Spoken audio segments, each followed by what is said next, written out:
Welcome to our comprehensive guide to mastering Tableau, the cutting-edge tool revolutionizing data visualization and business intelligence. In this video, we'll take you through a step-by-step journey to build essential skills that will enhance your data analysis capabilities. Whether you are just starting with Tableau or looking to elevate your expertise, this video has something for everyone. You will learn how to create impactful and visually compelling reports, making it easier to communicate your insights. We'll also dive into organizing and managing data for accurate analysis and explore how to design user-friendly interactive dashboards that drive informed decision-making. By the end of the video, you will have a solid foundation in Tableau, empowering you to maximize your data's potential. With Tableau skills in high demand, you will stand out in today's data-driven marketplace.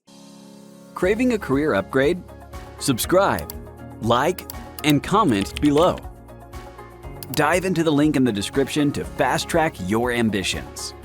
Whether you're making a switch or aiming higher, Simplilearn has your back. If you want to enhance your career as a business analyst or a data analyst with Tableau, here's some quick info for you. Check out Simplilearn's Tableau Desktop Specialist Certification Training Program. This program is perfect for aspiring Tableau enthusiasts, aspiring business or data analysts, or even for professionals looking to switch careers. With this course, you can learn how to prepare data, create interactive dashboards, analyze outliers. You will get dedicated live sessions by industry experts and capstone projects to showcase your Tableau skills. Hurry and enroll now. Find the course link in the description box and pinned comments. We all use smartphones, but have you ever wondered how much data it generates in the form of texts, phone calls, emails, photos, videos, searches, and music? Approximately 40 exabytes of data gets generated every month by a single smartphone user. Now, imagine this number multiplied by 5 billion smartphone users. That's a lot for our mind to even process, isn't it? In fact, this amount of data is quite a lot for traditional computing systems to handle. And this massive amount of data is what we term as big data. Let's have a look at the data generated per minute on the internet. 2.1 million snaps are shared on Snapchat. 3.8 million search queries are made on Google. 1 million people log on to Facebook. 4.5 million videos are watched on YouTube. 188 million emails are sent. That's a lot of data. So, how do you classify any data as big data? This is possible with the concept of 5 V's: volume, velocity, variety, veracity, and value. Let us understand this with an example from the healthcare industry. Hospitals and clinics across the world generate massive volumes of data. 2,314 exabytes of data are collected annually in the form of patient records and test results. All this data is generated at a very high speed, which attributes to the velocity of big data. Variety refers to the various data types, such as structured, semi-structured, and unstructured data. Examples include Excel records, log files, and X-ray images. Accuracy and trustworthiness of the generated data is termed as veracity. Analyzing all this data will benefit the medical sector by enabling faster disease detection, better treatment, and reduced cost. This is known as the value of big data. But how do we store and process this big data? To do this job, we have various frameworks such as Cassandra, Hadoop, and Spark. Let us take Hadoop as an example and see how Hadoop stores and processes big data. Hadoop uses a distributed file system known as Hadoop Distributed File System to store big data. If you have a huge file, your file will be broken down into smaller chunks and stored in various machines. Not only that, when you break the file, you also make copies of it, which goes into different nodes. This way, you store your big data in a distributed way and make sure that even if one machine fails, your data is safe on another. MapReduce technique is used to process big data. A lengthy task A is broken into smaller tasks, B, C, and D. Now, instead of one machine, 3 machines take up each task and complete it in a parallel fashion and assemble the results at the end. Thanks to this, the processing becomes easy and fast. This is known as parallel processing. Now that we have stored and processed our big data, we can analyze this data for numerous applications. In games like Halo 3 and Call of Duty, designers analyze user data to understand at which stage most of the users pause, restart, or quit playing. This insight can help them rework on the storyline of the game and improve the user experience, which in turn reduces the customer churn rate. Similarly, big data also helped with disaster management during Hurricane Sandy in 2012. It was used to gain a better understanding of the storm's effect on the east coast of the U.S., and necessary measures were taken. It could predict the hurricane's landfall 5 days in advance, which wasn't possible earlier. These are some of the clear indications of how valuable big data can be once it is accurately processed and analyzed. This is Ben. Ben started a store that sells automobile parts like brakes, exhausts, tires, lubricants, and car interiors. He made a good start with his business and achieved profits. However, as days passed by, along with his growing business, he faced some business challenges. He received orders from a variety of customers with different needs and requirements. For example, the northern states had higher demand for performance parts than others, and the eastern states demanded farm truck parts and lubricants more. And apart from this, a few products weren't performing well in the market and remained unsold. So what is Tableau? So before we understand what exactly is Tableau, let us imagine a simple situation. Imagine that you're an office worker and you get some loads of data, maybe like millions of rows or billions of rows, and you are supposed to extract the insights of that particular data. So what do?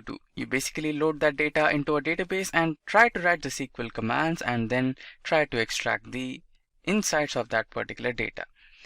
So this kind of approach is basically time consuming and you get exhausted. Now, what if you had a tool which could write all the SQL commands for you in the background and all you had to do is just to drag and drop the data? Sounds interesting, right? So Tableau is just the same. All you have to do is just drag and drop the data and it will automatically write all the SQL commands you ever wanted to write on that particular data, and it will give you live data interactions and advices for the future. Now with this, let us understand the definition of Tableau. So basically Tableau is a business and analytical software tool developed in America. Tableau helps people to understand, visualize, and make data-driven decisions in real time with extreme agility and accuracy. Now with this, let us continue with the next topic, which will be about the various versions of Tableau. So at first, we have the Tableau Desktop.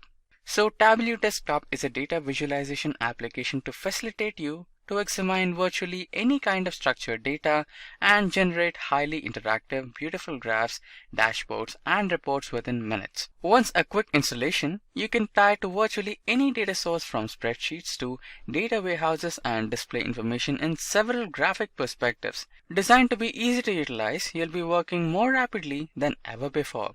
Next, we have the Tableau Server. It is a business intelligence application that offers browser-based analytics anyone can utilize. It is a rapid-fire alternative to the slow pace of traditional business intelligence software. It is an online solution meant for sharing, distributing, and collaborating on content created in Tableau. What makes Tableau different? It is proposed to everyone. There is no scripting required, so everyone can grow to be an analytics expert. You can grow your deployment as you require it. Train online for free, find answers in minutes and not in months. That's the speciality of Tableau. Now followed by the Tableau Server, we have Tableau Online. So Tableau Online is a business intelligence application that offers browser-based analytics anyone can utilize. As discussed before, it is a rapid-fire alternative to slow-paced traditional business intelligence software. So Tableau Online is a secure cloud-based solution for sharing and collaborating on Tableau views and dashboards. Next up, we have the Tableau Public. So now I want to give you guys a serious heads up if you're a beginner in Tableau. Tableau Public is like an open source. Whatever the data you choose to work on using Tableau Public, it goes to public. So kind of like Tableau Public is not preferable if you want to work on your company's sensitive and confidential data. Tableau Public is a free software to facilitate anyone to get connected to a spreadsheet or a file and create interactive data visualizations for the web. It is delivered as a service that permits the user to be up to and running overnight. With Tableau Public, users can construct amazing interactive visuals and publish them quickly without the help of programmers or IT. It is designed for organizations to facilitate their websites with interactive data visualizations. There are higher limits on the size of data you can work with, and among other features, you can keep your underlying data hidden. And lastly, we have Tableau Reader. Tableau Reader is a free desktop application that you can use to open and interact with data visualizations built in Tableau Desktop. With Tableau Reader, you can filter, drill down, and discover humongous loads of data. Now moving ahead, we have the features of Tableau. So these are the few important features that you might want to consider. Those are the first one, robust security. Tableau takes special care of data and user security. It has a foolproof security-based authentication and permission systems for data connections and users access. Tableau also gives you the freedom to integrate with other security protocols such as Active Directory, Kerberos, etc. An important point to note here is that the Tableau practices low-level filtering, which helps in keeping the data secure. Followed by that, we have the collaboration and sharing feature. Tableau provides convenient options to collaborate with other users and instantly share data in the form of visualizations, sheets, dashboards, etc. in real time. It allows you to securely share data from various data sources such as on-premise, on-cloud, hybrid, etc. Instant and easy collaboration and data sharing helps in getting quick reviews or feedback on data, leading to a better overall analysis of it. Another extremely useful feature of Tableau is the use of time series and forecasting. Easy creation of trend lines and forecasting is possible due to Tableau's powerful backend and dynamic frontend. You can easily get data predictions such as a forecast or a trend line by simply selecting some options and drag and drop operations using your concern fields. Next up, we have live and in-memory data. Tableau ensures connectivity with both live data sources and data extraction from external sources as in-memory data. This gives the user the flexibility to use the data from more than one type of data source without any restrictions.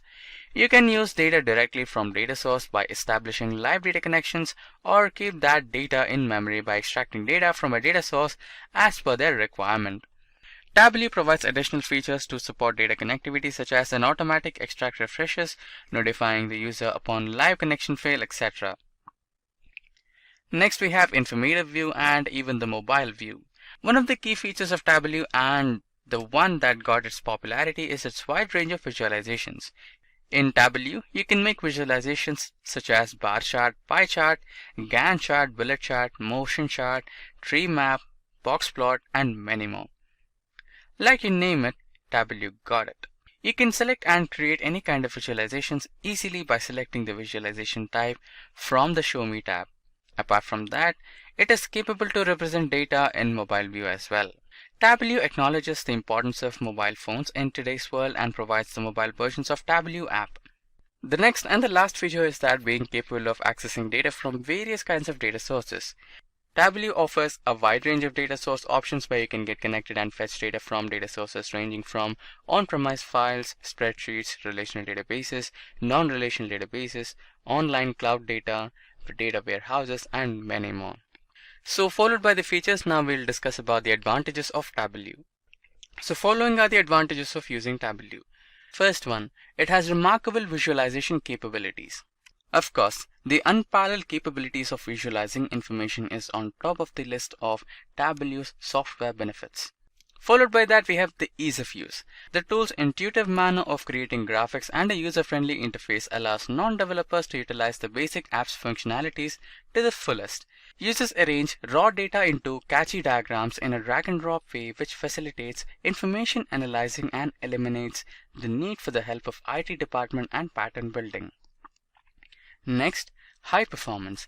Apart from its high visualization functionality, users rates its overall performance as robust and reliable.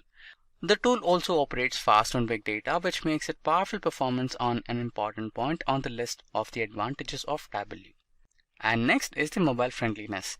One of our best advantages out of the Tableau benefits is its efficient mobile application, which is available for both iOS and Android. It adds mobility to Tableau users and allows them to keep statistics at their fingertips, as well as supports their functionality that desktop and online versions have. And finally, we have the thriving community and forum. Tableau has a rich community. The number of Tableau fans who invest their expertise and skills in the community is increasing rapidly. Business users can beef up their knowledge on data processing and reporting and get many useful insights in this community. Also, forum visitors are ready to help settle any user issues and also share their experience. Next up, we have the disadvantages of Tableau. The first major disadvantage is the high cost. The Tableau is not the most expensive visualization software, especially compared to such business intelligence giants such as Oracle's and IBM solutions. All the same, the license is quite costly for small and medium companies, which makes it one of the considerable Tableau's disadvantages. Next is the inflexible pricing. Tableau's sales team is not flexible enough to provide case-by-case approach for their customers, ignoring the fact that each company has its own unique requirements for visualization tool package. The Tableau sales model requires clients to purchase and extend license from the start. As a result, a lot of companies that use Tableau arrive at the conclusion that they don't need all their licensed features. They would prefer to buying a set of requirements and scale them if necessary. Followed by that, the next disadvantage is poor after-sales support. On multiple message boards, users complain that Tableau software lacks proper after-sales maintenance.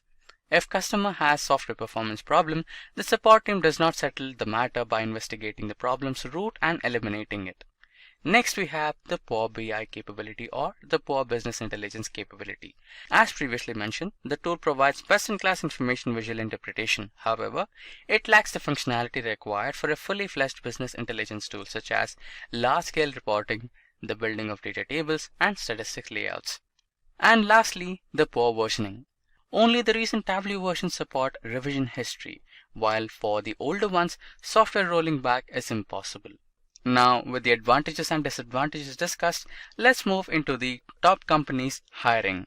The companies which are desperately looking for Tableau experts are Accenture, EY, PepsiCo, Deloitte, Wells Fargo, Capgemini, and many more. Now let's discuss the humongous and handsome salaries offered by these tech giants. So according to Glassdoor, the average salary of a Tableau expert in America is 82,000 grands, and for a beginner it is somewhere around $60,000 per annum, and at the highest rate it is $110,000 per annum. Similarly, the average salary of a Tableau expert in India is 5,06,000 per annum, and for a beginner it is somewhere around 3,60,000, and for a highly skilled, experienced Tableau expert, the salaries range from 8,75,000 per annum. Are you aspiring to become a data analyst but don't know where to start? You are in the right place. So in this video, we will walk you through a comprehensive step-by-step roadmap designed specifically for the beginners who want to break into the field of data analytics. But first, what is data analytics? It's the science of analyzing raw data to make informed decisions.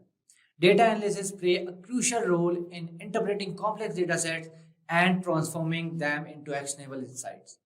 So in this video, we will cover everything from the essential skills you need to master, such as Excel, SQL, and Python, to best resource and certification that can enhance your resume. So you will learn how to build a strong foundation in data visualization tools like Tableau and Power BI, and understand the importance of statistical analysis and data cleaning. We will also provide you the practical tips on how to gain real-world experience through the project and internship, and how to prepare for your job search with an impressive portfolio and interview techniques. So by the end of this video, you will have a clear actionable plan to start your journey towards becoming successful data analyst. So if you are ready to transform your passion for data into a rewarding career, here is a quick info for you. Craving a career upgrade? Subscribe, like, and comment below. Dive into the link in the description to fast-track your ambitions. Whether you're making a switch or aiming higher, Simplilearn has your back. If you want to upskill yourself, master data analytics skills, land your dream job, or grow your career, then you must explore Simplilearn cohort of various data analytics program. Simplilearn offers a data analytics postgraduate program from Purdue University in collaboration with IBM. Through this program, you will gain knowledge and work-ready expertise in skills like perspective and predictive analytics, regression, classification, and over a dozen others. That's not all. You also get the opportunity to work with on multiple projects and learn from industry experts in top-tier product companies, academicians from top universities. So don't forget to check out the course link from the description box below and the pinned comment. So without any further ado, let's get started. So now you will be wondering, what does a data analyst do? So what does data analyst do? On a huge dataset, data analysts gather, analyze, and run statistical studies to glean insights and spot trends. They use various methods and tools to transform complicated data into useful insights. They therefore provide insightful data that enables businesses to make informed decisions, and this is the answer of question what data analysts do. So moving forward, let's jump into roles and responsibilities of a data analyst. The roles and responsibilities of a data analyst often consist of the following. The first one is create and manage databases and data system, fixing coding mistakes and other data related problems as necessary. The second one is using both primary and secondary sources for data mining. The third one is rearranging data in a way that both individuals and machine can understand. The fourth one is create documentation that clarifies the data analysis process for stakeholder. So now let's jump into how to become a data analyst with no experience, steps and strategies. So becoming a data analyst without prior experience can be challenging but achievable goal. So here is a detailed guide on how to break into the field of data analysis from scratch. So the first one is master the basics. Data analysts need a mix of technical and soft skills. Start by learning the basics of statistics and mathematics. So key topics are descriptive statistics. Learn measures of central tendency, mean, median, mode, measures of variability, range, variance and standard deviation, and data distribution like normal distribution and skewness and kurtosis. The second is inferential stat. Understanding hypothesis testing, confidence intervals, p-values, and statistical significance. The third one is probability theory. Basic probability concept, conditional probability, and Bayes theorems, and many more. The fourth point is linear algebra and calculus. Fundamental concept that underpin many statistical algorithms. So you guys can learn these topics from our Simplilearn's YouTube channel where each topic is explained in depth by our experts. The second point is programming languages and Python. In Python, learn the basic syntax, data types, and control structures like loops and condition. The second one is libraries for data analysis like NumPy, Pandas, and Matplotlib for data manipulation and visualization. The third one is library for statistical analysis like SciPy and stat models for performing statistical tests and modeling. And in R, like basic syntax like data types and structures. Data manipulation like dplyr, tidyr. The third point is statistical analysis, Bayes R function, and package like ggplot2 for data visualization. So you guys can learn these topics from our Simplilearn's YouTube channel where each topic is explained in depth by our expert. The third point is data visualization and reporting. So in this, we have first Tableau. Creating and customizing various charts and types like bar charts, line graphs, scatter plots. Second is building interactive dashboards and stories. The third one is connecting to different data sources and data blending. The second one we have Power BI, data modeling and creating relationship between data sets. The second point is designing reports with visuals, filters and slicers. The third point is using DAX, data analysis expressions, for advanced calculation. In this category, third we have Excel. So in this, you can learn advanced formulas like VLOOKUP, HLOOKUP, index, match, and arrays formulas. The second is pivot tables, summarizing, analyzing, and visualizing data. The third is data visualization, creating and formatting charts, sparklines, and conditional formatting. So you guys can learn these topics from our Simplilearn's YouTube channel where each topic is explained in depth by our expert, or you can go through their official document websites. In Master the Basics, the last point is SQL database and the key concept. The key concept are basic SQL commands, select, from, where, join, group by, having, or order by. Second is database design, understanding tables, relationships, and normalization. The third is advanced SQL, subqueries, window function, and common table expression, CTs. The fourth one is database management, connecting to a database, writing optimized queries, and understanding the indexes. So you guys can learn these topics from our Simplilearn YouTube channel, where we have SQL playlists covering each topic that is explained in depth by our expert. The second point is work on your personal project. Applying your new skills to real world problems is a great way to gain experience. So here are some projects idea to help you get started. The first one is personal project, public data analysis. Choose a public data set that interests you and perform a comprehensive analysis. For example, analyzing COVID-19 trends over time, predicting house prices, or studying climate change impacts. The second is Kaggle competition. Kaggle is a fantastic platform where you can participate in data science competition. These competitions provide real-world data and problems to solve. For example, predicting customer churn, classifying images, or creating models to improve sales forecasting. The third one is build a dashboard. Create an interactive dashboard using tools like Tableau or Power BI to visualize data insights. For example, a dashboard tracking global financial market or visualizing crime rates in different cities. The third point is get certified. While certification won't replace real-world experience, they can be valuable additional to your resume. So there are numerous data analyst certification available online, such as the Google Data Analytics Certificate, the Data Analyst program by Simplilearn. This data analyst course by Simplilearn in collaboration with IBM will transform you into a data analytics expert. In this course, you will learn the latest analytics tools and techniques, how to work with SQL, the languages of R and Python, the art of creating data visualization, and how to apply stat and predictive analytics in the business environment. These certifications not only provide you with the solid foundation, but also show potential employers your commitment to learning and growing in the field. The fourth point is build a portfolio. One of the best way to showcase your skills to potential employers is by building a portfolio. This can include personal projects, data analysis on real-world dataset, or even Kaggle competition.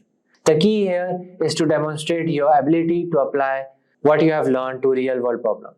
Don't worry if you don't have access to fancy dataset or tools. There are plenty of publicly available dataset on sites like Kaggle or even government website. You guys can make a portfolio like this. So this is an example of one portfolio.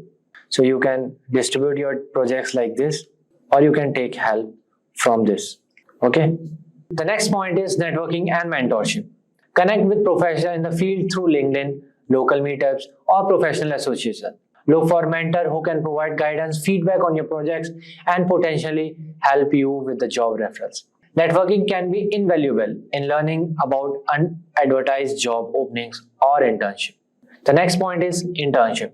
Apply for entry-level position or internship. Look for job titles like junior data analyst, data technicians, or analytics assistant. Look for opportunities in local community. Reach out to startups or non-profits, or even consider offering your services for free initially. Even customer service or administrator roles that involves data entry or reporting can serve as stepping stones, giving you practical experience with data. The seventh point is prepare for interviews. Be ready to discuss your projects, how you approach problems, and what you have learned. You should also be prepared for technical interviews that may test your knowledge of stat, programming, and data analysis techniques. You can refer to Simplilearn's video on data analysis interview question and answer on YouTube. So to sum it up, master the basics, build a portfolio, get certified, get experience through internship and freelancing, network like crazy, and never stop learning. And most importantly, believe in yourself and your abilities. So my name is Abdul Rahman. You can call me Abdul. Yeah. You can call me Abdul. I'm a Microsoft certified trainer and I'm certified data scientist and data analyst by Microsoft. So I have done black belt in Six Sigma and I do have knowledge on ITIL version 3 and version 4. Overall, I do have 15 years of experience in data analytical domain. And I do deliver trainings offline and online on various BI platforms. Power BI, Tableau, ClickSense, and Advanced Excel, whatnot. Yeah, so this is all about myself. So I will be taking through this Tableau session. Okay, we'll have almost 8 weeks, 8 weekends, I guess. But yeah, 8 weekends. So during this session, we are going to see so many functionalities of Tableau. Okay. So before we proceed further, as you already aware, Power BI. So I would like to hear what is BI according to your knowledge in simple words. Yep. Yes, business intelligence tool. Okay. Advanced Excel, Tarun Khanna, Advanced Excel. I'm asking what is BI, business intelligence. By this time, you should give me a clear answer. Okay. Getting data, getting info from data, finding connections. Okay. Just manipulating data, Tarun. Is it just to get the data? Jenny Scott. Harish now very close to the answer. Data visualizations. Any other answer? You see, you have to put all these points together. Then only it become as a BI, business intelligence. Clear all of you? If you're putting all of them together, then only it become business intelligence. Not just data visualizations, not just importing the data. BI will help us to get the data from various sources.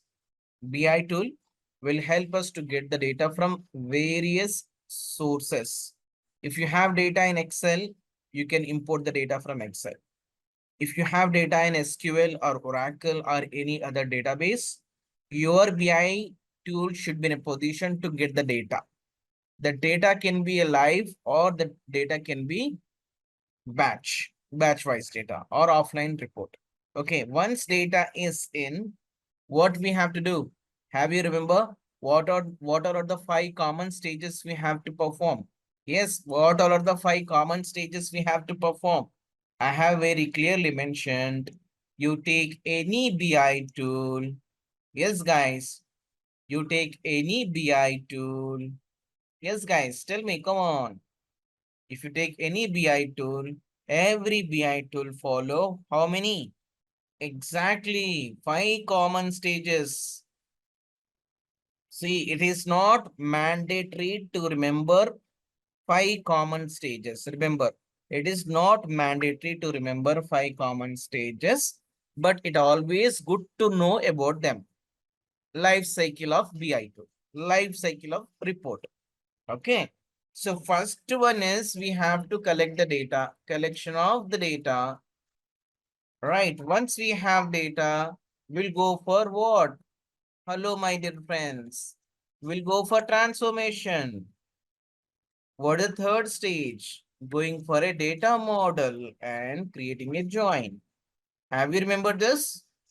Fourth stage is doing analysis and visualizations. And fifth stage is publish. If you remember 5 common stages, it's make easy for you to go what? Report preparation. Simple. Now, these all are 5 common stages we have in across all the BI tools, and BI tool will help us to get the data from various sources, and the data can be transformed based on our business requirement. The data can be transformed based on business requirement, and we can perform certain data manipulations, or we can get some insights. Why we have to get the insights from the raw data? To take a decisions. Now, in simple words, by the help of BI tool, what we can do? We can extract meaningful information. We can extract meaningful information, or we can find what? Patterns, or we can bring insights. Okay. And see, you have raw data. You are going to perform certain calculations. Why? To get some meaning out of it, to find out certain patterns, to get more insights. Yeah. Why we have to do all these things? Why we have to do all these things? Why I should find out the patterns? Why should I find out the insights? Why? Come on, why? Why we should do all these things? Come on, guys. Why we should do all these things? To solve the business, correct. To solve the business issues, right? Or this BI tool will help us to take wise decisions, actionable items. Got it? Clear, all of you? So this is the use or purpose of having a business intelligence tools. How many business intelligence tools we have? Come on, you have to list down quickly. You have to give the answers. How many BI tools we have? A lot. How many? Excel is not a BI tool. Okay, Ashish? Ashita Saraf, no problem. Good to see you, Ashita. Okay, remember, Excel is not a BI tool. Clear? Who asked this? Who said this? Ashish. Ashish, correct yourself. Okay. Now we do have Power BI, we have Tableau, right? We have ClickSense, we have Zoho, right? SQL is not BI tool. Remember, correct yourself. Jenny Scott. Okay. SQL and Excel, those are not BI tools. Alt YX, etc. Clear, all of you? Now, one question. Can I call Power BI or Tableau as ETL tool? Can we consider all these BI tools as ETL tool? Yes, can we consider them as a ETL tool? If you say yes, you're wrong. You're wrong. All these BI tools are not ETL tools. You cannot call them as a ETL tool. No. Okay. Why I am highlighting this point here? Because you have already gone through Power BI. So I want to add few more points.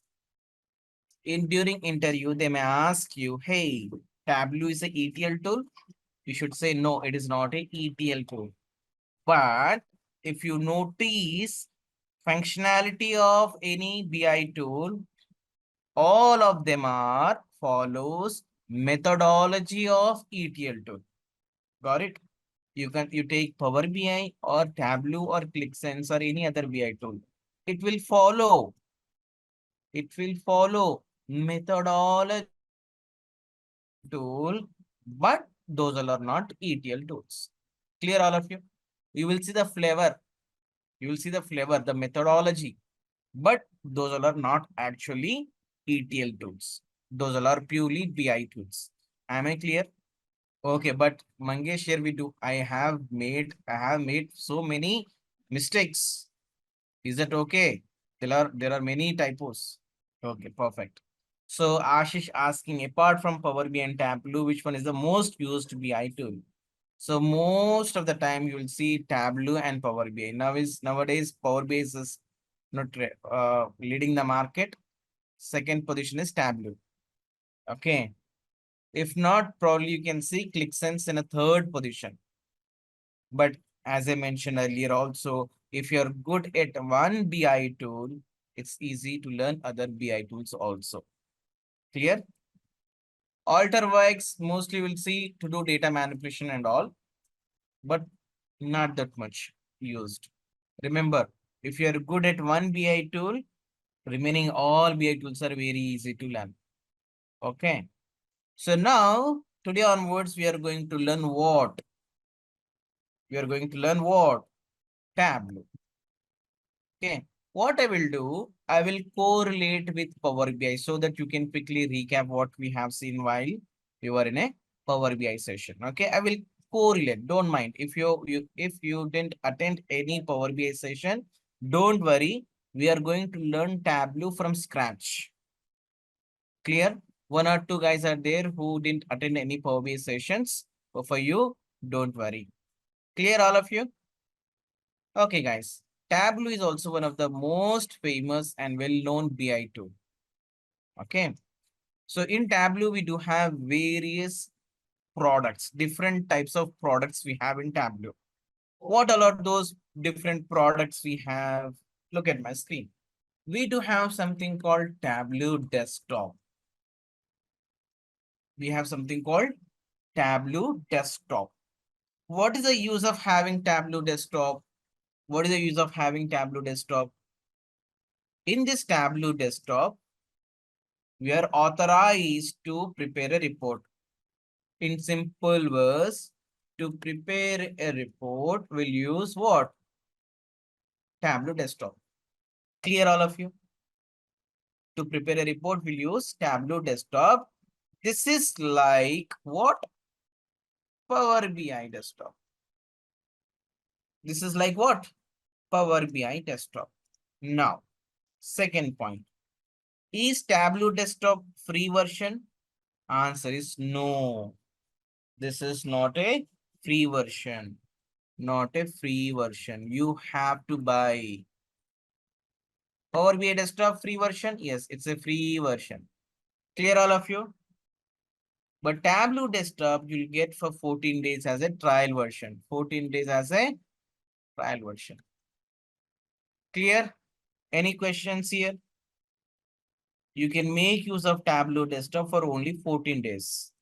You see, Tableau desktop is used to prepare a report as Power BI desktop. Okay. And it is not a free version. You have to pay. Okay, no, okay. You have to pay. Okay, no problem. But for 14 days, yes, you can use it. Okay, now wait a minute. Do we have any open sources for this Tableau? Answer is yes. What it is? We have something called Tableau Public. We have something called what? Tableau Public. What is the use of this? So this is also to prepare a report. This is also used for to prepare a report. Again, it's a free version. It's a free version. You see, something you are getting for money, something we have no paid version, and something you are getting for free. That means what? There must be some difference between these two, correct? There must be few differences between these two. So you'll see Tableau Public with the limitations as it's a free. We'll have a Tableau Public, it's a free version, but we'll have few limitations. So what I will do, I will highlight those limitations also. And during our training, we are going to use Tableau Public only. Clear? But in real time, which one will use? In real time, we'll go for a Tableau desktop. We'll go for a Tableau desktop, but during training, we'll go for Tableau Public. Clear all of you? Perfect. I have a question. Since Power BI, Tableau are programming to primarily make reports out of the given data, which is most preferred and why? Power BI is mostly used because it's a free version. Okay. It's a free version. Mostly nowadays, Power BI is being used. Beside the free version, last time I highlighted few points. Since Power BI is a Microsoft product and we all are already using so many Microsoft products.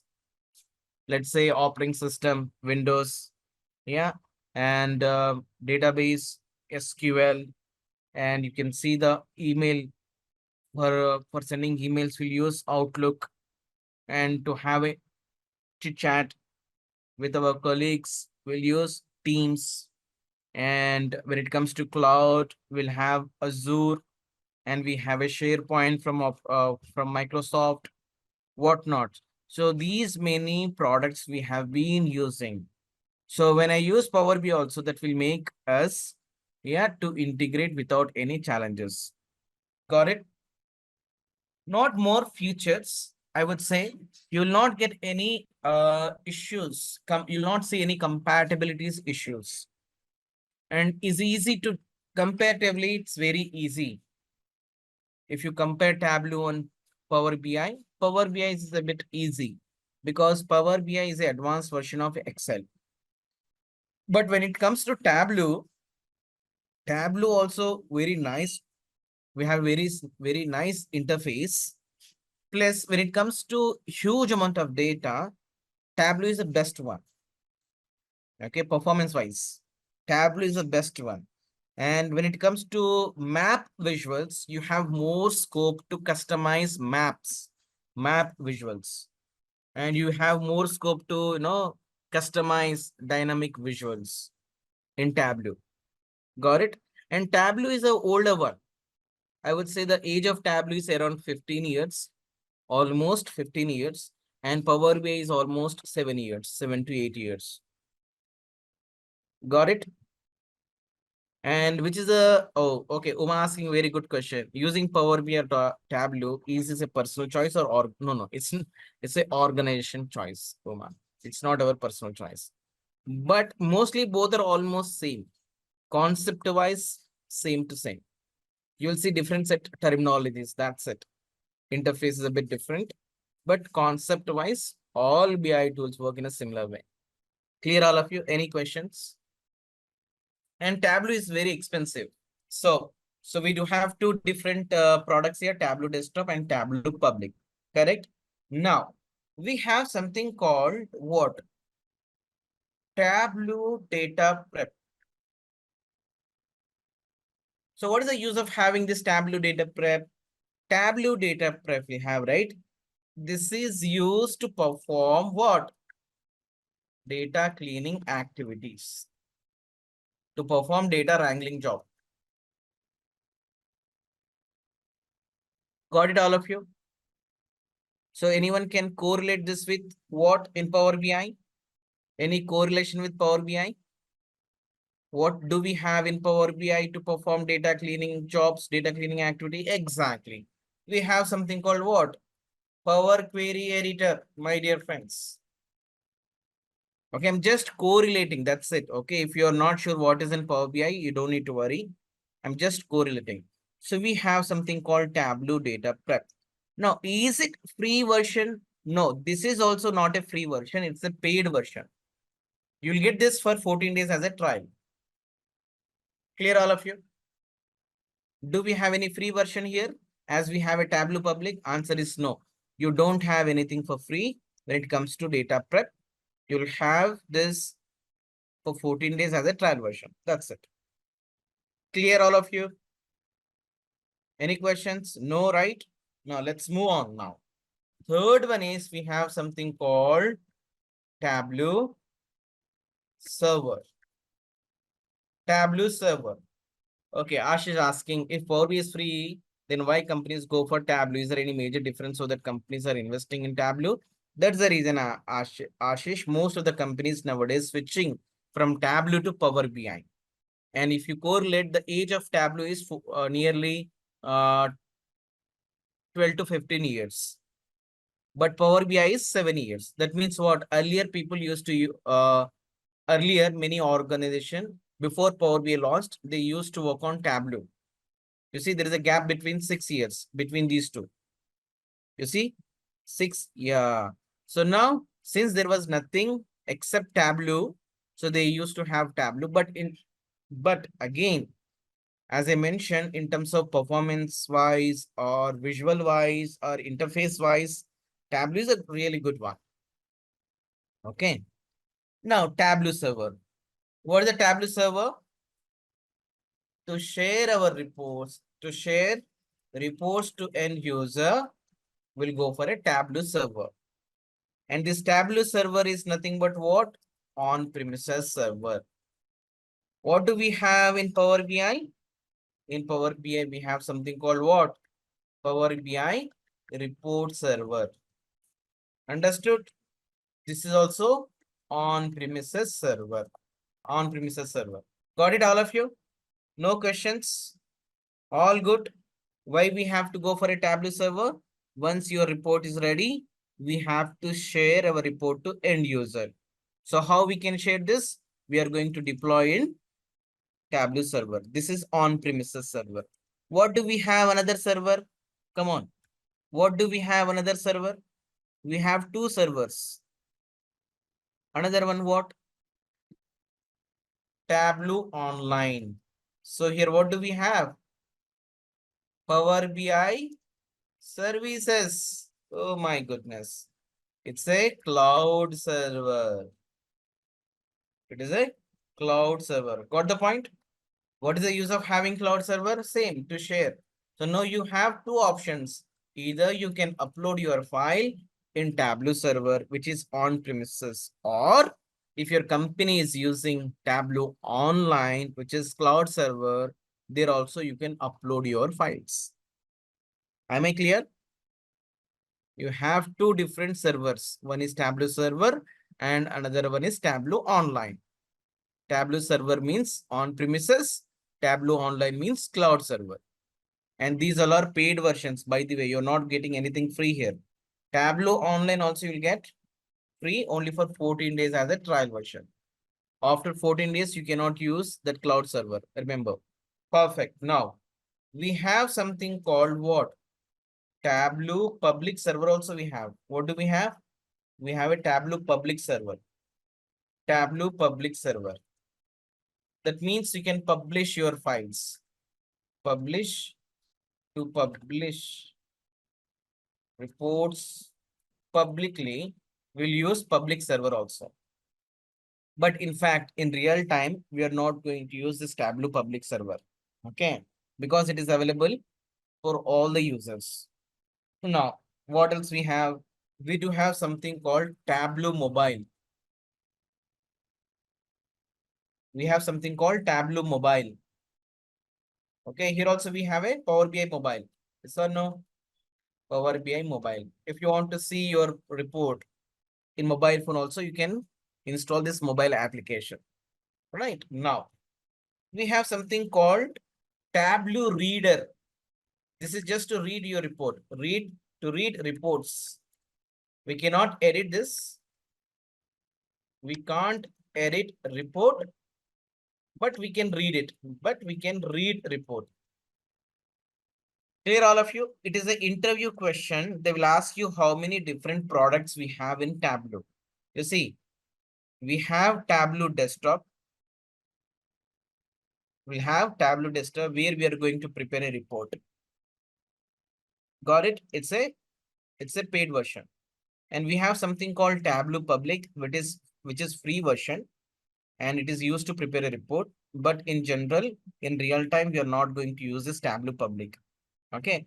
But Harish Kumar, guys, we are going to use Tableau public during our training period. Okay. Now we have something called Tableau data prep.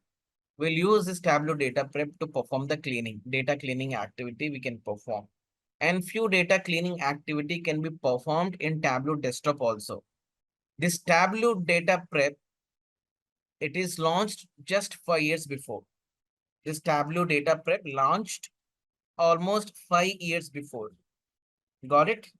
Why they have introduced data prep? Earlier, we used to perform all data wrangling job being in Tableau desktop. But what is happening? Because of to avoid performance issues, Salesforce team launched Tableau data prep.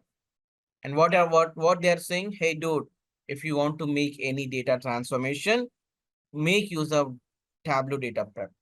Once data is cleaned, you can get this clean data in your Tableau desktop. Anyway, we are going to see this Tableau data prep. I will highlight once again what is the flow in real time. Okay.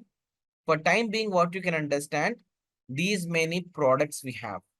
We have something called Tableau server, which is on-premises server used to publish our files. And we have another server called Tableau online. It is called cloud server. And this is also used to publish our files. And we have something called Tableau public server. And we have Tableau mobile phone. And finally, we have Tableau reader. Got it? Now, these many tools we have. Okay, let's see. We are going to use Tableau public. Okay.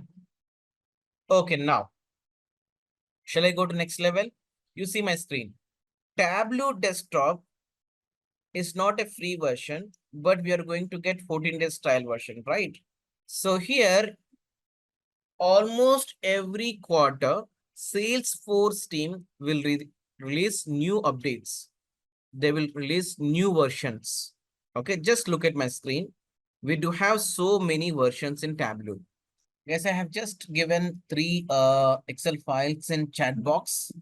I request you all to download from chat box. Okay. So group and replace, pivot example, and sample superstore data set. Okay. Okay, just look at my screen for time being. So here we were talking about Tableau desktop, right? So this desktop is used to prepare a report. So here we do have many different versions. Okay, guys, there are many versions now. If you see here, I'm going to share this link very shortly. Just look at my screen. So these all are different types of versions. If I open this 2024, so here we do have two different versions. 2023 under this. So during interview, they will ask you definitely, what is the latest version of Tableau desktop? It's an interview question. They will ask you, what is the latest version of Tableau? So before one day, before you go to interview, one day before, so you have to check what is the latest version. Clear?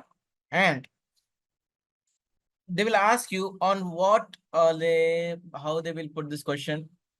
Okay, what is the latest version you're working on? Don't give this answer that I'm working on 2024. No. No one will use latest version in real time. Clear? Probably you can say you're working on 2022 or 2021. Anything is fine. But don't say you're working on 2024 as it is the latest. Clear? Now, you see, I said Tableau desktop you can use for 14 days as a trial version. Correct? Look at my screen. What I generally suggest to my learners, if you want to work on a Tableau desktop,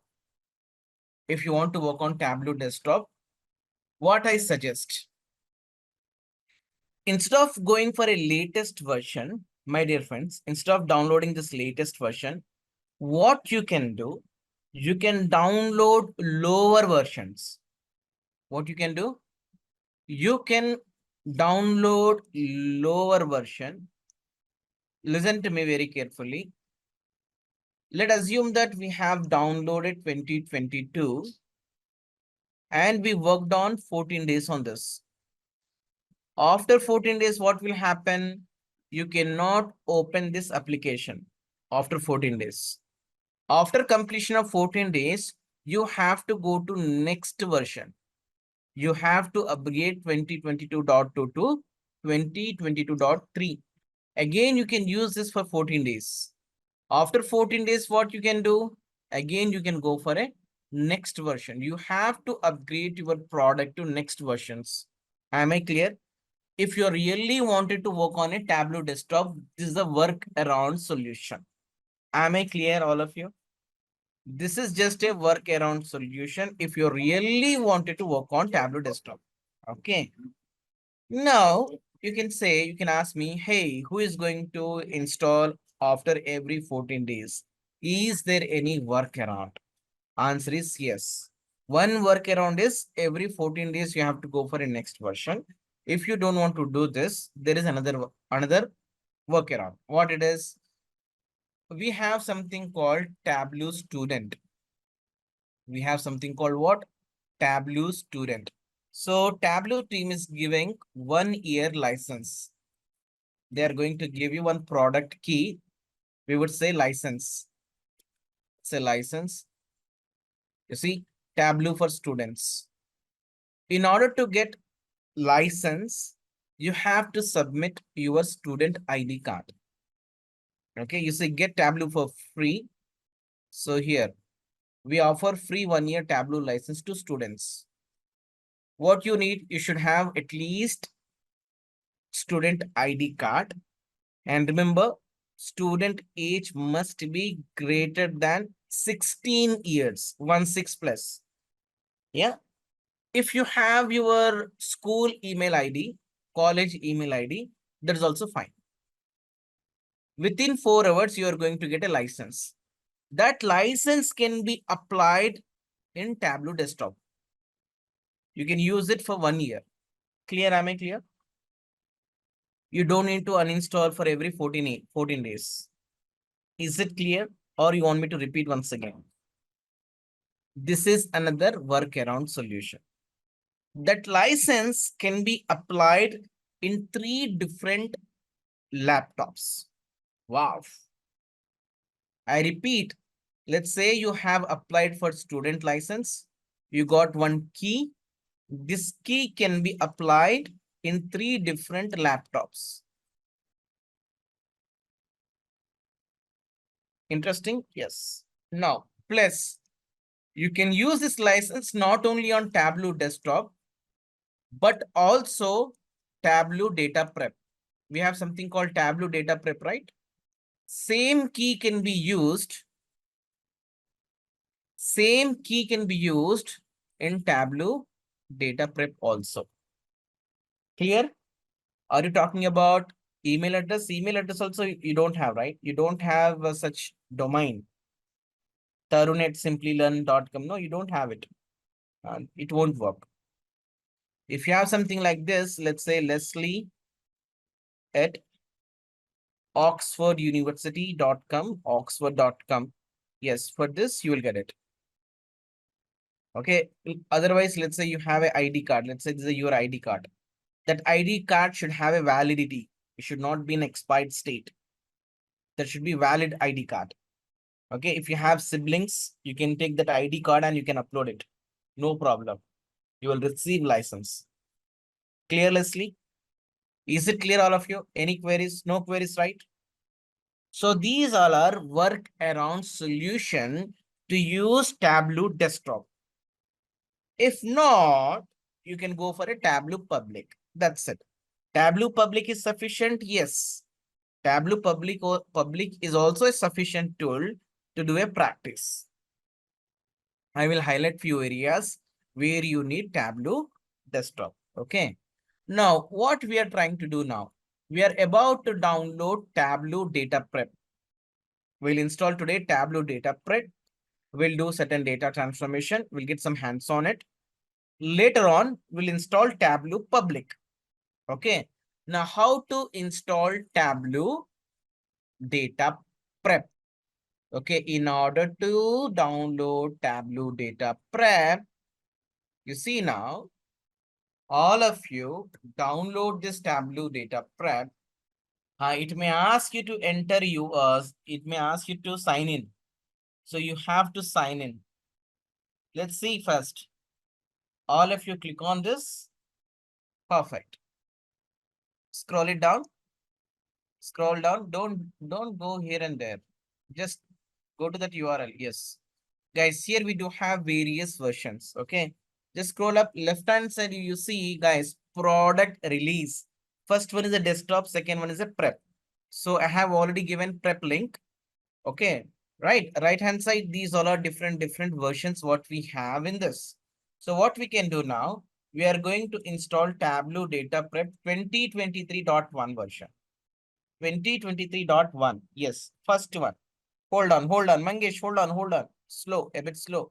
Guys, I request you all to go to 2023.1 section. So here, first one, 2023.1.3. This version you can download. Which version you have to go for? You see, you should not download latest version. What will happen if you download latest version? If you are downloading latest version, you cannot degrade your product. You have to wait for next version. Got it? Let's say after 14 days, you cannot use 2023.1.3 version. So after 14 days, you have to upgrade. Clear, all of you? You can upgrade your product, but you cannot degrade your product. Now, here you can ask me one question. Sir, let's say today we worked on 2023 and I do have few files. Can I open these files in latest version? Answer is yes. You can open older version files in a new version file also. Clear? Now, here, download Tableau Prep 2023.1.3. Scroll it down. Yes, yeah, click on it. Now, here it is asking you to enter credentials. Here it is asking you to enter credentials. Do you have any account?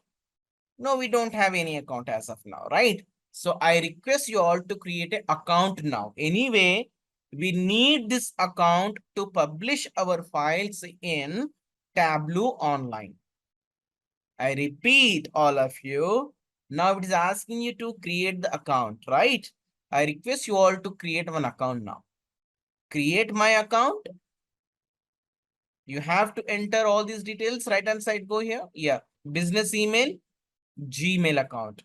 You have to enter your Gmail account. You are going to receive one you are going to receive an email.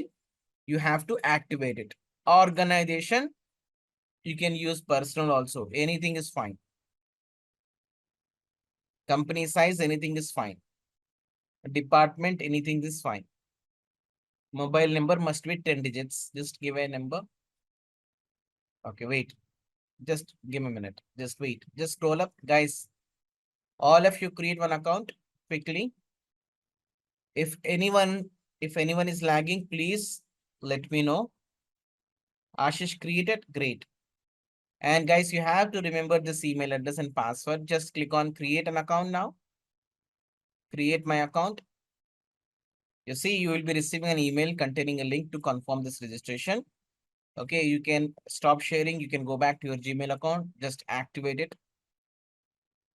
Scroll it down. Just scroll down. Wait a minute. Scroll down. Scroll down. You have to activate it. Just log on to your Gmail account. Once you click on activate, it may ask you to enter your password. No email it. Probably look at spam, Tarun. Scroll up. Mangesh Yadav, scroll up. You see, please check your email address. Please, thank you for registration. You will receive an email containing a link to confirm this registration. You must follow the instruction in the email in order to activate your Tableau account. Tarun, have you received? Look at the spam. Activated, great. Look at the spam. Once it is activated, again log in now. Click on Tableau account. Now log in now. Which email you have to enter? Gmail account. You have entered Gmail account, right? You have entered Gmail account, right? That email account you have to enter. Yes, Mangesh, could you please download the files? So if you're using Mac version, you'll have a different exe file. If you're using Windows, you'll have a different exe file. Mac user, please download respective file. Okay. Okay, Tarun. What you can do, Tarun, you can use this credential. I'm sharing another credentials. Okay.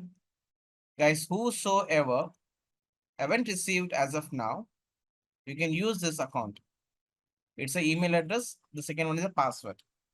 Is it clear, all of you? It's still downloading. Yes, it's around 400 MB, I guess. You have to download and you have to install. Abisola, if you have username, your own username and password, you can make use of your own. If you don't have, you can use what I have given.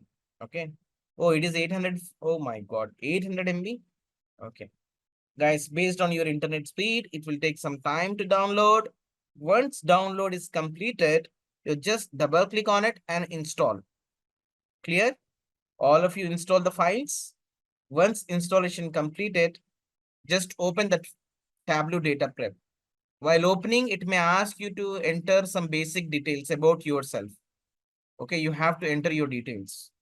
Okay, scroll it down now. Okay, here you have prep builder, you see. Click on Tableau prep builder. And click on it. Scroll down. Here, 2023.1. 2023.1. This one. First one, download first one. Simple. Scroll down once again. You'll see you're using Windows, right? You have to go for Windows. Click on it. Is it done, all of you? Now, this is Tableau prep. At the same time, anyway, we are installing, right? What we'll do now, we'll install Tableau public also. What do you say, guys? Okay, I don't want to waste again some more time to install Tableau public. Let's finish this also. Tableau public. We have to download Tableau public. I am sharing another link. Guys, there is another link. This link is used to download Tableau public. Abisola, click on this link. Wait. Click on this link. Very good. This is a Tableau, right, guys? So this is Tableau public. Okay. Download Tableau public now. Click on it. Simple. You see, click on Windows. You see, there is a one message. You see, thank you downloading Tableau Desktop Public Edition. Click on Windows. Easy, right? So installation is also part of our training. You should know how to install applications. Okay. Now, what you can do, Abisola, guys, to install this, you have to go to download folder. You see the folder icon? You open, click on it. Okay, wait, you have already clicked on it. Oh my God. This is your Tableau prep. Guys, just maximize this. Now, all of you double click on Tableau prep. Double click on this Tableau prep. Double click on it. Wait. Now, do you all see this? Okay, Ashish, you see, it is not at all rocket science. You have to hit next, next, next. That's it. Just, you see, click on I have read and accept the terms of license agreement. You have to click on this. It is so easy. Yeah, click on I have read. Abisola, click on this checkbox. All right. Now, it's option don't send product usage data. It's your wish. Wait, no, let it be. All of you click on install. All of you click on install. That's it.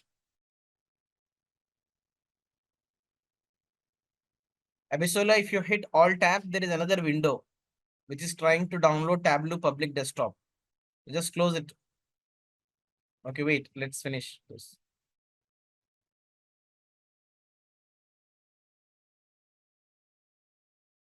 Click on close. That's it. Fair enough. And there is another window also for Tableau public. Yes. Install this one also. Same way. I have read and install. That's it. Leslie, it's not required, guys. Don't restart your application or your system. Okay. Don't restart your system. And actually, it's a good practice whenever you are installing any application, you have to go for a restart. But for time being, don't restart your PC. Okay. Now, close this. Abisola, close this. Very good. Stay here. Wait. Okay, no problem. We'll wait. All of you install Tableau Public and Tableau Data Prep. Okay. Install both. Very good. Mangesh will wait for you. Don't worry. Now, guys, whosoever installed Tableau Prep, I request you all to open that file. How you can open that file application? It's very easy. You see, there is a search box in Windows. Right, Abisola, left hand side, you have a search, Windows search. Left hand side. No. Windows search. Windows, on Windows bar, toolbar, status bar, you have a search button, right? On Windows toolbar, you have a search. Type window key, not on this, madam, not on a web page, not on a web page. On Windows. Type here Tableau. Just type Tableau here.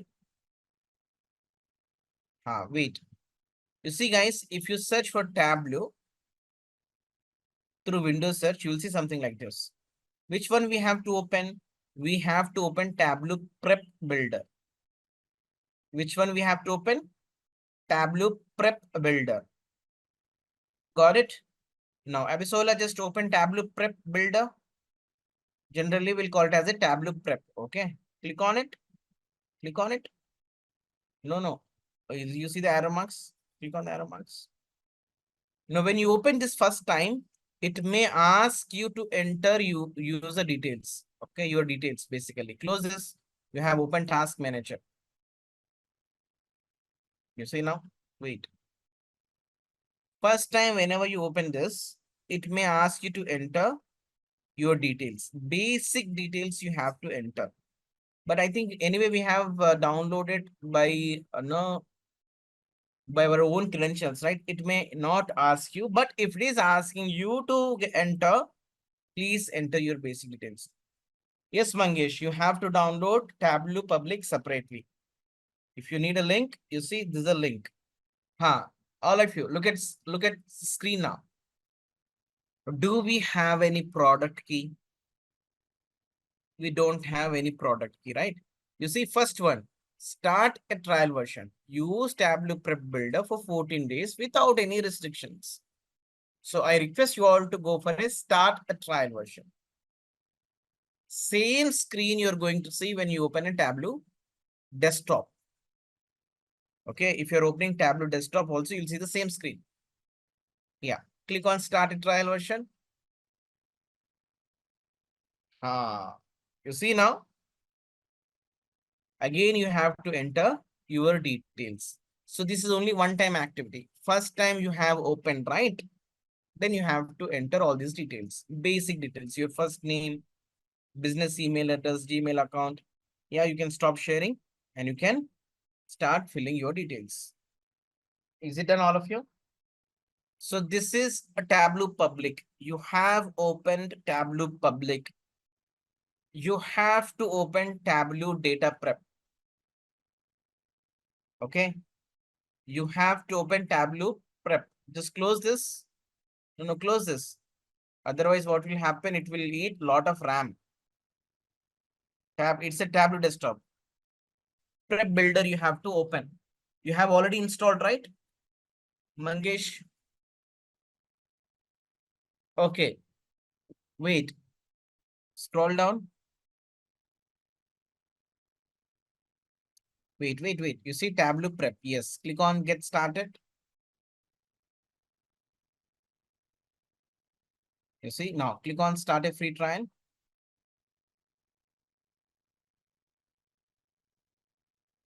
Click on Sign In. No. Sign in. Click on Sign In.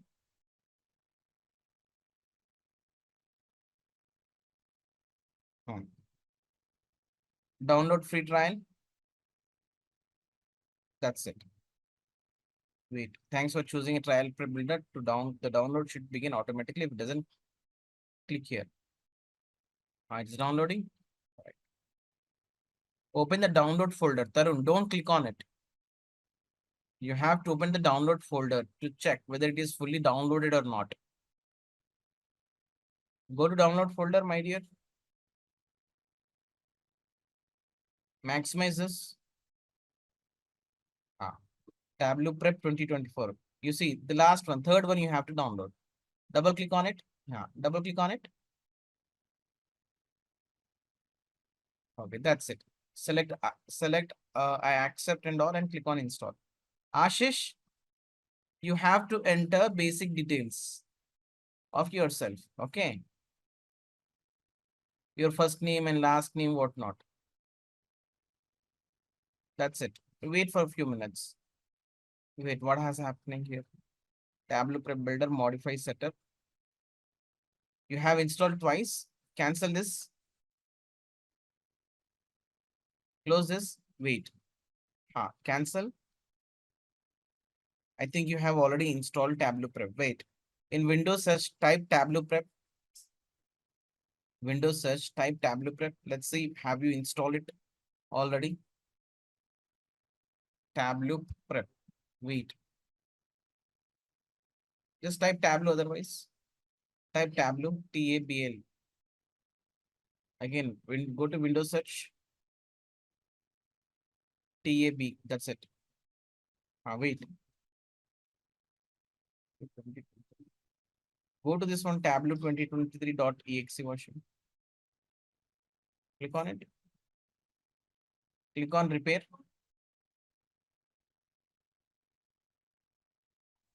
All good, guys.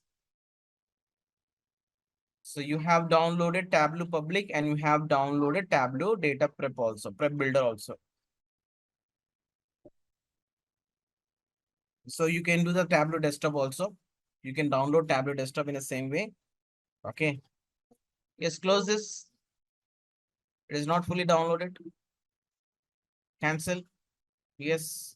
Now go for 2024 version. I think you have downloaded this one. Tableau Prep 2024.1.1. First one. Yes. So what will happen if you're installing latest version? you have to wait until you get next version.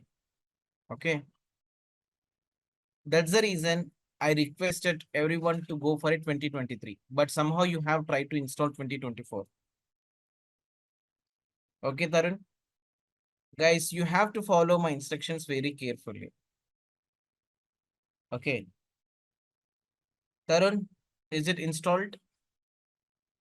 On toolbar, you have a Tableau icon. Okay, no problem. Ashish, you can close it. Wait, we don't rush here and there. You see?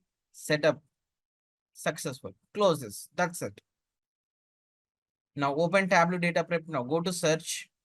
Go to Windows search. Go to Windows search. Now type Tableau. So this is the easiest way to find out whether it is installed or not, or whether it is available in our system or not. Type Tableau. You see 2024. 2024. You have installed 2024. Yes, click on it.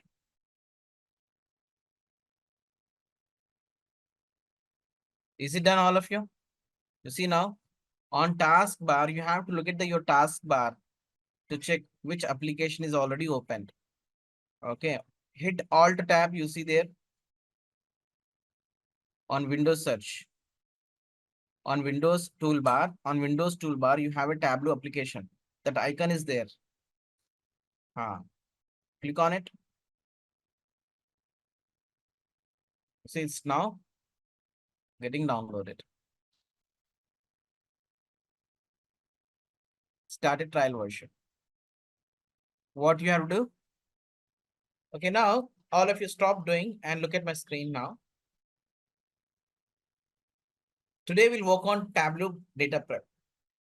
Today we are going to work on a Tableau data prep. Guys, so the moment when you open this Tableau data prep, you will see something like this. All right. So what is the flow? See, flow means set of actions. Series of actions. Set of action is called as flow. Set of action is called as a flow. Okay. Now, so here you're gonna see recently opened flows. I will let you know once again what is a flow.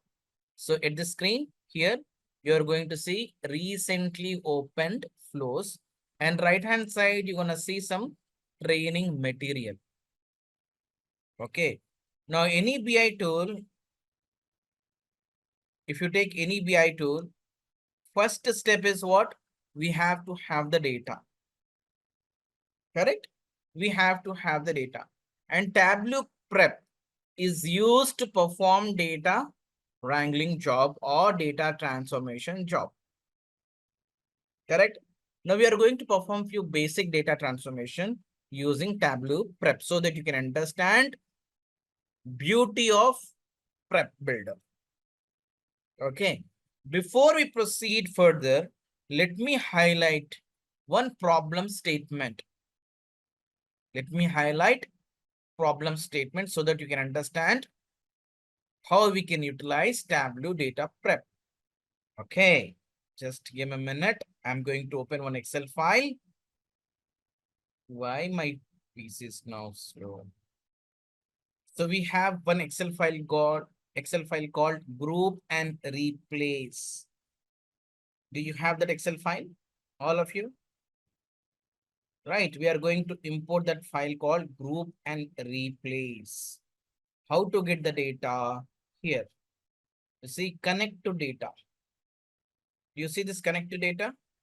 You have to click on this connect to data and go to that folder where you placed Excel file. See, click on Microsoft Excel. Click on Microsoft Excel. Navigate to that folder. Navigate to that folder where you placed group and replace. What is the file name? Group and replace. This one. You have to take this Excel file. You have to take this Excel file and click on open. I'm holding my screen for your reference. Most of the time, what I will do, I will highlight with markers, correct? You have to follow my markers. Okay. Now, you see this Excel file. Yeah, in this Excel file, we do have one table, but the data contains so many errors. We have inconsistency data. We have inconsistency data.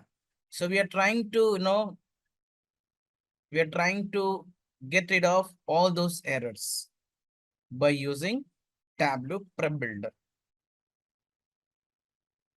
It's still taking some time for me to load the data. Know why?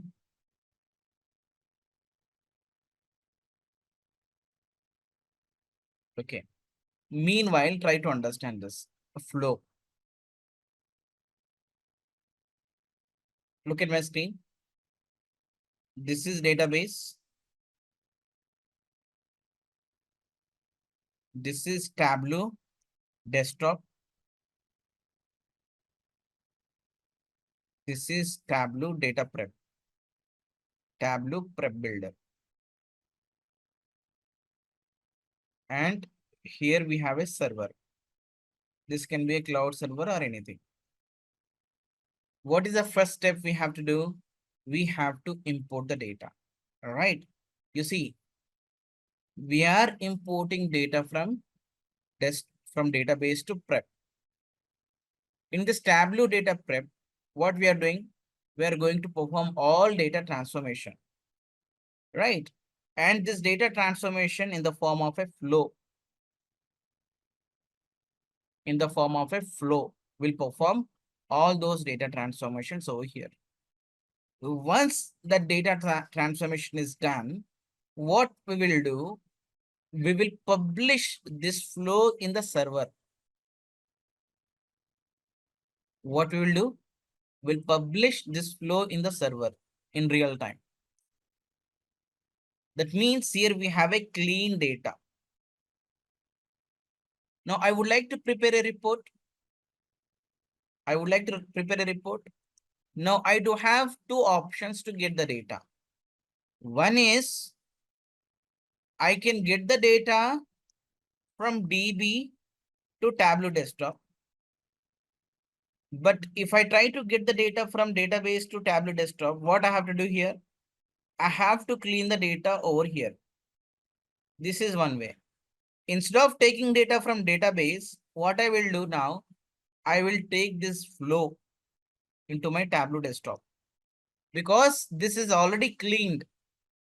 This is already clean. I'm going to perform or I'm going to prepare a report based on this clean data. Clear all of you? I have two options. One option is I can get the data from database. If I am taking data from database, I have to perform data transformation. Once again, being in Tableau desktop. This is one option. Otherwise, what we can do, we can take the data or we can take the flow from the server. This flow is nothing but a clean data. So where we clean this data? Being in Tableau prep. We'll get the data from database. We'll do data transformation. Once it is done, we'll publish in the server. From there, we are going to pick in Tableau desktop. Is it clear, all of you? The flow, what I highlighted, is it clear? You have to understand this flow. Okay. During interview, if someone is asking you to how to have, how Tableau data prep will work, you have to explain this flow. That's it. Okay. Now, let me erase all these things. Let me open this Excel file. You see this Excel file, my dear friends. You see this one. So here we do have something called, you see, Airbnb listing. In this column, let me apply the filter on this table. See here, I just apply the filter on this. Data entry guy entered this data incorrectly. Yeah, you see, for bathroom, he entered bathroom, bathrooms. Somewhere he just entered BATH. You see, for bedroom, he just typed bed somewhere, bed RM, bedrooms and bedroom. You see, data is now inconsistency here. Now, if you look at the second column, spelling mistake. Beautiful with single L, double L. Difficult spelling mistake. Pneumonia, whatnot. Oh my God. You see? Understood spelling mistakes? Now, naming format. What do you mean by naming format? Let's say my name is Abdul Rahman. First name, Abdul Rahman, something like this. What has happened in few record, my name is entered as Abdul Rahman. In few more records, my name is recorded or entered as Abdul Rahman. First name, last name, first name. Okay, Harish Kumar, just we started. In first column, we have typos here. And in second column also, we do have spelling mistakes. In third column, name formatting is mismatching. In fourth column, again, spelling mistake, typos. So at the end, we have inconsistency data. Agree all of you?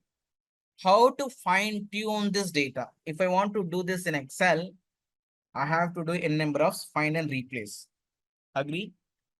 How easily we can perform fine tuning using Tableau data prep. There is a game here. Clear all of you? Right? All good? Now, let's see now, all of you, let's go to Tableau Prep Builder. You see? Right, perfect. Now, my dear friends, you see, we have only one sheet in this file. Automatically, this one sheet is placed on the canvas. Automatically, this one sheet is placed on the canvas. So you see here, so if you look at this plus mark, here we have different options. If you see a bit difference, I think based on Mangesh Yadav, based on the versions. Okay, based on the version, probably you might have a different screen, but mostly you'll have the same thing. What we have done here, we just imported data from Excel. Abisola, clear? All of you see this Tableau Prep Builder? We have taken group and replace Excel file, and the sheet one already placed on this canvas. Clear all of you? Now, if I click on this plus sign, you see guys, so these many different actions we can perform. Just look at my screen. You can aggregate, almost we do have 7 to 8 actions to perform. New rows, if you want to do any aggregation, if you want to do any pivot and unpivot, if you want to join the tables, or if you want to write any script, whatnot, everything can be performed over here. Okay. Now, my dear friends, you see plus here, click on this plus, go for a first option, clean step. We are going to clean the data. What we are trying to do? We are trying to clean the data. Oh, do we have to follow step by step? No, you can do any action based on the requirement, right? You can, if you want to do directly pivot table, yes, you can do the pivot table. If you want to join the tables directly, you can join the tables. If you want to aggregate directly, you can go for aggregation. Got it? It is not compulsory. You have to execute step by step. No, it is not important. You can take any action, you can perform data transformation. So first option I'm going to take as a new clean step. All of you click on a clean step. All of you click on a clean step. Done. Perfect. Select this clean step. Now here, this is called data grid, where you can see data in a tabular form. This is called data grid. You see here, if I place my mouse on this, you will see the captions. For me, it is taking some time to load. For me, it is taking some time to load. I have to actually restart. Remember, my dear friends, Tableau Desktop, Tableau Prep Builder. It will use, it will use maximum RAM. Remember this. If you have 2 or more Tableau Desktop opened in your machine, you have to face performance issues. Your system will go down, or definitely it will slow down. This Tableau Desktop slow down your PC. Clear? This Tableau Desktop, Tableau Prep definitely slow down your laptop. Now, you see my screen here, my dear friends. Here we do have 4 different columns, correct? Yes. We are going to perform data cleaning activity on each and every column by taking different options. Okay. Now, first column called Airbnb listings. You see, on first column, I am going to clean the data. How we can clean the data? So if you place your mouse on this column, you see here, there is option called 3 dots. If you click on this, more options, click on more options. Yes. Group values. We have 4 different types of option to clean the data. Okay. Manual selection, through pronunciation, and through common characters and spellings. We are going to explore all these 4 options step by step. Okay, Abisola, just look at my screen. Guys, once again, look at my screen. How to get this option? First of all, you see, you have to click on this clean data. And you are going to see one divider, one partition over here. Okay. Abisola. So here we do have one column called Airbnb. Make sure to select this one. This one. Make sure to select this one. Data profiling. Yeah, this is a profile pane. The second one is data grid. So third one is list view. Got it? Make sure to go for a profiling, data profile. So here, if you place your mouse, you will see 3 dots. Click on 3 dots, group values, go for manual selection. Is it done, all of you? And you have to wait for my instructions. Okay. Wait for my instructions. Manual selection. Now, what you have to do once you click on a manual selection, you have to pick a right word first. Which is the right word? Based on your knowledge, you have to pick the right word. And if you observe my screen here, few things are getting highlighted. Few words. You see here we have a gray color. If I place my mouse on this, you will see the number of, I will show you the percentage also. That means how many times that word is being repeated in this list. Manual selection.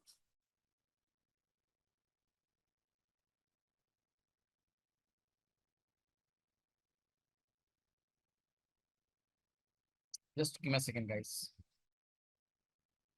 What's happening actually internally, few algorithms are running. You see here, my screen. If I over my mouse on this word called bathroom, right? So this word actually repeated 16 times. Right? This bathrooms, you see, this word is actually repeated only once. Clear? So what we have to do, actually, we have to pick right word. We have to pick the right word. How would I know? You see, if this word is repeated most of the time, so I assume this is the right word. So all of you click on this. Group values, manual selection. Manual selection. Select the first one, this one, bathroom, which is right word. Got it? You see now? So this is now become main word. Now what we have to do? We have to select relevant words.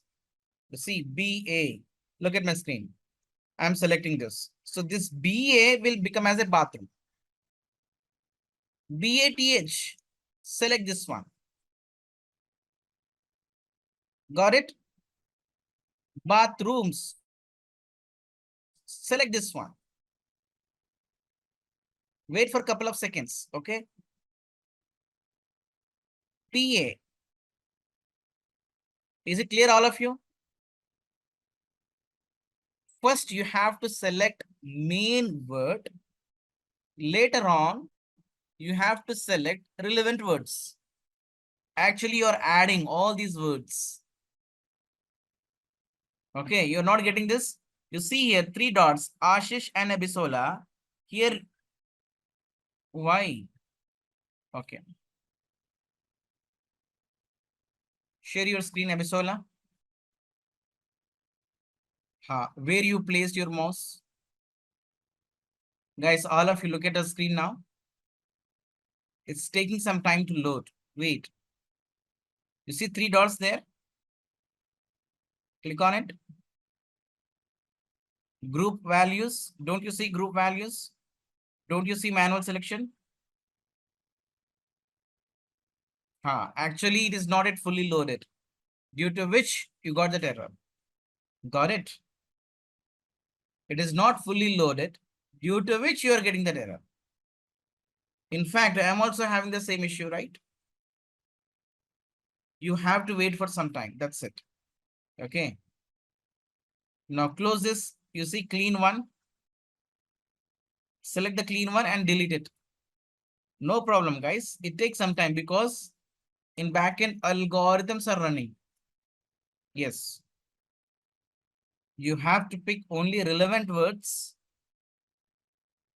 Once you pick relevant words, you have to click on done.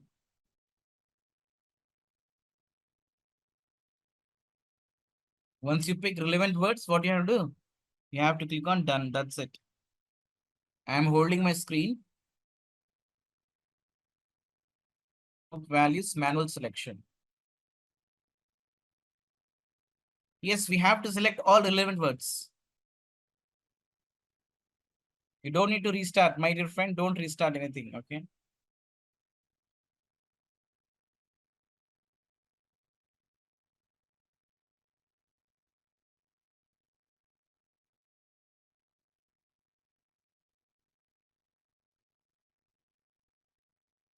If data is not yet loaded, just wait for a few more seconds.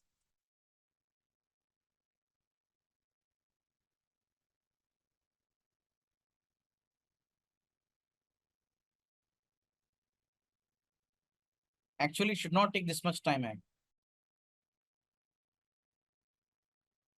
Within a minute, we can see the data actually. Okay. I don't know why today it is taking this much time. Within a minute, you can get the data. Every data will be loaded within a minute. I think so, because of the older version. No, in fact, I have worked on this 2023 also. It should not take this much time. Yes.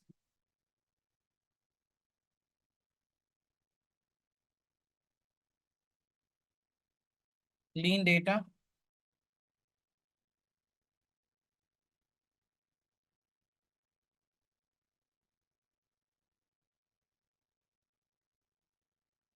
Manual selection.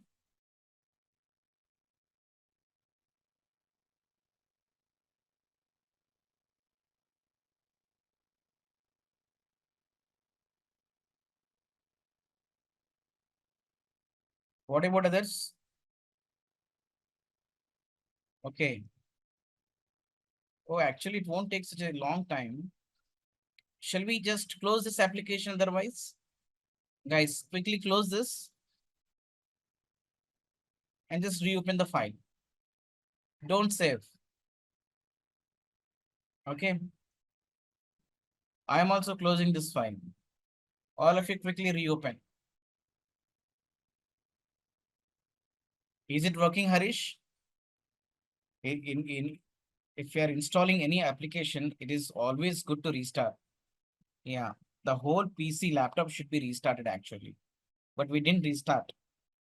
Okay, we'll give it a try once again quickly. How to delete that action, that cleaning activity, what we performed. You have to select that and click on delete. Delete it once again. Delete, remove it, remove it. That's it. Now give it a try from scratch.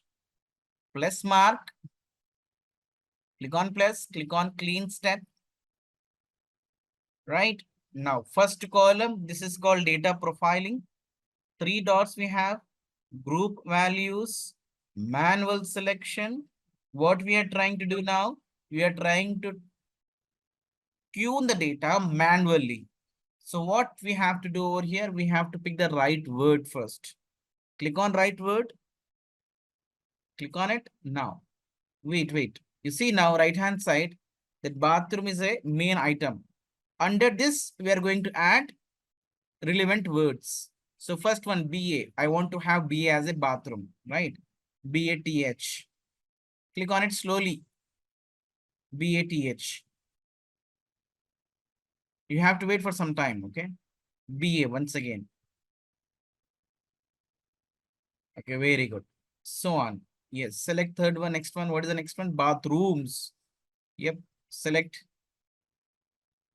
BATHS. At last, we have BTH also. BTH at the end. At the end, yes. Click on it.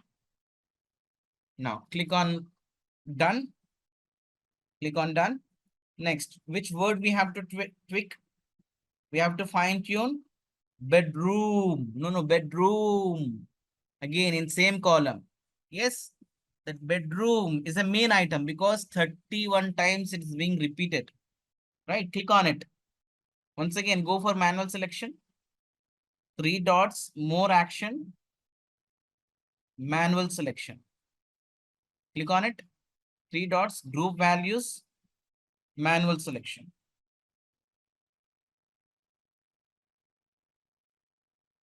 Click on bedrooms. Right.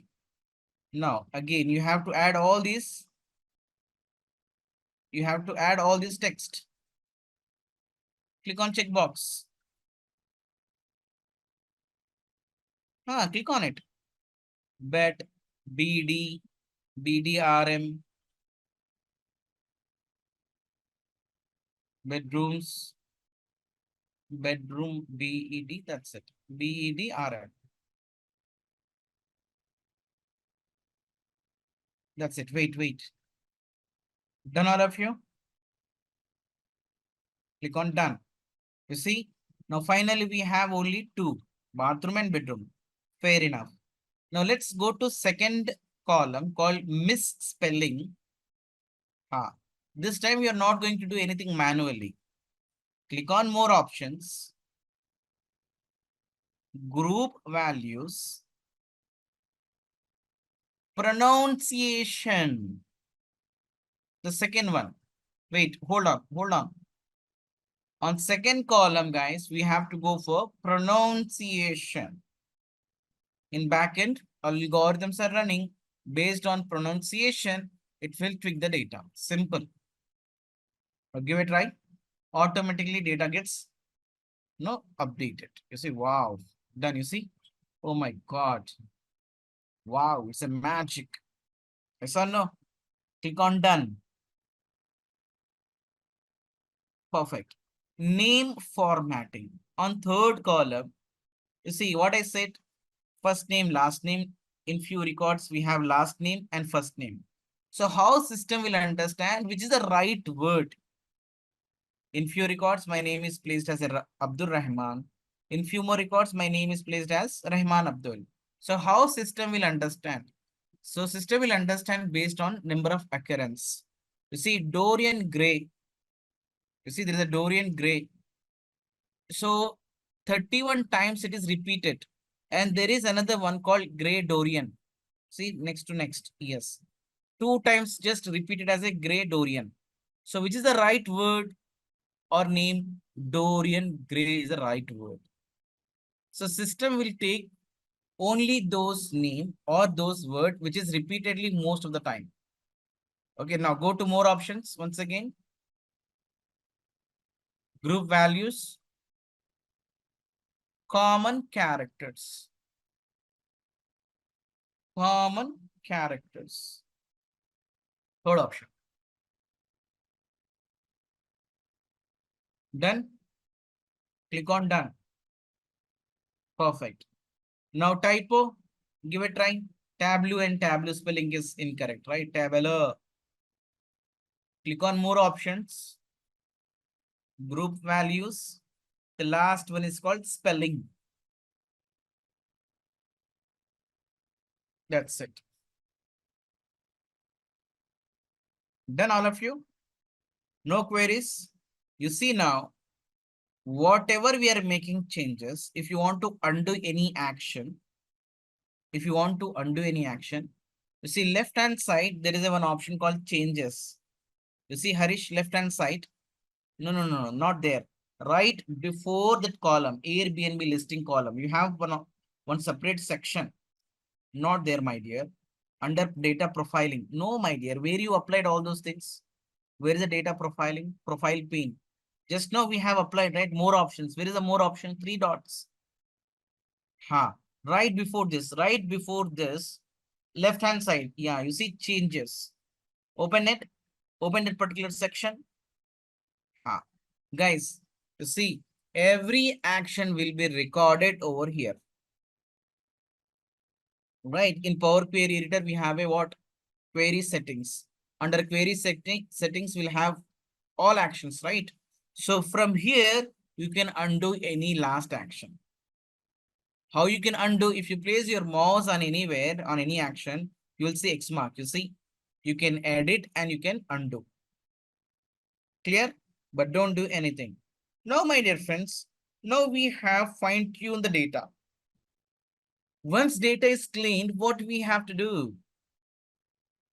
Once data is cleaned, what we have to do? We have to wait. We have to export. Now, here we have two options. Remember, as I mentioned, in real time, what will happen? We are not going to export this data on our local machine. No, we are going to publish this flow in the server. Okay. How you can publish this in the server? If you go to file or publish, go to top left corner file. Just look at our screen now. Don't click on publish. Go to left hand side. Top left corner, we have something called file, right? Top left corner, file. Click on it. Wait a minute. You see, guys, one option you can save this locally. Okay. Or else you see export package flow. You can export this or you can publish this in servers. But we don't have server now. What we are going to do, we are going to export this clean data in the form of Excel. How to export this data in Excel? You see now, there is a plus mark, right? Clean activity. There is a plus mark. Harish, yes, on this flow, click on plus mark, all of you. Click on it. Yes. You see, last action called output. Output. All of you click on output. We are just trying to export this data in Excel or .csv file. Okay. Done. Wait a minute. You see now, you clicked on output. Now you are on an output action. We are trying to export this in a different format. Where you want to export this file? There is a question. Left hand side, you see name. You can give a name. You see left hand side. Go down, go down. Name. Name of the file. What? If you want to give any name, you can give the name. Let's say what you can see here, clean data, something like that. Give a name. Clean, anything is fine. Where you want to save this file, you have to remember this location. If you want to change, yes, you can change it. Okay, if you want to change, you can change it, but let it be there. But you have to remember this. In which format you want to see this data? You see output type. There is a small drop down. So we'll talk about what is this dot hyper. But for time being, what we'll do, we'll export this data in .csv file. All of you select .csv file. Hold on. Is it done, all of you? No one is lagging? Right. Now it's time to export now. You see, that is the location and file name is clean data and file format is .csv file. Now what you can do to export this, there are two ways. There is option called run flow. Other than that, we have a play button also. Play button on output. On output action, we have a play button. On canvas, flow canvas. You see, all of you click on this play button, run flow. That's it. All of you click on this.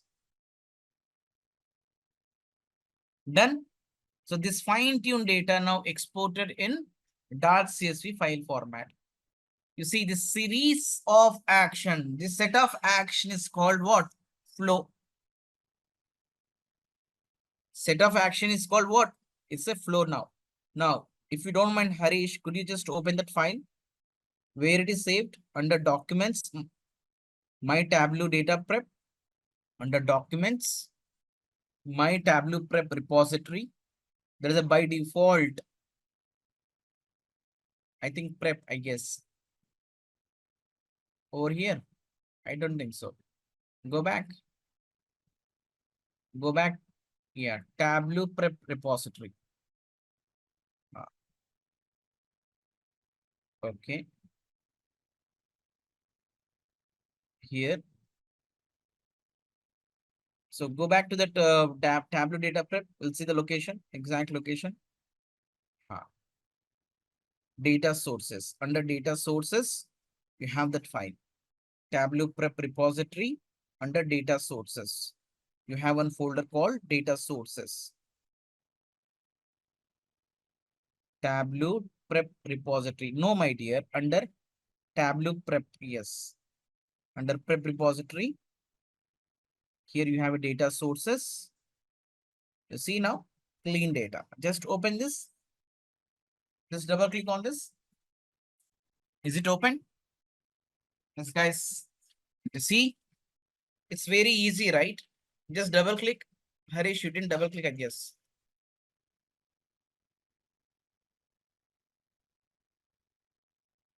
I just wanted to show you all how data will be now.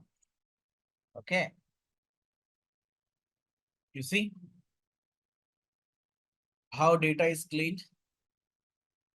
It's very easy, right? Oh, wow. Good. Perfect. Thank you, Harish. Thank you for your demonstration. Great.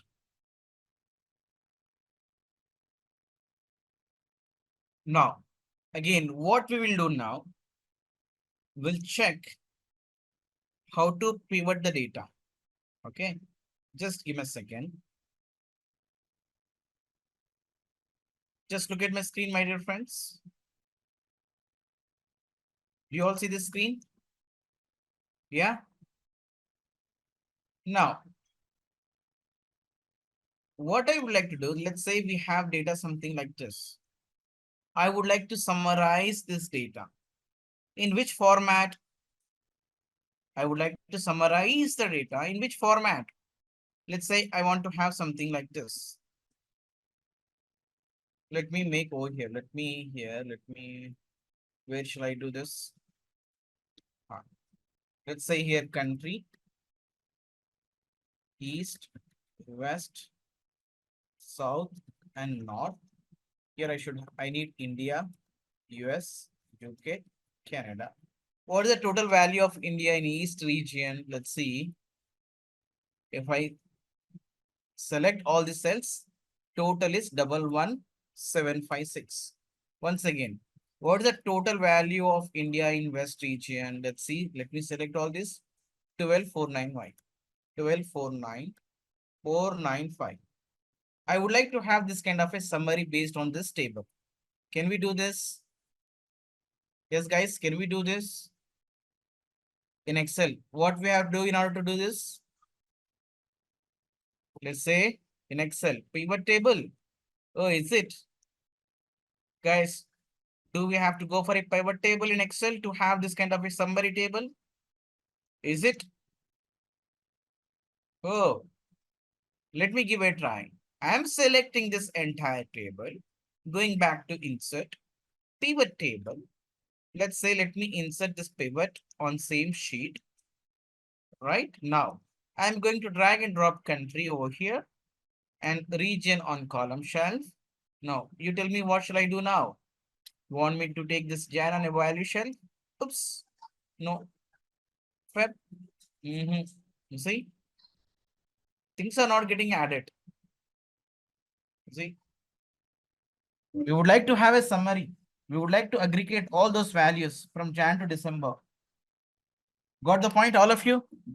This is the problem statement. If we have data in this format, we cannot do summary quickly. We can do that, but there is a workaround. We can do that, but there is a workaround. But can we summarize the data? No. Directly, we cannot do summarize. Can we use SUMIF? No, SUMIF also won't work. Jenny Scott, SUMIF also won't work. When SUMIF will work, when pivot table will work, when you have this data in a different format, then it will work. Okay, which format it should be? You see now, I'm just doing manually this. If I have data something like this, let me transpose this. You see, when we have data in this format, okay, this is from country and region, you see. It's a month, it's a values, right? So all these values belongs to India and East region. So what is the value of West? Let me copy down all these values. Let me transpose them. Right. So all these values from Jan to December and all these values from West region and countries India. You see, if I have data in this format, yes, as you said, we can go for a SUMIF or we can go for a pivot table. Oh, is it? Yes. You see now, I am selecting this entire table. Let me go to insert, pivot table. Let me plot over here. Now let me take country on a row shelf, region on a column shelf. You see now value should be on a value shelf. Oh, wow. You see how easily we can summarize it? Got the point?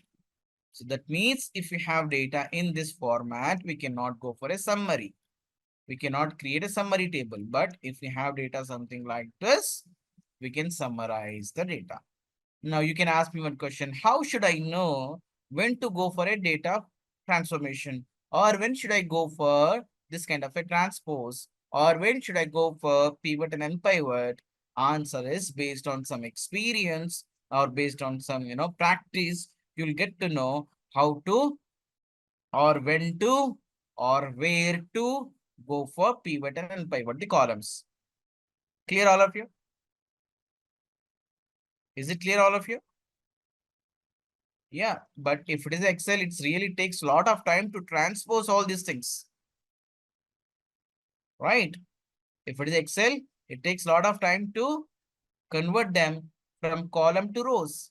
But you see, if you use Tableau data prep, You can do this very quickly. Oh, is it? Yes. So I request you all to load this pivot example file in Tableau Prep. Now, question. Do we have to open a new Tableau Prep? No, not required. You have already Tableau Prep open, right?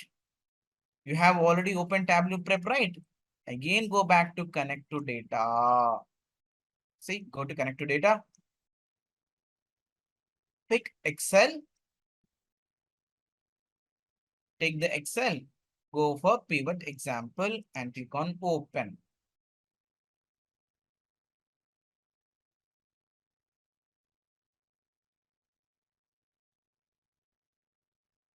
Very good.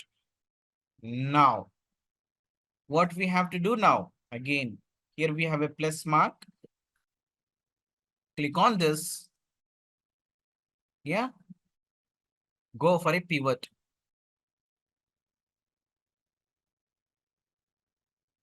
Click on this pivot. Sorry, click on this plus mark. Go for a pivot. Done, all of you? Now, look at this. Abisola, here you have to click on this plus mark. Take a pivot table. Take pivot table. Make sure to select this table pivot action. Okay, then only you will see all these options. Now, what we have to do here, my dear friends, here under fields, you have these many columns, right? Yeah. You have these many columns. You see columns to rows. Which one you have to convert column to rows? You have to convert month. All right. So we have all months in columns. We have all months in columns. We have to convert them into rows. Got it? Now, simply drag and drop this Jan under this one, this area, pivoted fields, drag and drop. You see, just drag and drop. Jan, okay. Next, Feb, where is the Feb? Feb. Just drag and drop. Clear, all of you? Just look at my screen. Just drag and drop over here, pivot values. Drag and drop.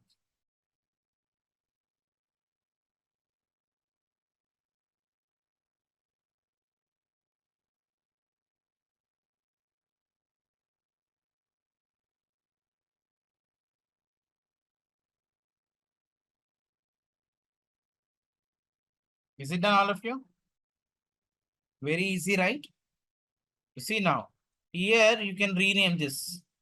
If you want to rename, yes, if you double click on this, let's say month.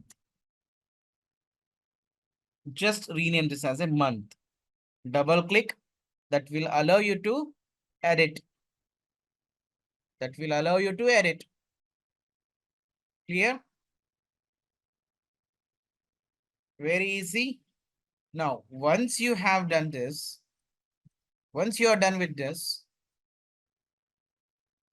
what we have to do? We have to execute this flow. To execute the flow, click on plus, click on output. Click on output. Okay, now file name, it's your wish. Unpivot table, it's your wish. And this location, it's your wish. If you want to change this, you can change it or let it be open. I'm going to export this in .csv file. Right, .csv file. Now you can click on this play button to run this flow. So this entire stuff is called as a flow. This is a flow. This is called a flow. Okay. Now all of you execute this flow. That's it. In real time, do you think that we are going to execute this locally? No, right? Keep that in your mind. Remember, in real time, we are not going to execute anything locally because we'll have lot of data. The data will not be stored in our machines. What we'll do? We'll export this flow. Sorry, we'll publish this flow in the servers. Okay. Now, let me open that file. Let me go to that folder. See, this is my folder. Right. Let me open this. It just here for your reference. I'm opening this Excel file. You don't need to open this. Okay. Just have a look. You don't need to open this. Okay, guys, just look at my screen now. Oh, wow. Now easily we can go for a pivot table. Now I'm going back to pivot table. This is only for your reference, my dear friends. You see? Country on erosion, region on evaluation, pivot values, boom. My goodness. So crazy. Yeah. Very easy, right? Great. Now let me close this. You don't need to open this Excel file. I just opened to show you all output. In the saved folder, what is the status for? Where? This is actually, if you see, my laptop is connected with OneDrive. This is not synced with my OneDrive. Got it? Okay. Okay, now let's again go back to a few other simple stories. What we can do, we'll go for a union. We'll see how to append the data, how to consolidate the data. Okay, so let me show you problem statement. So let's say we do have 3 to 4 different tables. We would like to make it as a master table by consolidating data from different tabs. Okay, so we have seen in Power Query Editor how to append the data. You see, same data we have. It's a north table, it's a east table, south and west. We have data in 4 different tables. We would like to append the data, or we would like to create one master table. So how to consolidate this data using Tableau Prep Builder. Okay, clear all of you? We are going to see how to append the data like this. This is north data. This is east data, something like this. Is it clear all of you? Problem statement. South table. Yes. Something like this. Yes, Abisola. We are trying to consolidate data, something like this. West table. Consolidation. We are appending the data like this. How to create this consolidation? Okay, this is my local file. I have already given this. Guys, do you have this union Excel file? If not, let me know. I will share it. Okay, let me share this file. Okay, no problem. Okay, all of you download this Excel file and quickly load this. Quickly load this. How to load the data? See, click on this plus. Click on this plus. Click on this Excel workbook. All of you take Union workbook. All of you take Union workbook.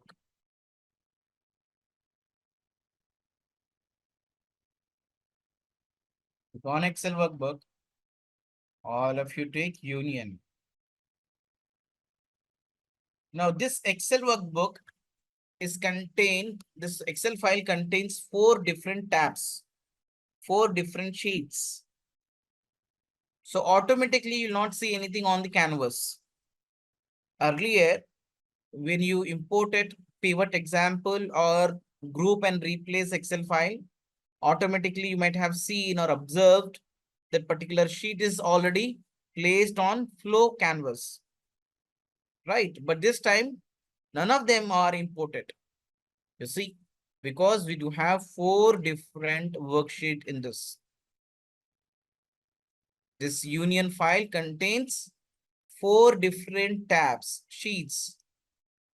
None of them imported on report canvas or flow canvas, flow pane. What we have to do now? Manually, you have to drag and drop one table. That's your wish. Any table you can drag and drop manually. Drag and drop one table on the canvas. Done? Perfect. Now, so here we have a plus mark. Click on this. So this join, we can join the tables over here, but I'm parking this join here because we are going to see in Tableau desktop how we can join the tables in Tableau desktop. Okay. Now let's pick union. There are 2 ways to append the data. There are 2 ways to union the tables, but we'll go with this option. Click on union. Click on union. Now you have to drag and drop second table. You see, you have to move this close to this. You see here options. The moment when you place this second table close to east, you will see few options. Or if you place your table close to this union, again you will see few more options. Drop this over here, add like this. Abisola, you see my screen here. You'll have this flow pane. Right here, you have the table left hand side. First, drag and drop one table. You got an error message? Okay, wait a minute. Let me finish this. Guys, once again, take another table. Just move this to union and you have to drop over here. Can't I drop here? You can drop over here also. You can drop over here also. But to give you better clarity, better picture, it's better to add this new table under union like this. So you will see this good picture. You see, you will see a good picture here. That's it. No difference at all. You see, add. So how we can understand this? We are going to combine all these 4 tables. Yeah, we are going to make it as a union. Clear? Now, once it is done, all of you generate. You have to do this a bit fast, okay? Okay, what you have done, you have taken join. Close it. Click on the join and delete. Click on it, delete, remove it. That's it. It's a union now. Now what you have to do, drag and drop that north. Left hand side here. Drag, wait, yeah. Please wait, madam. Where so rush? Delete it.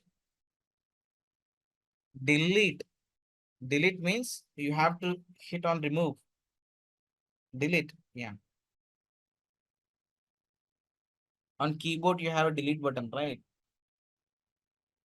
Delete is always easy, madam.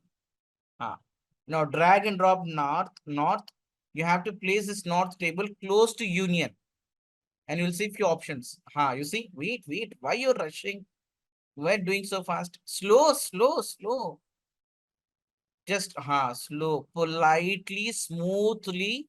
You have to handle with care. Wait, you see add button. Don't drop it blindly. You see, there is option called add. Drop it. We are not joining, we are appending the data. Do the same for south table also. Drag and drop south. Smoothly, handle with care. Very good. You see, this is a momentum. Not here. Place it on union only. Move this to add. Plus add. Right.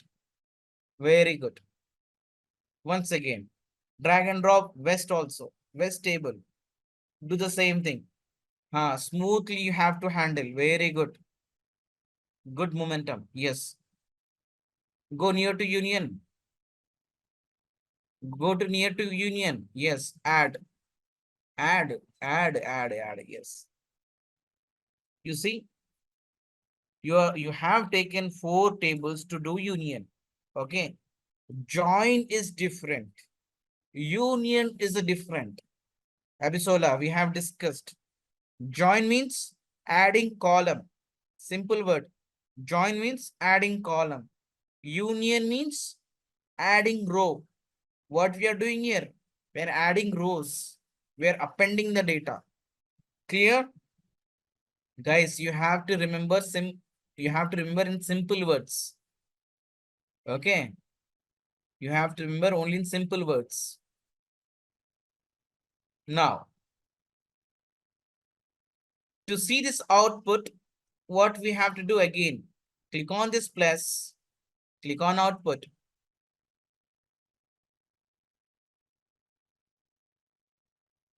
Clear all of you?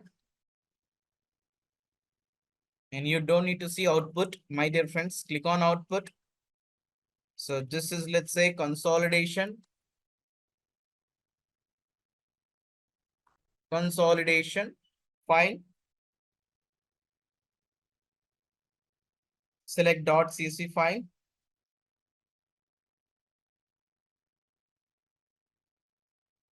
Click on run flow. That's it. Okay. Perfect. Now, what we will do now, we are going to import the data. Oh, we have been doing the same thing, but this time we will load sample superstore data.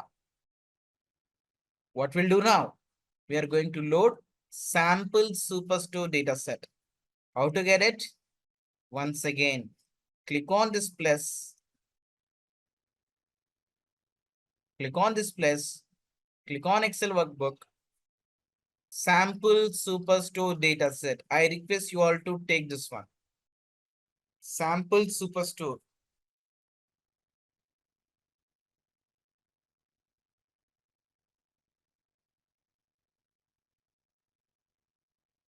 Is it done?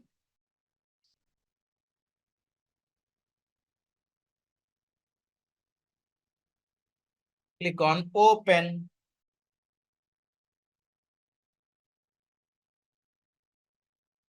Click on open.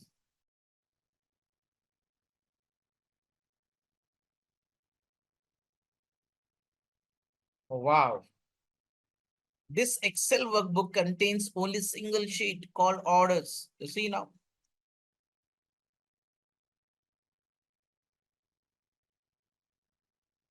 Got it? Now, what we'll do now, let's see now. Take clean step first. Click on this plus. Go for a clean step.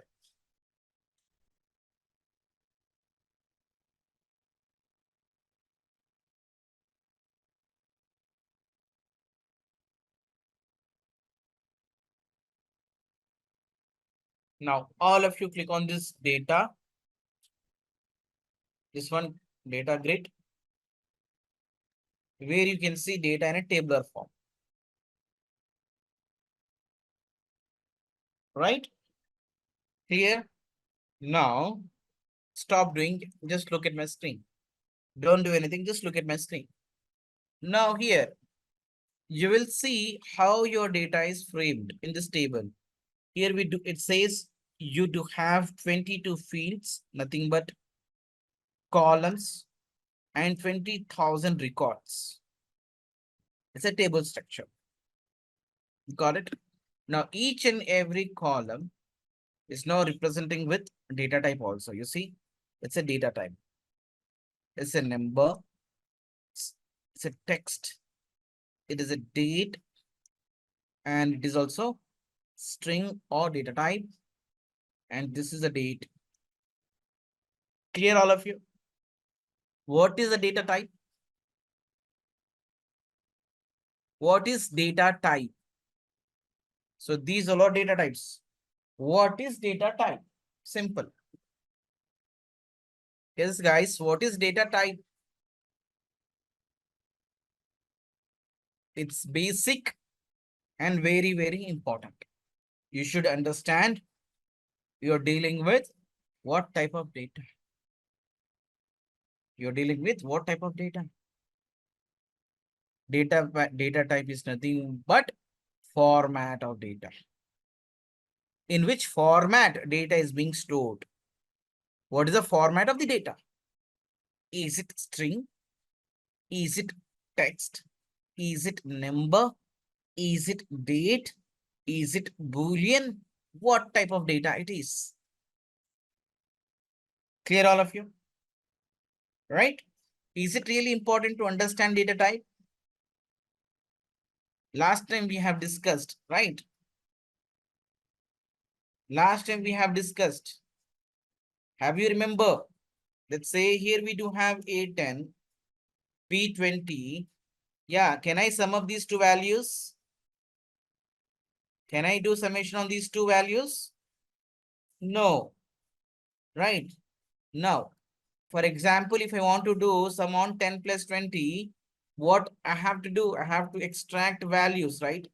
10. So in order to extract, I'm using write function, write comma 2. I'm extracting numbers only. Again, write function, right? I need two characters from right hand side. What I did, I have used a formula to extract digits from right hand side. 10, 20. Now, can I use some formula here to do summation on this? Can I use some formula to do summation on this? Can I use some? Okay, what is the output of this now? If I execute this formula, what could be the output? No, no if but cut. No.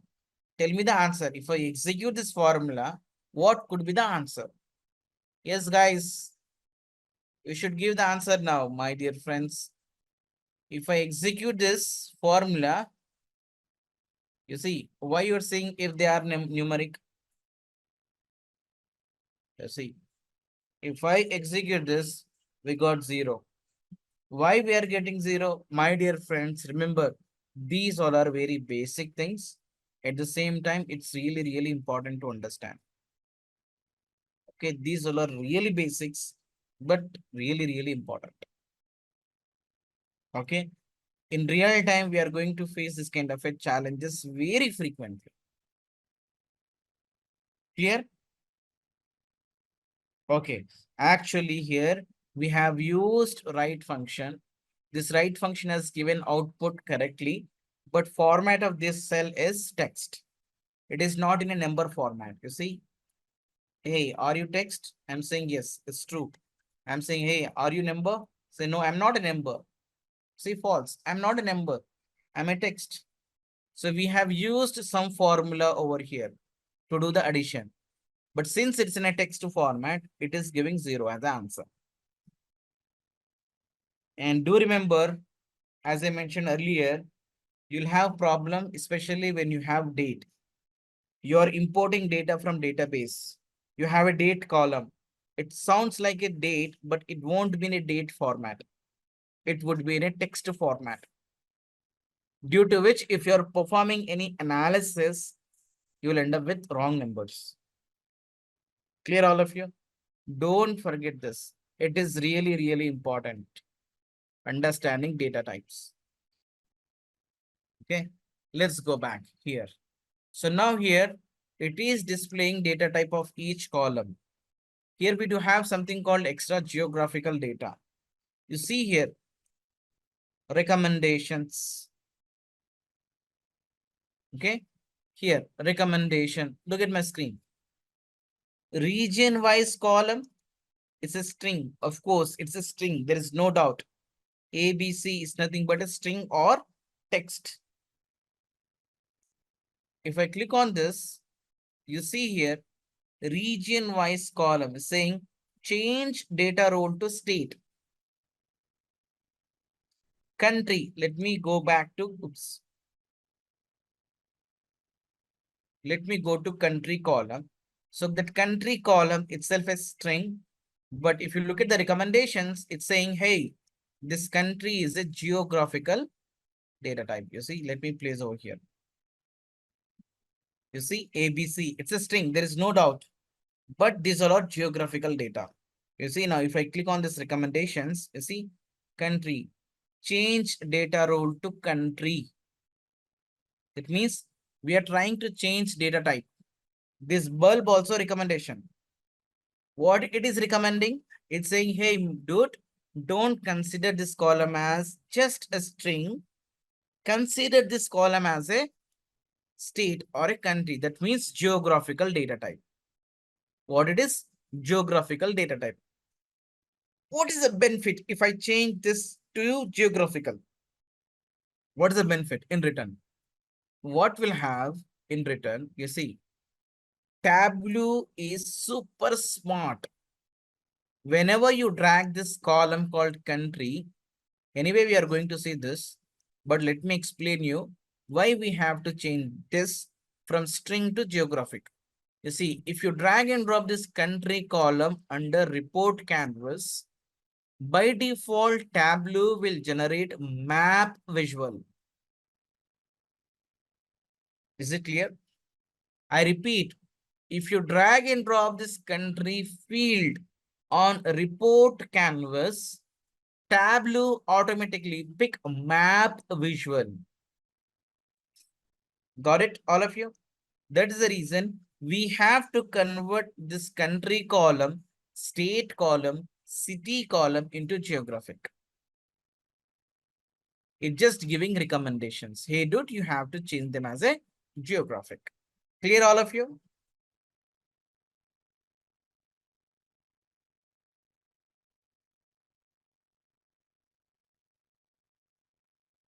Perfect. Could you just change it? You can click on this recommendation also. It's your wish. See, at least one column you have to change. You don't need to do all. You don't need to do this for 4 columns. One column is enough. Okay. One column is enough. I just changed on country column. Done. Perfect. If you want to split the values, you see here, go to customer ID here. Go to customer ID. If you want to split the values, click on these 3 dots. So here we have a split values. Split values. Automatic split. You have to click on the second one. Data grid. You have under data profile. You have to click on data grid to see data in a tabular form. We are going to see so many options in Tableau desktop. Okay. I'm not sure how you're going to remember all those things, but I'm going to each and every minute is really important. Every minute is really important. You're going to see new features. Okay. And practice is really needed.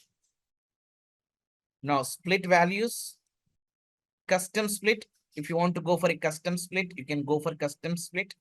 Use the separator. What do we have? Separator. It's a hyphen and split the value. Simple. Split the values.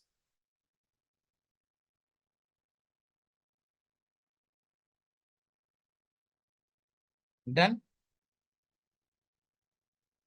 For example, let's say you want to apply filter on this data set. For example, you want to apply the filter. You don't need whole this data set. You need only few records. Which records you need? Let us assume that. So here we do have a ship mode, right? You want to have only first class records. What you need? You need only first class records. How you can apply the filter on this? You see, select this ship mode. First class, we don't have first class. I think we do have same day. Or let's say, let's pick this one, region wise. I would like to take only US records. How to apply filter on this? See, click on this, go for create calculated field. Go for create calculated field. We are going to use this create calculated field probably in our upcoming sessions. Just wanted to show you how you can write this. Okay, click on this create calculated field. Go for a custom calculations. Go for a custom calculations. You're going to see this field, this box now. We'll talk about this box later. Okay, now region wise is equal to what? We need US. In double quotes, just do mention US and click on apply. Wait. No, just give me a second. We want to apply the filter, right? It is not right way. Let me remove this.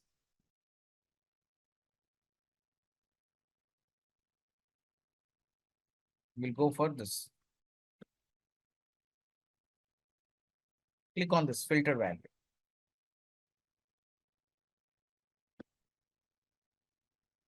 Select this region wise, click on filtered values. See?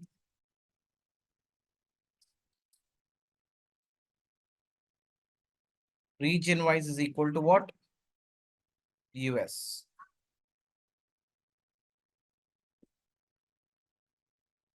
We're actually applying the filter on this column. We'll talk about this this box later. Okay. All of you click on this filtered value. Region wise is equal to US. Click on apply. Clear all of you? Perfect. Now we have only those items where region wise is US. We have only those items where we have US region. Done? Perfect. You see, any action you perform any action, you're going to see all those steps over here. Have you observed? Change data type, we apply the filter. Yes. So here we have done something else. We have removed, you see, I have removed. This is first one is changing data type. The second one is I have removed one column. So this is a filter one. This is split. All actions are recorded over here. If you want to undo any last action, left hand side we have changes. From here also you can do that. Right. Now, once again, click on this plus. You see, now you can export this data. If you're trying to export this data in the format of .csv, you will see only those records where region is US. And if you just observe this, earlier we used to have 20,000 records, but this time how many records we have? Only 3,000. That means it's already applied the filter. Okay. Now, do I have to export this in .csv file? Can't we do any other action? We can do other action also. It is not like you can go with only single action. It's not like that. If you want to perform any other activity, yes, still you can do that. What we'll do now, we'll go for a pivot. We'll go for a pivot. What do you say? Or we'll go for aggregation. We didn't see this aggregation, right? All of you take this aggregation. All of you take this aggregation. Click on this plus and click on this aggregate.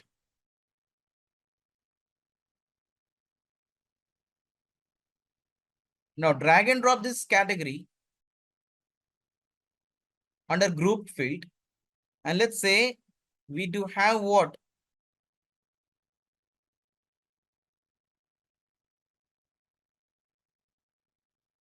we do have profit.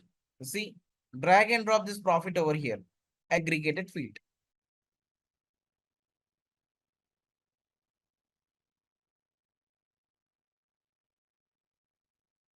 Can't we add one more dimension? No, you can add one more dimension also if you want.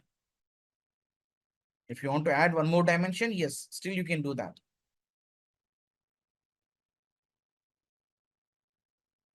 Now you see, now you tell me if I export this, am I going to see this summary or am I going to see the raw data? You tell me. If I export this, am I going to see this aggregated results or am I going to see this clean data? Ashish, we are not going to see the raw data. We are going to see the summary. Clear all of you? We are going to see the summary. So how we can export this here? Click on this plus and click on this output.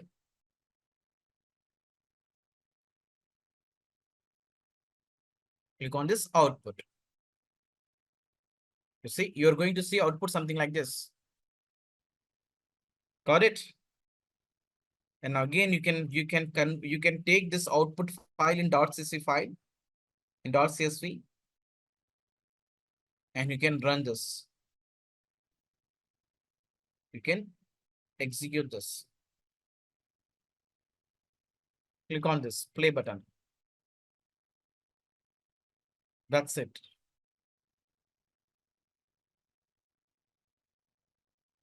Clear all of you? So enjoyed Tableau data prep? It's too good, right? Now, go to file and save this. Go to file, save this. Where you want to save, it's your wish. Wherever you want to save this, you can save this. It's your choice. Okay. So now, today we are going to start working with Tableau Public or Tableau Desktop. Okay. Let me repeat once again. There are two different types of tools. One is Tableau Desktop, wherein we can prepare the report, but it is a paid version. And we have something called Tableau Public, which is free version. In this Tableau Public also we can prepare a report, but we'll have few limitations. There is a difference between these two tools. Okay, yesterday we have seen how to install Tableau Public. I request you all to open Tableau Public. Okay, Victoria, hi, good to see you, Victoria.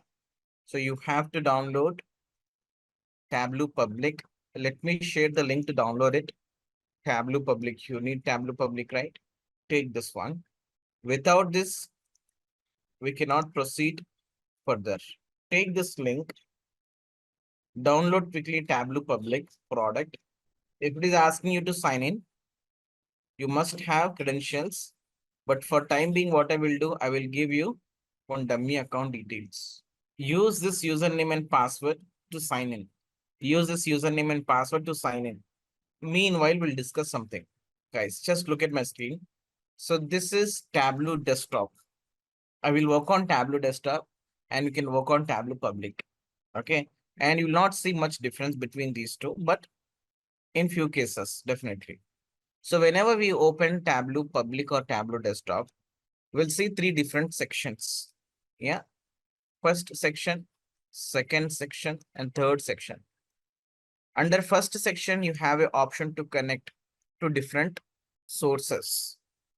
For example, if you have data in Excel and you are going to pick the Excel. If you have data in a .csv file or a notepad, you're going to take a text file. Okay. Now, if you have data in SQL or any Oracle database, just look at my screen here. If I click on more, so if I click on more, so these are all different servers. You see, if you have data in, let's say, where IBM DB2, you'll pick this DB2. If you have data in Azure SQL database, you'll pick SQL database. If you have data in MySQL, MySQL. If you have data in OneDrive, Microsoft SQL Server, whatnot. SAP HANA, whatnot. So my dear friends, in Tableau Public, you're not going to see these many connectors. That is a limitation. Clear? In Tableau Public, you don't have these many connectors. You will see only in Tableau Desktop. Clear, all of you? Now, yesterday I was highlighting something. Yesterday, I was talking about data flow, how you can get the data from server using data flow. Let me recap once again. So here we do have a database. This is Tableau desktop file, Tableau desktop. And here we have Tableau data prep. We do have two ways to get the data, right? You see, I am importing data from database to Tableau data prep. Here I'm going to perform data wrangling job. Once data is cleaned, what I'm going to do? I'm going to publish this flow in the server. I'm going to publish this flow in the server, right? Now, in order to prepare a report, I have to have the data. I have two ways to get the data. One way I can get the data from database. If I go with this approach, again, I have to clean this data. And another way, I can get this flow data from this server directly into Tableau desktop. Got it? Now, again, once data is in, I can create a report over here. Again, I publish this into the server. Now, how to get that flow from the server? I repeat, how to get that flow from the server? You see, if I go back to here, you see here we do have it to a server, right?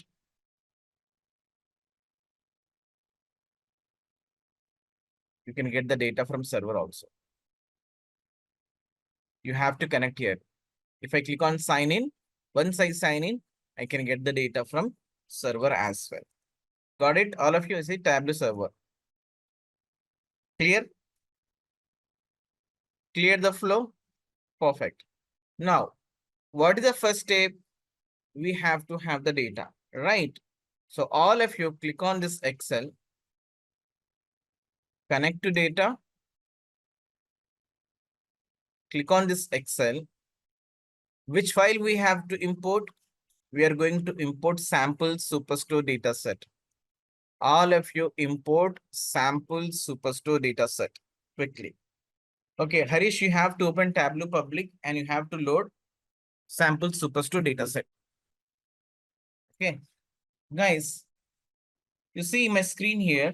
Whenever you are trying to import the data, here we do have different tabs. Bottom left corner, you see data source. Actually, we are in a data source tab where we can see metadata.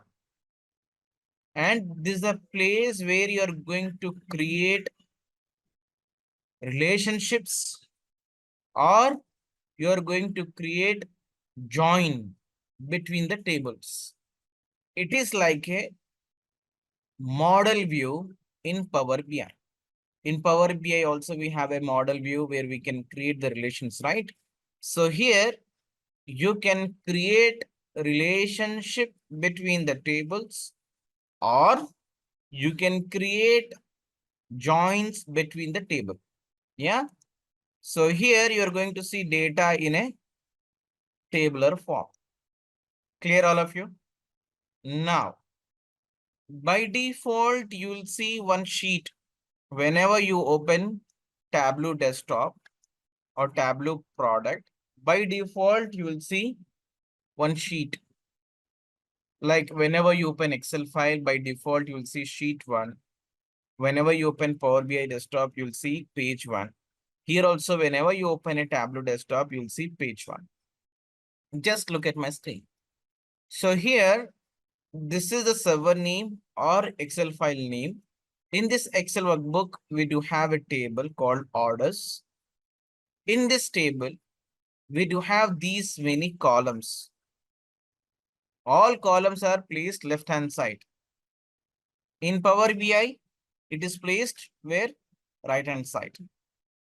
Why I'm keep on highlighting Power BI, because you have already gone through with Power BI. I'm just correlating so that you can understand in a better way.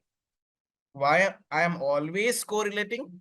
Because you have already gone through Power BI, that make easy for you to correlate.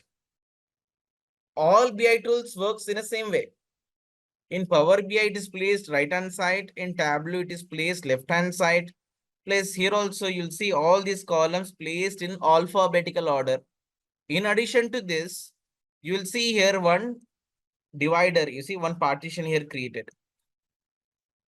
So these all are dimensions or non-numerical columns. Below this, we have something called measures, numerical column. Got it? Now, we'll try to understand this. This is called pages. We call it as a page shelf. We're calling it as a what? Page shelf. This is filter shelf. We are going to explore all these things. Yeah. This is called mark cards. Marks card.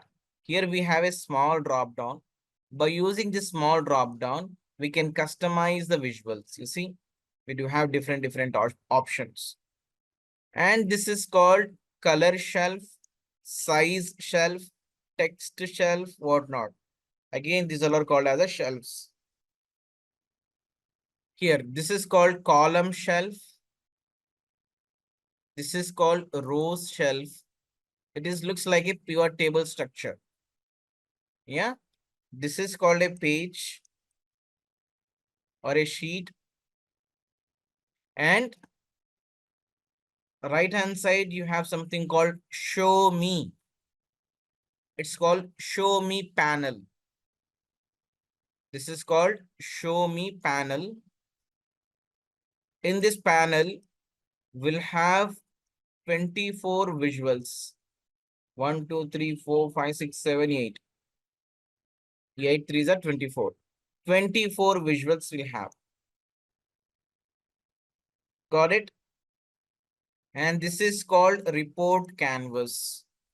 This is called report canvas. The sheet one, this is a title bar. It's a title for the report. Got it? We are going to explore each and every point. Just, I would like to go through this quickly at very high level. Now, my dear friends, in this sheet one, have you opened Power BI? Sorry, Tableau Public? Right, you see now, you'll have this something called Tableau icon. Harish, you have something called Tableau icon. If you click on this Tableau icon, you'll have option. It's very easy. First stage of any BI tool is what? You have to import the data. By the way, we forgot to tell you, right? I forgot to tell you this second page. So the second section. In the second section, you will see recently opened files. Very recently, whatever you have opened, those files can be seen on second section. Under third section, here we have some material. Yeah, some learning material you'll see on the third section. Yeah. Now, guys, in this page one, in this page, you can always plot only one visual at a time. Oh, is it? Yes. You'll have always single visual. It is not, you can place multiple visuals in like Power BI. In Power BI, we used to place everything in a single page, right? But here it's not like that. On a single page, single sheet, we'll have only one visual. Then you can plot another chart. You can take another one. You can plot another visual. Every sheet will have only one visual. How to combine them together? How to combine them together? You see here we do have something called dashboard. The second icon, what you see, This is called a dashboard. Let me just don't do anything. Look at my screen. If I click on this, yeah, this is called dashboard, where you can place multiple sheets. I have 3 different sheets. Every sheet will have a single visual. You can drag and drop all these visual on your dashboard. Dashboard means collection of sheets. Collection of sheets is nothing but dashboard. Perfect. Now, we have something called story. You see the last icon, what you see, this is called story. If you want to narrate a story, you can build a story also. What is story all about? Story means collection of sheets plus dashboards. Collection of, you see, sheets and dashboard. You are going to drag and drop them over here. So we'll talk about dashboard, we'll talk about stories, and we'll talk about sheets and everything in our upcoming sessions. Okay. So far, so good. Perfect. Now, my dear friends, what we are going to do now, we'll make hand free on this tool now. Just open that file. Would you like to share your screen quickly? Just share your screen quickly. You see, what is the first stage? Collection of data, right? You see, left-hand side, we have a connect to data. Top left-hand side, left corner. Click on it. What we have to do? Simple. Excel workbook. From where we have to get the data? Excel. Okay. Don't you have data? Download it. Now what we have to do? Go to sheet 1. That's it. Easy, right? Okay. We have something called ClickSense. That is another BI tool. You have to learn ClickSense by yourself only. Perfect. Bottom left corner, you have sheet, right? You see? Bottom left corner. Left hand side. Click on sheet. Click on it, my dear. Click on it. Yes. Abisola, share your screen. Yeah, you can stop it now. Abisola, I think you have opened Tableau data prep. I think so. You see? You have opened Tableau prep builder. We are working on Tableau public. Open the Tableau public desktop. Wait, Tableau public. I think yesterday we have installed, right? Why you are installing once again? Close this. Close this. Cancel. Windows search. Go to Windows search. Windows search. Tableau. Type Tableau. You see public is there. You see Tableau public 2024.1. Click on it. Click on it. Wait. Clear? What you have to do now?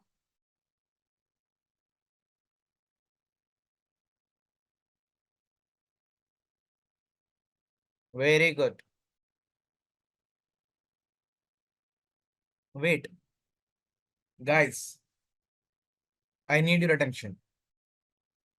This is Tableau public, right? We'll have few limitations. If you're working on Tableau public, can we save this file in our local machine? Answer is no. You cannot save this in your laptop. Oh, is it? Yes. How to save this file? In order to save this file, you have to sign in Tableau public server. You can save this under Tableau public server only. Now, how to save this? All of you look at the screen now. Go to file. Go to file. Top left corner. Yes. Okay. You see, save to Tableau public as 1, 2, 3, 4, 5, 6th one. Yeah. This is now grayed out. The moment when we have a visual, now we are going to see that is in enabled state. So what we'll do, let me give a try with 1 or 2 visuals. Then I will ask you to save this in server. Okay. Now all of you look at my screen now. Look at my screen. This is called column shelf and this is called row shelf. Right. We are going to place dimensions and measures based on our requirement. We do have two different set of data over here. One is dimensions and another one is measure. Dimension is means what? In layman language, non-numerical data. Non-numerical data called dimension. Measures are nothing but numerical data. Numerical data. Technically, qualitative and quantitative. Yeah, you can quantify this. This is qualitative data.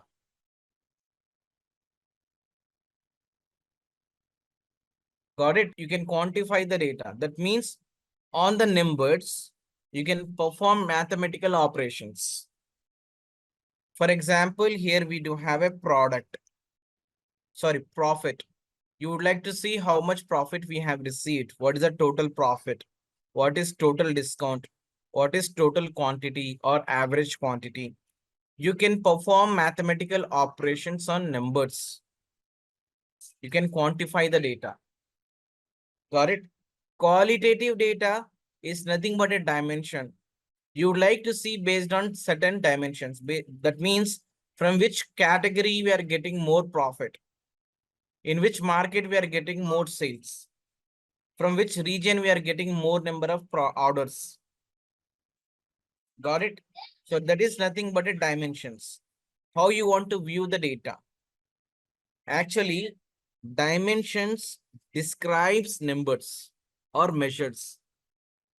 Dimensions describes measures. How you want to see your numbers, in which angle you want to see the numbers, or at which level you want to look at the numbers. So these are different definitions of dimension. Okay, now we'll plot one graph now. Let's see now what we can do. All of you just drag and drop this subcategory under row shelf like this. All of you drag and drop this subcategory under row shelf. Clear? Now, it's very easy. Drag and drop sales under column shelf. Wow. You see now? Clear? Do you see now, bar? Remember, it's very easy to plot any graph in any BI tool. It's just a very easy job. Yes or no? Now, we'll see how to sort this. But before we proceed further, we have to understand terminologies. You see this one under row shelf, we have subcategory, right? So this is called pill. This look like pills, right? These are called pills. Clear? Now, yes, we do have two pills, but one is in a blue color and another one is in a green color. What does it mean? You see, this color indicates this green pill is a measure. What it is? This green pill is a measure. And dimensions will be represented in a blue color. Got it, all of you? Green pills represents measures. Blue pills represents dimensions. Yeah. Clear, all of you? Perfect. Very good. It's an interview question, by the way. Now, I would like to enable data labels. How to enable data labels? There are multiple ways to enable the data labels, but we'll go with this option. Here we have a T for text. You can drag and drop any field under column shelf and row shelf. You're going to get one visual. Okay. How we can understand this, I will let you know once we are in a visuals. Okay. Now all of you click on this T for text to see data labels. Got it? Now we have a data labels for each and every bar. Yeah. This bar indicates the sales value, correct? Now, how to sort this visual based on sales value? Now, there are many ways to sort. If I hover my mouse on this area, mid of this canvas, we'll see one option. You see, if I hover my mouse on mid of this canvas, do you all see this? One click to sort largest to smallest. Another click, smallest to largest. Third click, sorting by ascending order, sorting subcategory by ascending order. Got it? All of you sort. Easy. Very good. Now, this is really very simple sorting. Let me take you through advanced sorting. Okay. As I mentioned yesterday, you're going to see so many options. Okay. Now, one more option. You see here, this subcategory, right? If I place my mouse on this, yeah, here we have a small drop down. If I click on this, so again here also you have option to sort. Click on the sort. This one. If I click on this drop down, here you have option called to sort. Done? Yep. Now, from here also you can sort by ascending order or descending order. This is very normal sorting. If you want to sort by some other field, still you can do that. You see, sort by, one is manual sorting.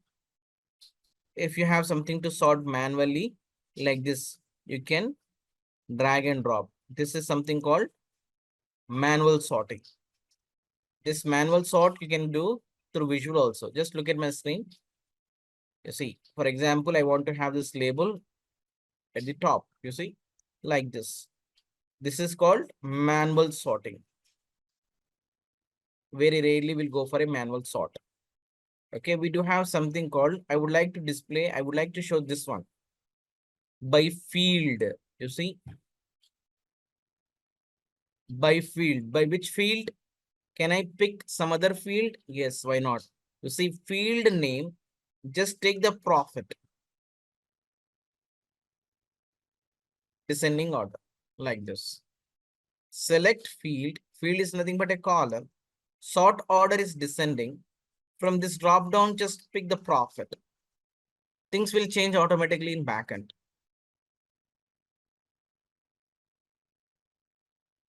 Done? Perfect. Shall I close this? No one is lagging. Now what is happening here? Actually, we are sorting by the profit. You see now? Let me close this. Let me erase all these markers. You see, copiers, the subcategory is at top level. But if you look at the value, sales value is lesser than phones. Why it is in top? Sales wise, okay, it is less than phones. But when it comes to profit wise, copiers are giving more profit. Got it? To give more clarity or better clarity, what I will do, I will drag and drop this profit under column shelf. You see now, all of you drag and drop profit under column shelf. Now you'll get more clarity now. Got it? Sounds good? Clear what is happening here? Profit wise, copiers is giving more profit. Yeah, sales are lesser than phones. Sales wise, phones is giving more sales, but profit wise, it's in a second position. Perfect. Now, this is a title for your sheet. Can we edit this title? Oh, why not? How to edit the title? If you double click on it, if you double click on this title, that will allow you to edit. All of you double click on this. Yeah. Now I'm going to give it as custom sorting. Sorted by profit. Sorted by profit. Okay. You can select this if you want to format. Yes, you can feel free to format this. Done, all of you? That's really great. Now, what is the difference here? We have OK, cancel, and apply. You see, it's no. If you click on apply, what will happen? This dialog box will not go anywhere. It will stay here only, but change will be applied. If you click on apply, what will happen? You see, here is a change. It is now applied. If you click on OK, changes will be saved. At the same time, the dialog box will go away. Simple. Yeah. Now, if you want to rename this sheet, yes, you can double click on this sheet and you can rename. If you want to rename this, double click and say sort. Done. Perfect. Shall we go to next sheet? Yes. All of you take another sheet here. Otherwise, what we'll do now, we'll try to save this file. What do you say? Go to file. I need someone's system now. If you are using Tableau desktop, you can you can save your file in your local machine. You will not have any challenge. Okay. But when you are using Tableau public, then you have a challenge. Then you'll have a challenge. Now go back to your Tableau public, my dear friend. Yes. This is Tableau public. You see, earlier that option was in disabled state. Now it is enabled. Got it? How to save this? All of you, please follow the steps. You may require to create your credentials now. Okay, click on save to Tableau public as, click on it. Yesterday you might have created account, right? Yesterday, guys, you might have created an account. If not, click on create an account. Okay, by the way, Tableau is coming from which, who is the owner for Tableau? Salesforce. This Tableau is coming from where? Salesforce. Okay, now all of you create an account. Yes, Victoria, create an account. Okay, do one thing. Otherwise, okay, yesterday you have created. If you don't have, please create an account. Yes, give a name. Okay, Ashish, if it is asking you to give a name, yes, you have to give a name to your file. Once you save it, where it will save? This file will be saving in cloud. Okay, that will take you to Tableau public cloud. All good, my dear friends. Any challenges? Abisola, give any name. File name is anything. That's your wish. Okay. Wait, cancel this. Where is the visual?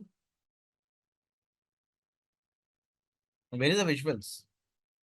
Okay, go back to that server. Click on open. Okay, cancel this. Actually, what you have done, go back to file. Cancel this. You have to sign out from here actually. I think you're using my account, right? Go to server. I will tell you. Wait. Go to server tab. No, server. So not there, madam. There is another tab called server, right? Click on it. So here, create your own account. Create an account. Exactly. Click on create an account. Enter your details. Enter your Gmail account. Enter the password. All of you create an account, your own account. Create my account. That's it. Yes. You can stop sharing. Go back to your Gmail account and activate your account. You have to use this account whenever you are publishing your file. Okay. Now, Ashish, would you like to share your screen? Okay, someone has started sharing. Harish. Okay, well, Harish, what is happening here? Yes. Have you published this file? Have you saved this in Tableau server? No, yes, no, yes. Guys, you see now, by default, the moment when you sign in, what will happen? That will be redirected to this website. You see the URL public.tableau.com. Clear? So whenever you want to save your Tableau public file, you have to save in this portal, in this website only. I repeat, you cannot save Tableau public in your local machine. Is it clear? Now, how you can download this file? You see now, top right hand side, we have a download option. You see? Click on it. Guys, I need your attention. If you click on this download, perfect. Minimize this. Let's go back to Tableau server. Again, you see, as it is a public, anyone can access your file. Oh, is it? Yes. Ashish can access Harish file. Harish can access Ashish file. And you can access Victoria file also as it is public. Got it? So here, right hand side, we have a settings. You see the option called settings. Yeah, settings, right hand side, where you have downloaded the file. You see the download option. Settings. Click on it. Guys, since we have only one sheet, so we'll not have any problem here. But when you have multiple sheets and you would like to see all the sheets, you see here, show sheets. If you enable this, you can see all the sheets, whatever you have. Enable this. You see, allow. If you don't want to allow others, you see, allow access. Let other download or make a copy of this visual. If you disable this, others cannot able to see this file. Clear, all of you? Yep. Okay, Victoria, what you can do for timing, let it be there as it is. I will take up your screen once again. Only thing is you have to sign out from my account and you have to sign in with your account. Okay, let it be there, no problem. Done, all of you? All good? Okay, let's proceed now. All of you take new sheet. We'll talk about filters. We do have various filters. Oh, is it? Yes. We have something called dimension filter. We have something called measure filter. We have something called interactive filters. Interactive. We have something called data source filter. Data source filter. Whatnot. Context filter. We do have these many filters. Shall I make a note of all these filters?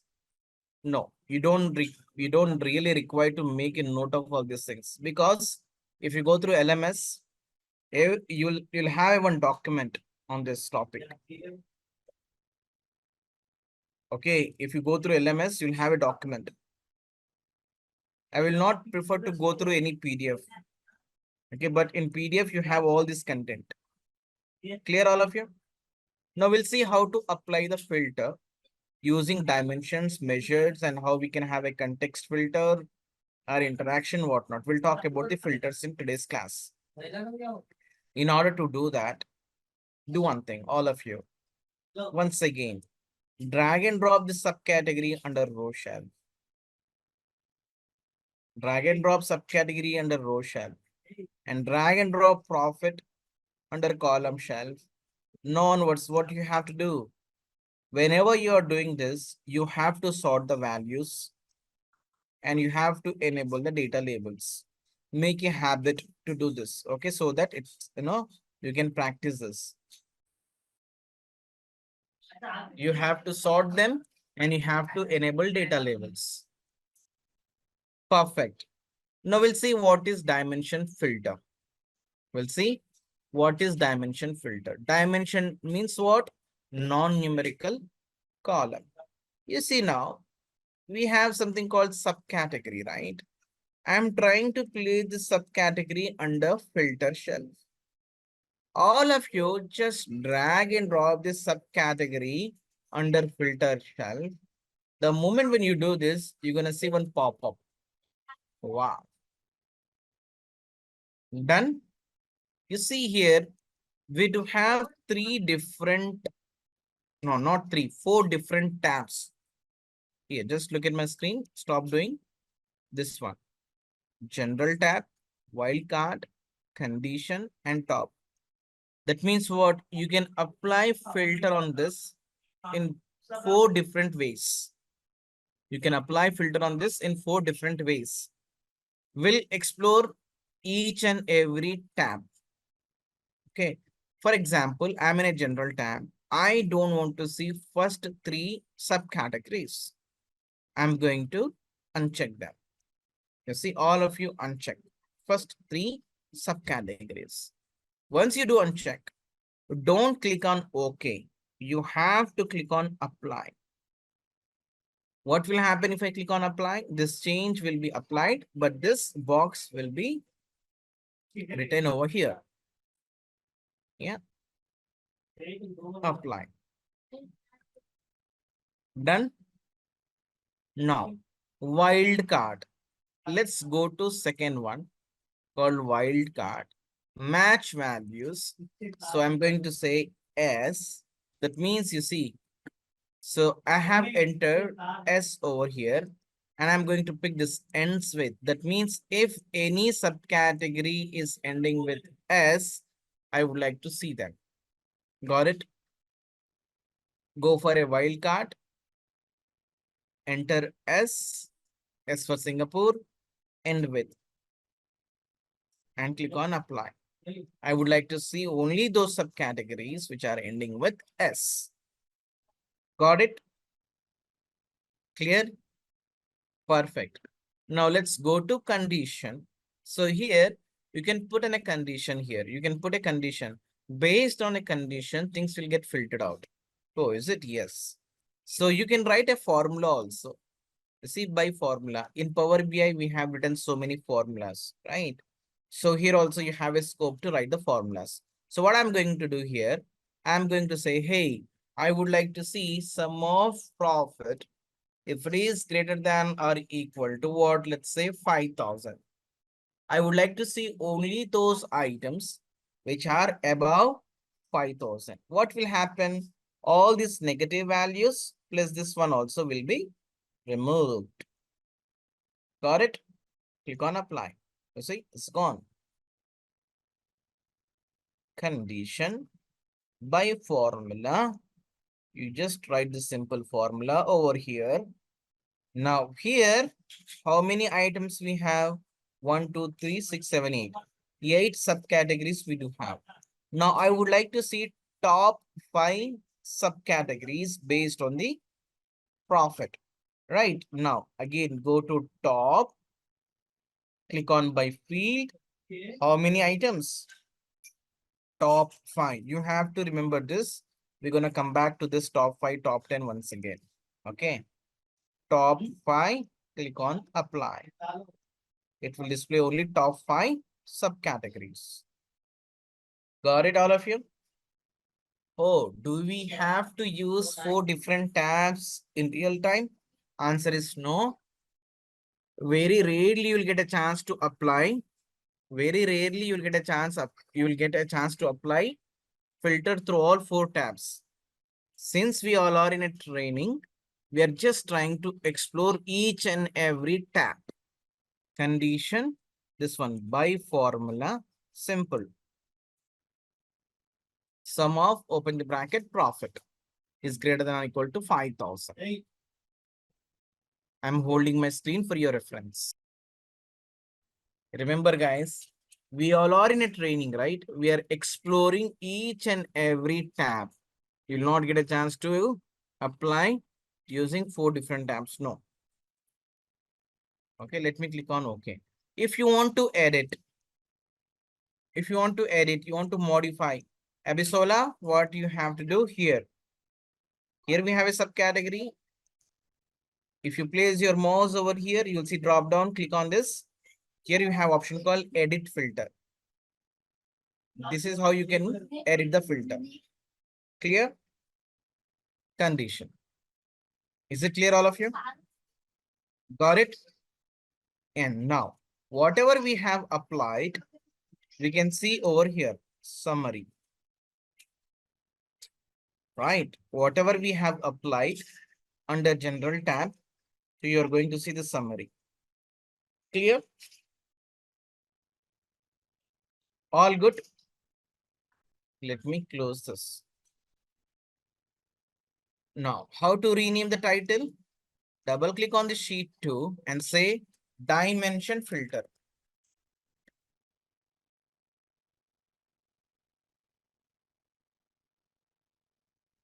Double click on the title and say dimension filter.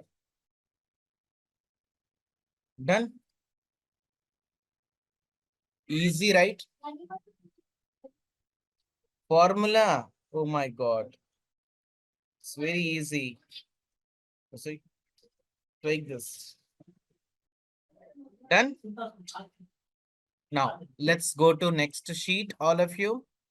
If you want to rename this sheet to, yes, you can feel free to rename it.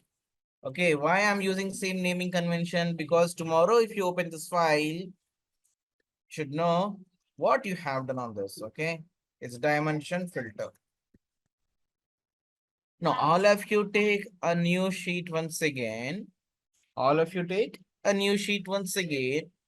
Do the same thing. Drag and drop subcategory under row shelf and drag and drop profit under column shelf.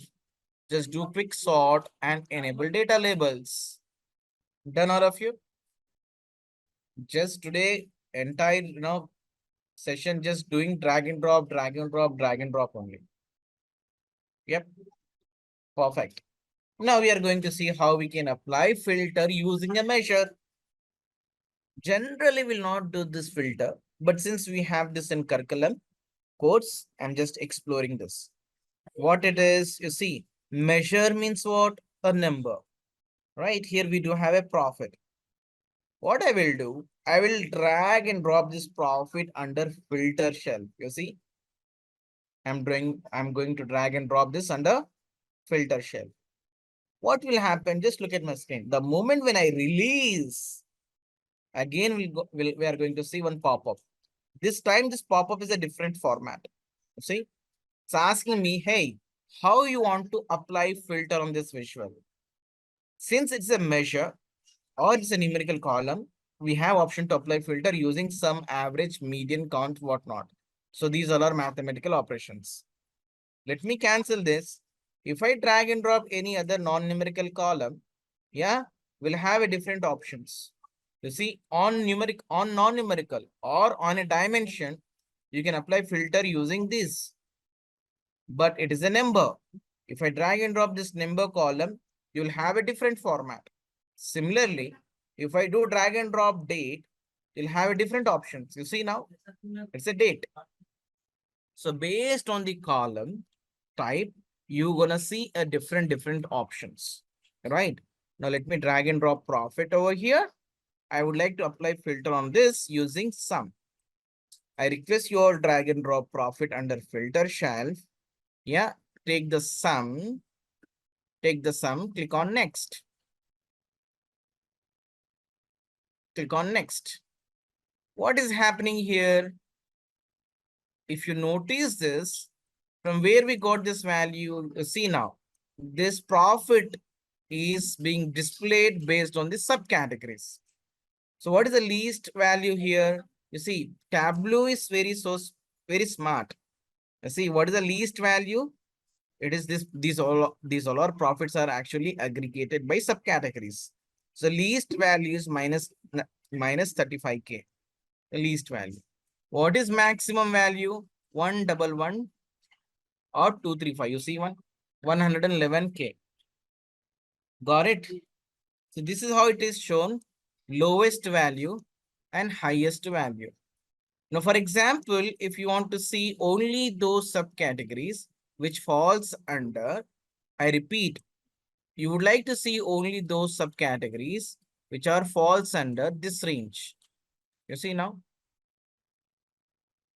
if sum of category, sum of, let's say, subcategory profit is sum of this 12,000 minimum and maximum this, you will see only those items like this.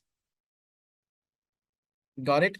Now, for example, let's say you have a requirement, you would like to see only those subcategories which are giving 10,000 to, let's say, 100K. You would like to see only those subcategories which are giving profit between 10,000 to 100K. Then you want to see only those subcategories.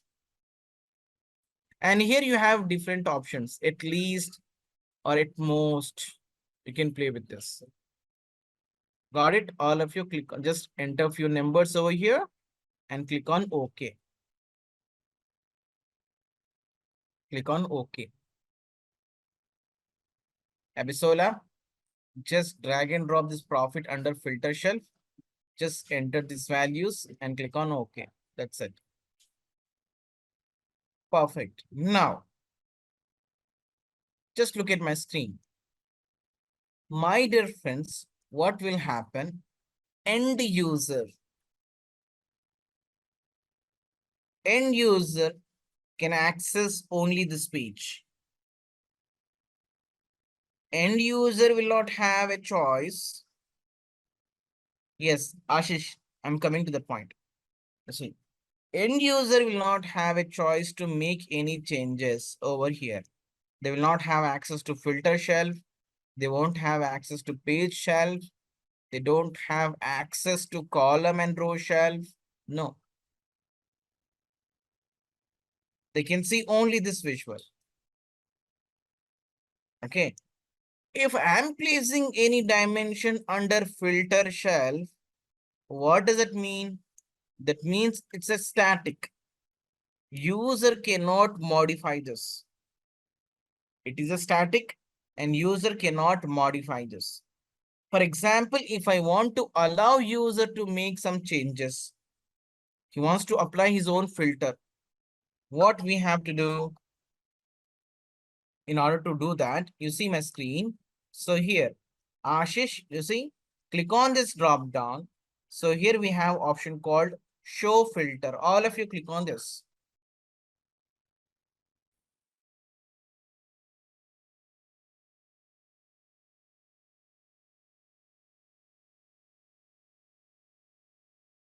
Okay, what is happening over here? Just clear the canvas, remove profit and category. Abisola, just look at our screen now. Remove it. Yes. Yeah, remove it. Yeah, remove this also. Remove profit from filter shelf. Okay, now drag and drop subcategory under row shelf. Subcategory under row shelf. These are all the subcategories what we have. Drag and drop profit under column shelf.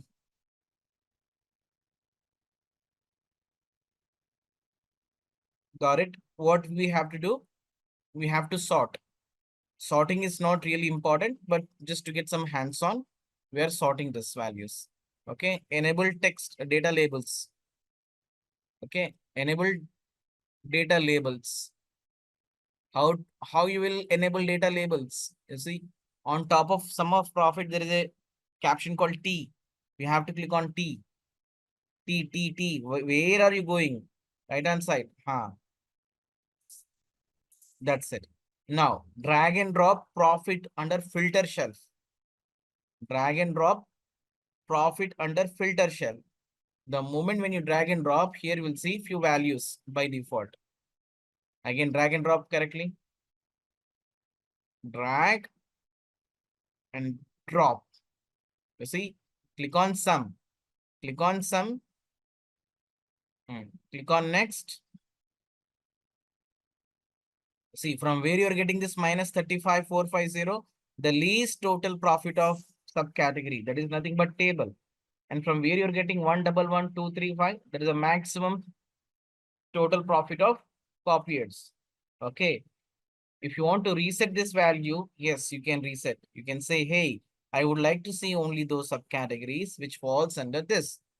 10,000 to what? Let's say 1 lakh, 100K. Click on apply. Click on apply. Don't you see the values now? Don't you see the subcategories? Yes, Abisola. Done. Click on OK.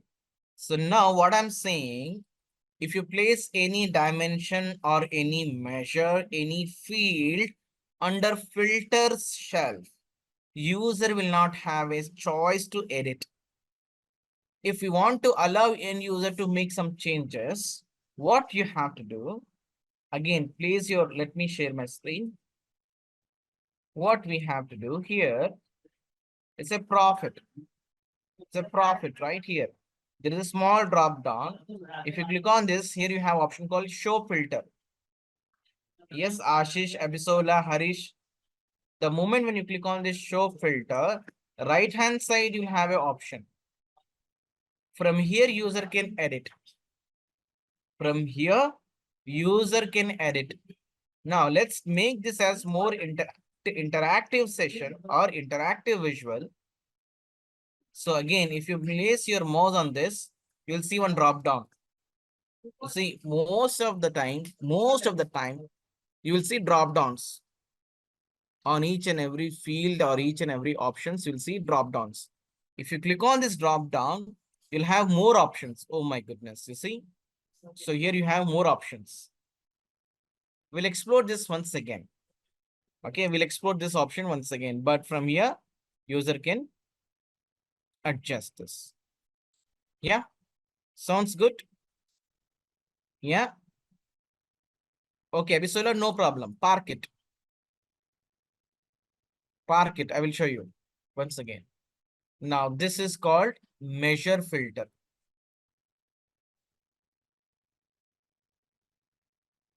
What it is, it's a measure filters. You see, my dear friends, what I'm saying, in order to see this, you have to click on this small drop down, show filter. Don't you see this option, show filter? So without enabling this show filter, you guys are expecting to have over here. How will you see this without enabling it? Got it? To see this option,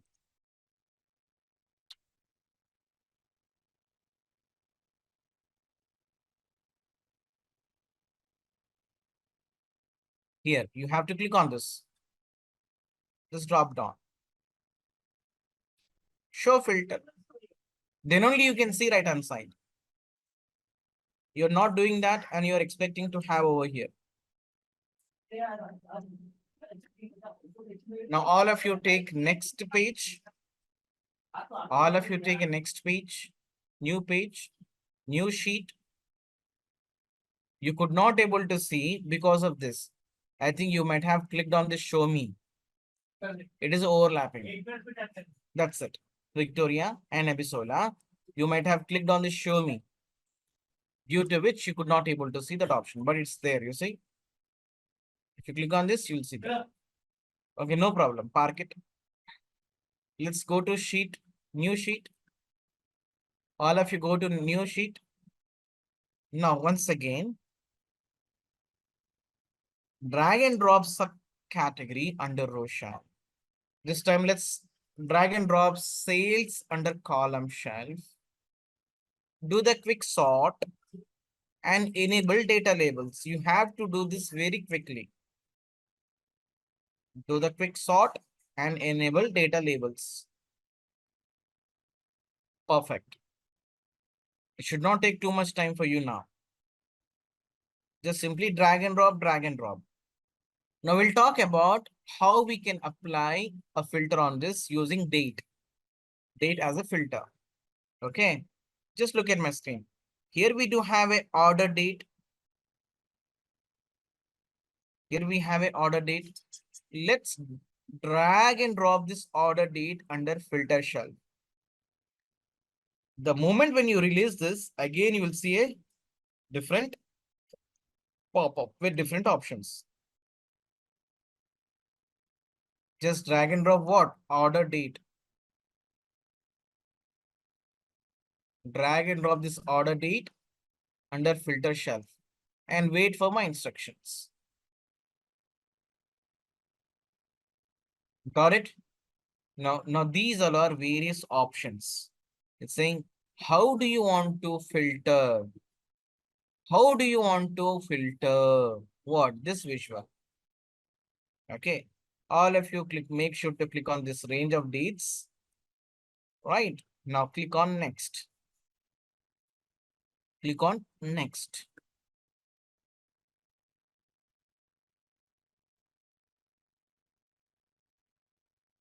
Got it? So now in this given data set, the least date is, minimum date is 312014 and maximum date or latest date is 30 December 2017. In this order date, so these are the lowest date and the maximum date. How you want to apply the filter on this? How you want to see your numbers based on which date? Right? Just look at my screen. Don't do anything. If you want to see only those subcategories, range between this. Yes. So all these profits are based on this date range. Okay. If you have any specific date, start date, for example, I would like to see, let's say from 2015 onwards. Let's say one new product is released in 2015. I would like to see from 2015. So this is how you can set. For example, let's say one product is, closed or ended by so and so date. You can specify the date. Okay, these all are very normal options to apply the filter. What is really interesting in this? The interesting one is exploring this relative date. Let's see this one. This is really interesting one. Which one? This one. Relative dates. Okay. Now, just look at my screen here. Let's say year. Let me take this option. Just don't do anything. Look at this. I picked year. Here we do have again few more options. This year, if I click on apply, oops, it's gone.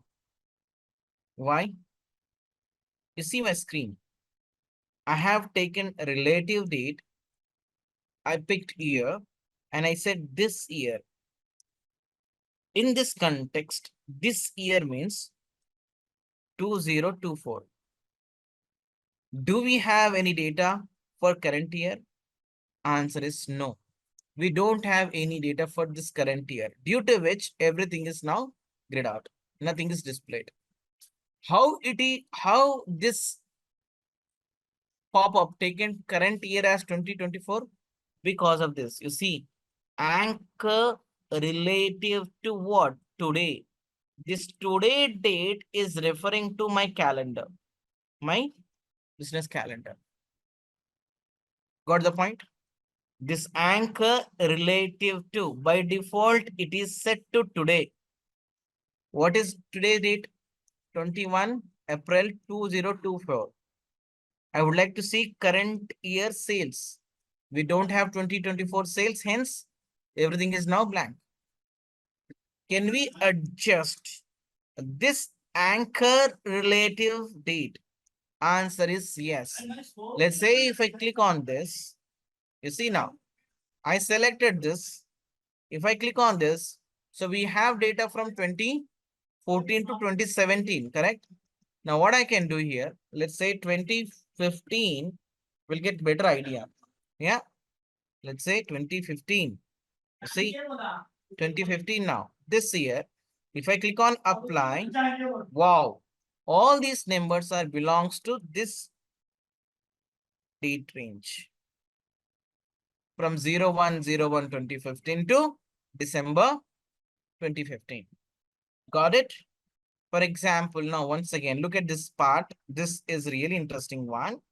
So if I say, hey, I would like to have previous year sales based on 2015.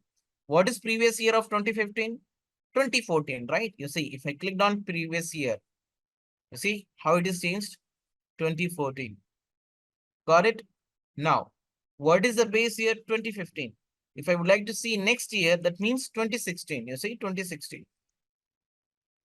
Got it? So you can change this anchor based on your business requirement. Clear, all of you? Yes, select this one. Yeah, click on this anchor relative to, and you have to change manually this Abisola. Click on this checkbox. Now you have option to edit this. Select 2015 or 2016. Okay, don't select 2024. If you're selecting 2024, you'll not see anything on your page. Then all of you? Easy, right? Click on this. Now, let's quickly rename this sheet. Title, let's say this is date filter. Anchor relative to 2015.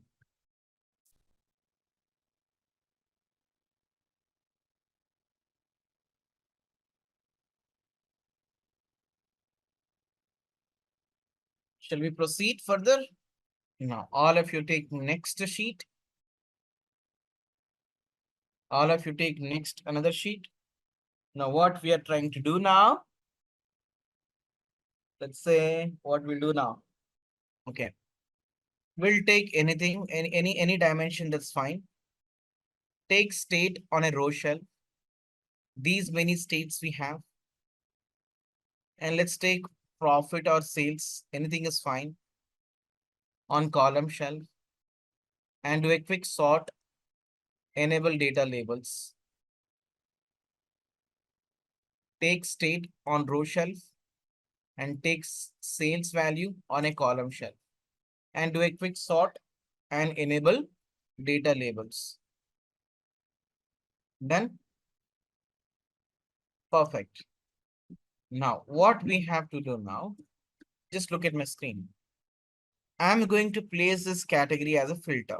What I would like to do, I would like to place, or I would like to use this category as a filter. Here, on category column, here left hand side, if you keep your mouse over here, you will see drop down. Click on this drop down and click on show filter. I repeat once again, left hand side we have a category column. If you hover your mouse on this, you will see a drop down. Click on this and click on show filter. What will happen the moment when you click on show filter? The right hand side, you'll see this option. Now, Victoria, do you see this? Avisola, do you see this option now here? Right hand side. Right hand side, what do you see? Tell me. Right hand side, what do you have? Extremely right hand side. You have a visuals? Do you have a visual? So what I'm saying, listen to me very carefully. You're not listening. You might have clicked on this show me. You see now, if I click on show me, you see it is now covering my filters. Click on once again on show me. Last time I said the same thing. You said, no, I didn't click on show me. Click on the show me now. It's now hidden. Got it now? Very good. Now, what is happening now? So we can enable interaction. User will have a scope now to make some changes using these filters. Oh, is it? Yes. You see now, let's say, suppose if I want to see only technology sub values, I can uncheck this too. You see, these are just these values are belongs to technology. If I click on office supplies, you see all these values are belongs to office supplies. Furniture, furniture. Now it is now interactive. Got it? Can we change this layout? Can we change this layout, style of this slicer or style of this filter? Answer is yes. How we can change this layout? Look at my screen. There is a small drop down. If I click on this, here you have these many options based on the requirement. Let's say you want to always allow a single value selection. You'll go for a single value. If you want to keep it in a list format, you can set this list. You see? Wow. Always one. Got it? Single value drop down? Yes. Clear all of you? You want to have a list? List. Now make it as a list. Make it as a list only. I will tell you why. Can we have another dimension as a filter? Oh, why not? Why can't we have it? Sure. Now, what I will do now, all of you bring subcategories. You see here we do have a subcategories. Click on this and click on show filter once again. All of you bring subcategory as a filter. Is it done? Just show this subcategory as a show filter. Now, you see, I'm just rearranging them. You can drag and drop like this. You see, on the top, I'm placing category. Next to this, below to this, I'm placing subcategory. Let's say I'm a user. Let's say I'm a user. If I pick technology, this chart is displaying only technology values. But at the same time, I would like to have only those subcategories which are belongs to technology. Yes or no? Here it is displaying all subcategories, but I would like to see only relevant subcategories. Got the point? Now, how to cascade this filter to this? How to cascade the filters to next filter? To do that, you see here on subcategory, we do have a small drop down. Click on this. So here you have an option called only relevant values. Click on this. On subcategory, click on drop down, click on only relevant values. Yes, why not? Definitely. When your trainer is amazing, things will have an extraordinary way. So no. So how it's really magic or it's really important to place or to spin the balls accordingly. At right time, we have to spin the ball so that it's easy to understand. That will make easy for you to understand. Done all of you. Now, if you want to change them, the layout, yes. For example, here we do have a big list. It will consume a lot of space on the dashboard. You see, this is a list. It's a very big list. In such scenario, you have to go for a drop down like this. Got it? Let's say, let me pick the technology. If I click on this, yes. To save some space on the canvas, you have to change them accordingly. Clear? This is called interactive filters. Interactive filters.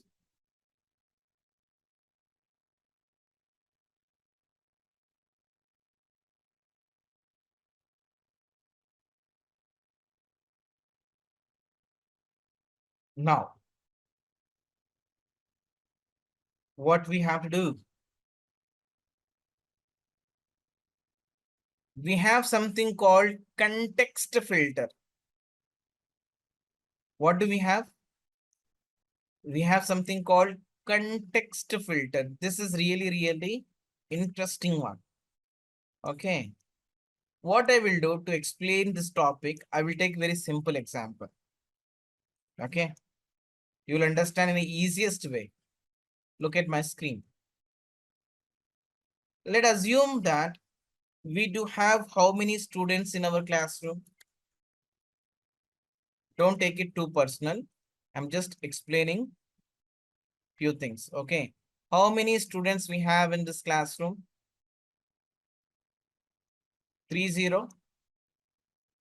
Okay, we have 30. Total students, total learners, 30. Okay, fair enough. 29. Oh, no problem. Make it as a 30 only. That make easy to do calculation. Okay. 30 students we have. If I ask you a very simple question, who is quick learner? Let's say who is a topper in this batch? Don't take it too personal. I would like to know top 10 students, top students from this classroom. Let's list down few names. Okay.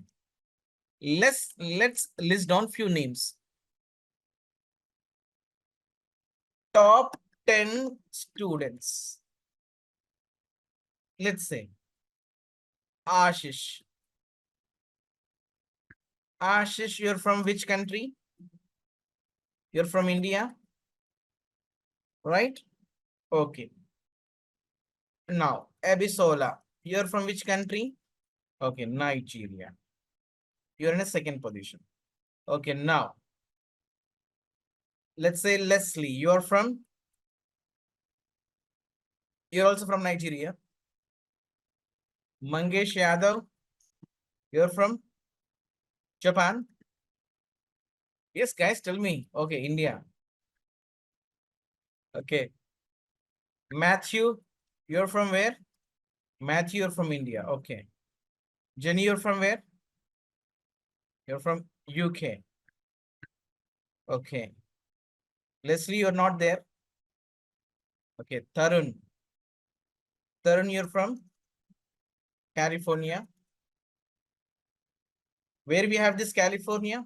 In India. Where we have this country name? San Francisco, US. Okay, now. Leslie, you're not there. Let's say Leslie also belongs to India. Okay. Okay. Now. Okay, Jamil, you're from where? Come on, guys. Speak out quickly. Nagy, Saudi Arabia. Okay. Nagy, you're from where? Oh my God. Germany. Okay, how many students we have now? 3, 6. Okay. Let's say Abdul from India. Got it? I would like to see top 10 students irrespective of their country. Simple. Irrespective of their country, I would like to see top 10 students. This is a list. Agree, all of you? So far, so good. No confusion. Top 10 students, irrespective of their region. Now, question is, now, I would like to see top 10 students. I would like to see top 10 students of, let's say, India country. Top 10 students in India. Now, context is now changed. What has happened now? Context is now changed. I would like to see only those top 10 students who belongs to India. You got the point? Now, you see, who will come first? Ashish. He's from India. Now, can we have Abisola here? No, right? Can we have Abisola here? No. Who will come next? Leslie. Yeah? Is from India. Now, who is third? Mangesh is India. Matthew from India. Can we accept Jenny Scott here? No. Can we expect Tarun? No. Jamil? No. Nagy? No. Abdul? Yes. Yes. Now, Harish. Let's say Harish also we have. Now, India. Right. Now, Jabur. Let's say India. You see now how filter is now changed based on the requirement. You got the point? You got the point now? So now context filter means what? It will apply, it will create one logical table. It will create one logical table internally. Okay. So any filter you apply on the visual, it is actually by default context filter only. Any visual you take, you're applying anything, what will happen? Okay, we'll do one thing. We'll give it a try, then only you can understand. Let me go back to Tableau. What I would like to see, I would like to see top 10 products based on profit or based on sales. Let's take the profit only.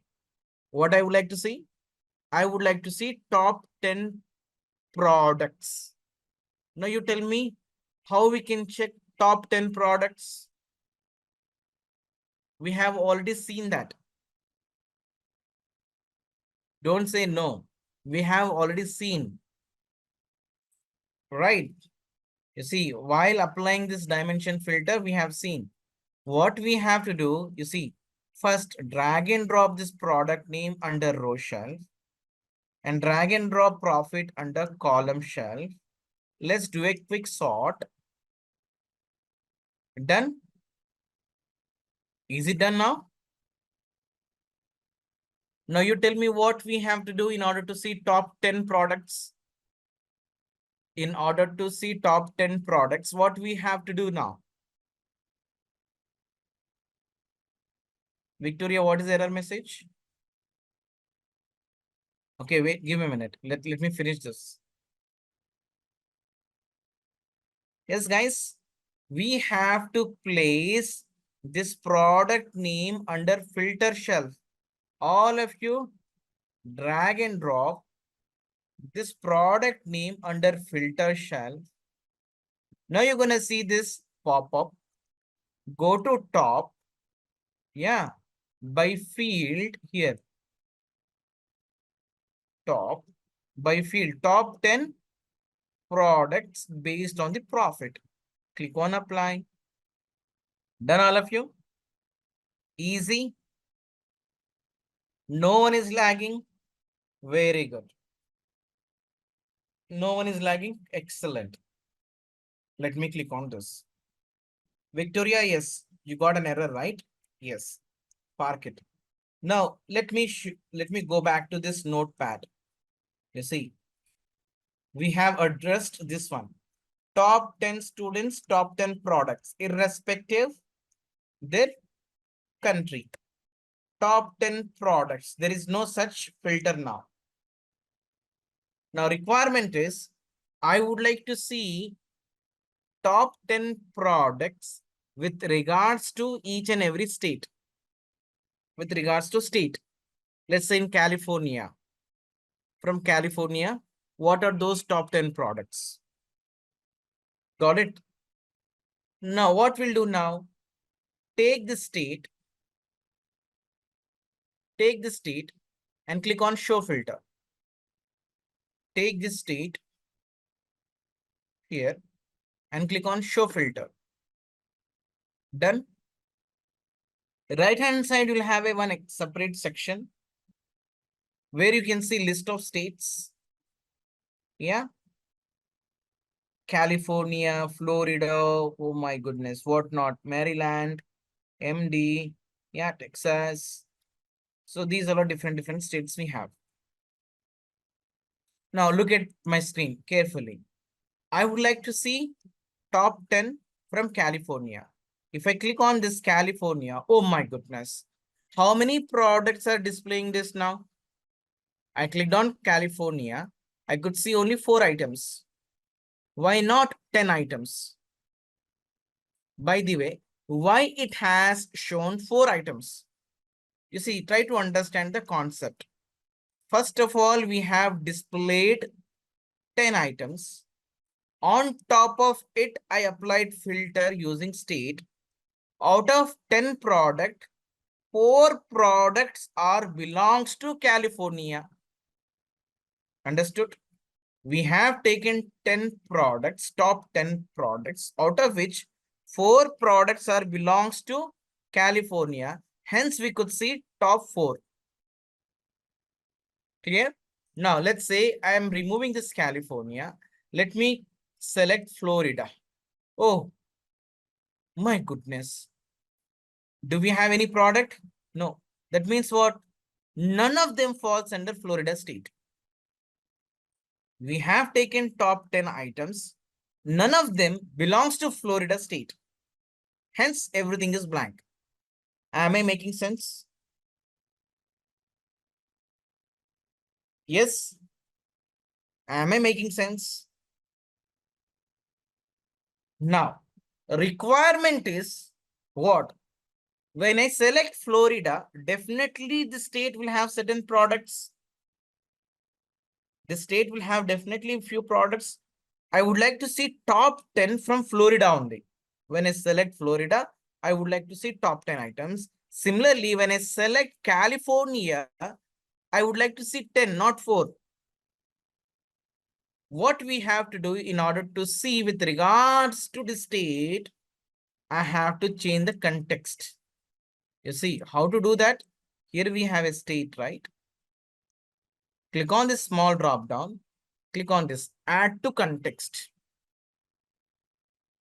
Add to context, simple. Add to context, done.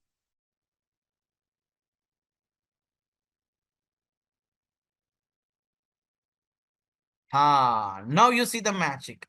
Now this state is now become as a context filter. That means first filter is being applied based on the state. You see, California I have selected. What will happen internally? Listen to me very carefully. Internally, one logical table will be created. One logical table will be created. The table will have only California records. The table will have only California records. On top of this logical table, it will apply top 10 filter. Got it?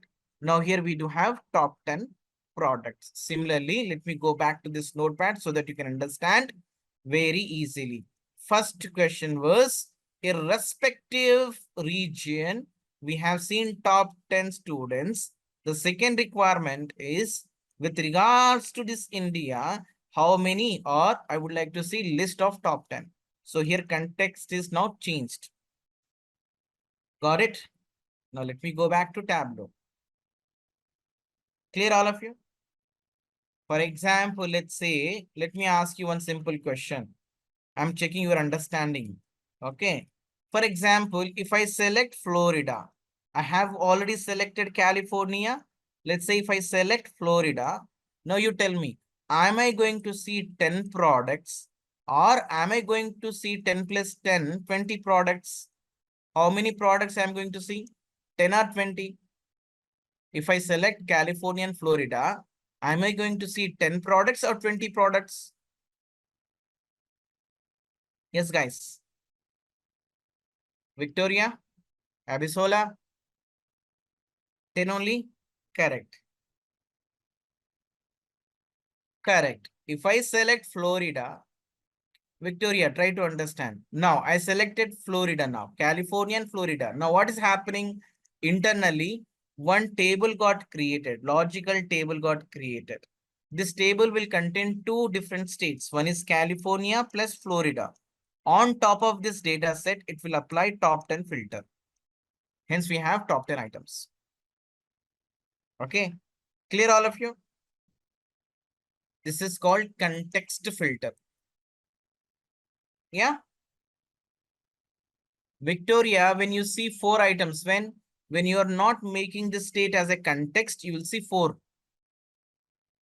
Now we made this state as a context filter. So first it will apply filter on state. On top of it, it will take top 10 items. Clear? So this is called context filter. To have better performance on visual, you'll go for a context filter, okay? And based on business requirement also. Clear all of you? Sounds good? I could see your screen now. Yes. What you're trying to do now? Okay, go back. Okay, drag and drop product name under row shelf. We would like to see top 10 products. So drag and drop product name under product under row shelf. Add all members. Add all the members. Drag and drop now profit under column shelf. Profit under column shelf. Right. Sort them quickly. Enable data labels. We have to do this bit fast. Yes. Enable data labels. How will you enable the data labels? Correct. Now, how we can check top 10 items? Very good. Go to top. By field. Just click on apply. Click on OK. Done. Now, we would like to see based on the states, right? Now, drag and drop state under filter shelf. Make it as context filter. Click on all, check all the items. Check all the items. You see they're all option. Click on apply. Okay. Now make it as context. Add to context. That's it. Now show this filter. Show state as a filter. How will you display this as a filter? Yes. Click on it. Show filter. That's it. Now if you select any one state based on your selection, it will display top 10 products. You see? Got it? Very easy, right? Now we'll talk about groups. We'll talk about group. All of you take a new sheet. All of you take a new sheet. Now drag and drop subcategory under row shelf and drag and drop profit under column shelf. And you have to quickly sort this. Sort it down. Plus, you have to turn on data labels. You have to turn on data labels. Done? Perfect. Very easy, right? Just you have to do drag and drop, drag and drop, drag and drop. In fact, we are not going too fast. There is nothing called, coding. We are not writing any code. We are not writing any formula. We are just doing drag and drop, drag and drop. Okay. Now, my dear friends, if you look at the subcategories, we do have two different, let's say, if I categorize them based on the profit, I can say two different groups we have. One set of subcategories are giving positive profit, and another set of subcategories are giving negative profits. You see now? Got it? If you see three different subcategories over here, so these all are giving negative profit. And remaining all other subcategories are giving positive profit. So what I would like to do, I would like to create a group based on the profit value. I would like to put all subcategories, all positive subcategories under one bucket and all negative subcategories under different bucket. Basically, I would like to create a group on this. In order to group them, we do have multiple options. I would say different ways we have to group. We have different ways to group them. Now, we'll go with visuals. How we can group using a visual. It's very easy. Just look at my screen first. What I would like to do, I would like to bring all these three subcategories under one bucket, all this negative. How to select this negative subcategories? Look at my screen. If I place my mouse over here, you see, click and hold and drag. Basically, you have to select these three negative bars. Basically, what you have to do, you have to select these three negative bars like this. If you select and release now, you're going to see this option called group. You see now? Again, look at my screen. Click somewhere over here and drag, hold it and drag it. Now, here you will see one attachment icon called group. We are going to create a group by considering these three subcategories. Click on group. Got it? Done? Once again, you see. So here we have supplies. You have to click over here, hold it and drag it. What we are trying to do here, we are trying to select these three negative bars and release. And you will see over here one option called attachment group member. If you click on this, now it is now grouped. Got it? Right hand side will have two different groups. Clear all of you? Yes, perfect. Now, how to edit these names? Yeah, how to edit this alias? You see now, it's an easy way to change this. If you double click on this, see. Okay, Ashish, look at my screen once again.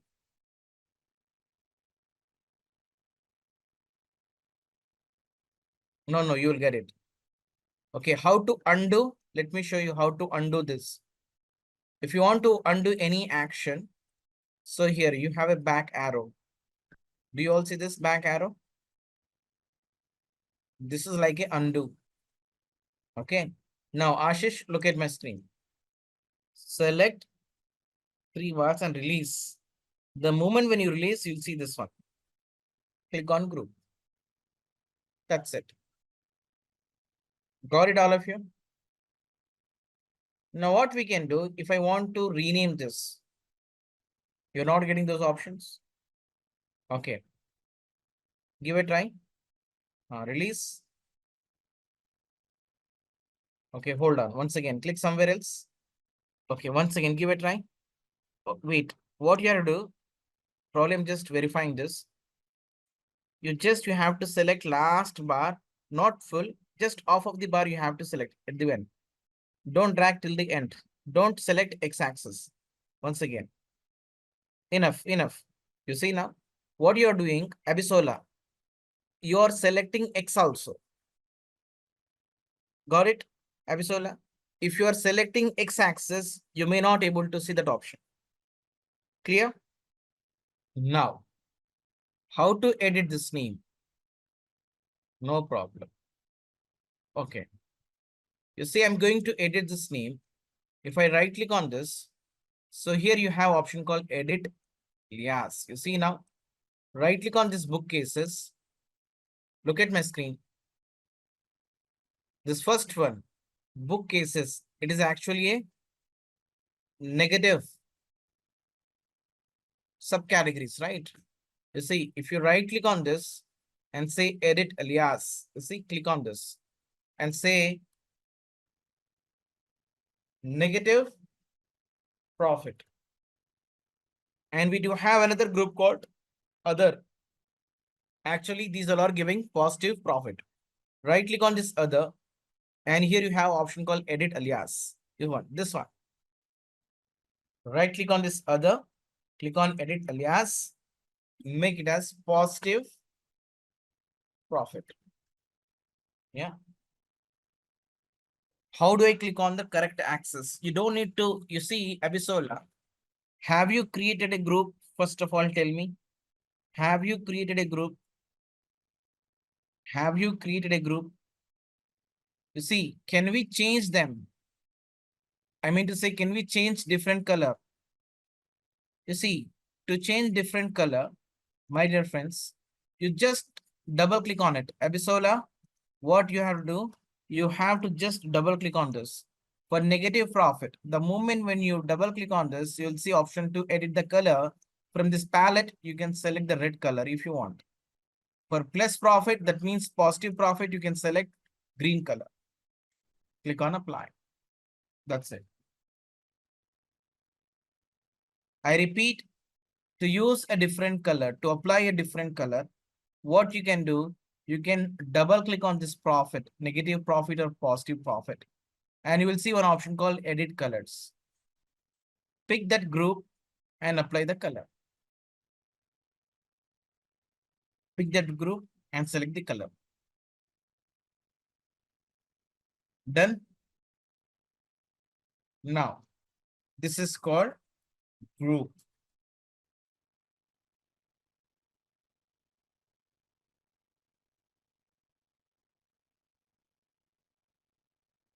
This is called group. There is another way to create a group. Oh, is it? Yes. There is another way to create a group. How we can create the group?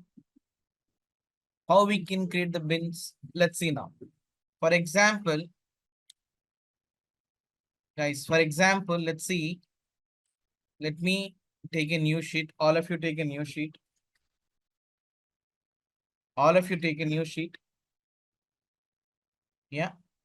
So here we do have, let's say, what do we have? Let's see which one we'll pick. Shall we take the country?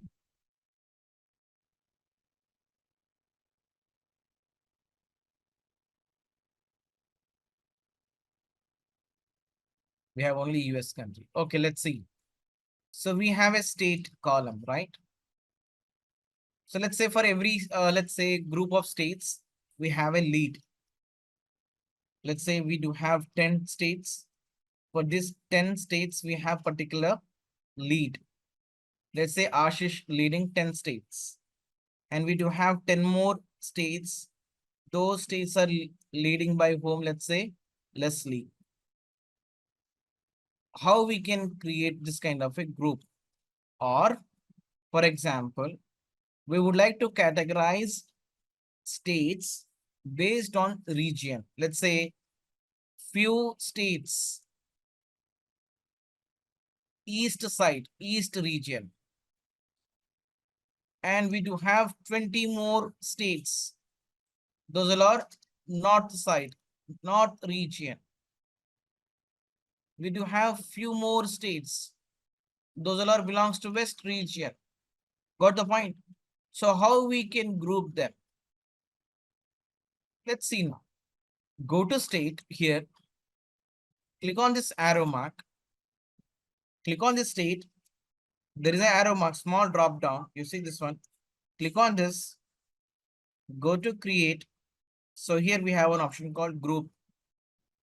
Click on this group. This is another way of creating the group. Okay.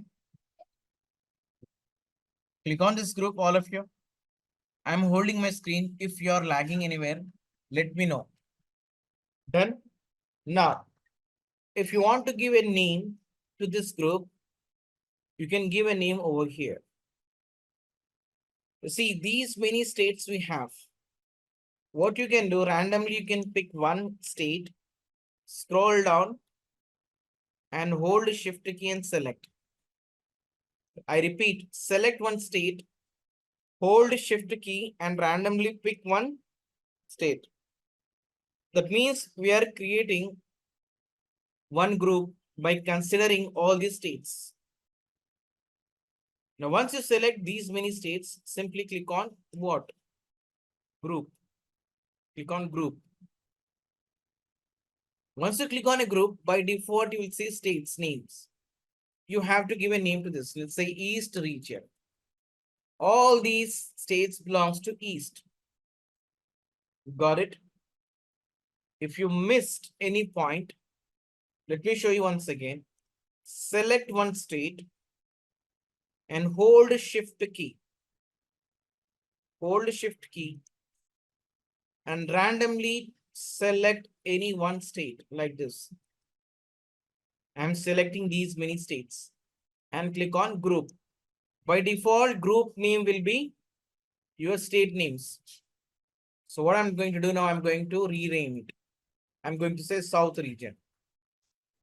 Got it?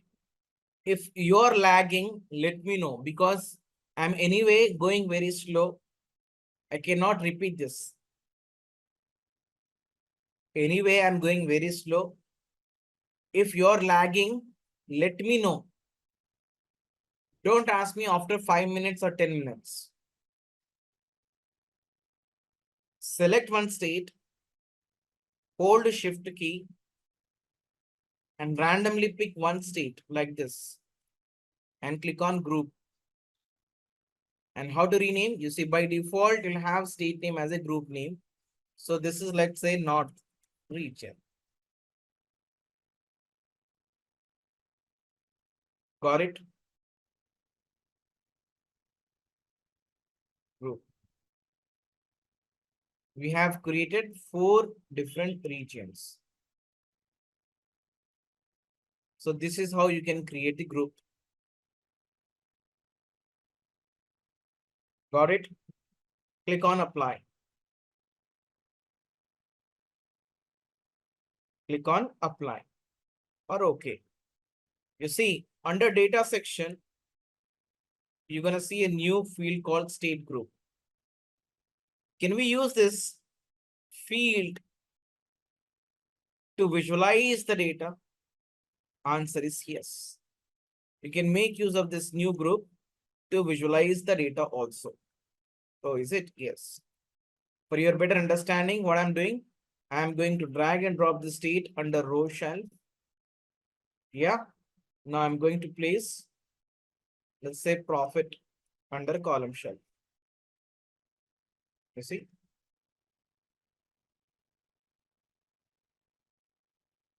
This is also another way of creating the group.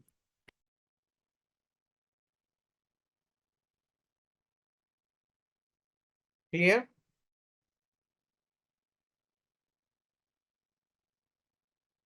Now, all of you take a new sheet. Once again, all of you take a new sheet. Okay, what do you mean by hierarchy?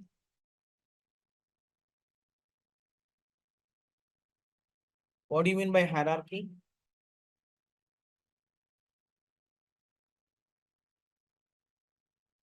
What is hierarchy? Yes, guys, any idea what is hierarchy? No idea? Like trees, like a flow of pathway, hierarchy, like trees, going in the flow, different values. Okay, it's kind of a grouping. Okay, we are going to put relevant values under one roof. Right, let's say a simple example is, let's say, we have a team lead. Under team lead, we have a team members. Right, all these team members reports to team lead. And team lead reports to what? Whom? He will report to managers. And this manager reports to whom? They will report to senior manager. And the senior manager reports to whom? Let's say directors or VPs. Yeah. So this is called hierarchy. This is called hierarchy. Got it? Now we are going to place actually relevant, dimensions, relevant categories under one roof. That will make us, that will help us to drill down further. You can drill up or you can drill down. You can drill down or you can drill up based on your business requirement. Okay. Now, if you see this order date or ship date, most of the time, date field in across all the BI tools will have the hierarchy by default. You don't need to create any hierarchy when you have a date column. You see now, if I drag and drop this order date under column shelf, look at my screen. What I did, I just drag and drop this order ID under column shelf. You see my screen here. By default, it has created a hierarchy. Under this year, actually, This date is now rolled up by year. If I want to drill down further, I can see now quarter level data. You see now, I clicked on this plus mark. We'll have this again. Can we go further? Can we do drill down? Yes. If I click on this plus mark, again we can see data at month wise. You see month wise data. Again, if I click on this plus mark, again I can see day level. Got it? So this is called what? This is called hierarchy. By default, on top of date column, we'll have a hierarchy. For example, if I want to have my own hierarchy, how we can create the hierarchy? Let's see now. You see, let me clear the sheet. How you can clear the sheet? People are removing like this. Manually, you guys are removing like this. Okay. Instead of removing one by one, what you can do, you can clear this worksheet. So here we have one option called clear.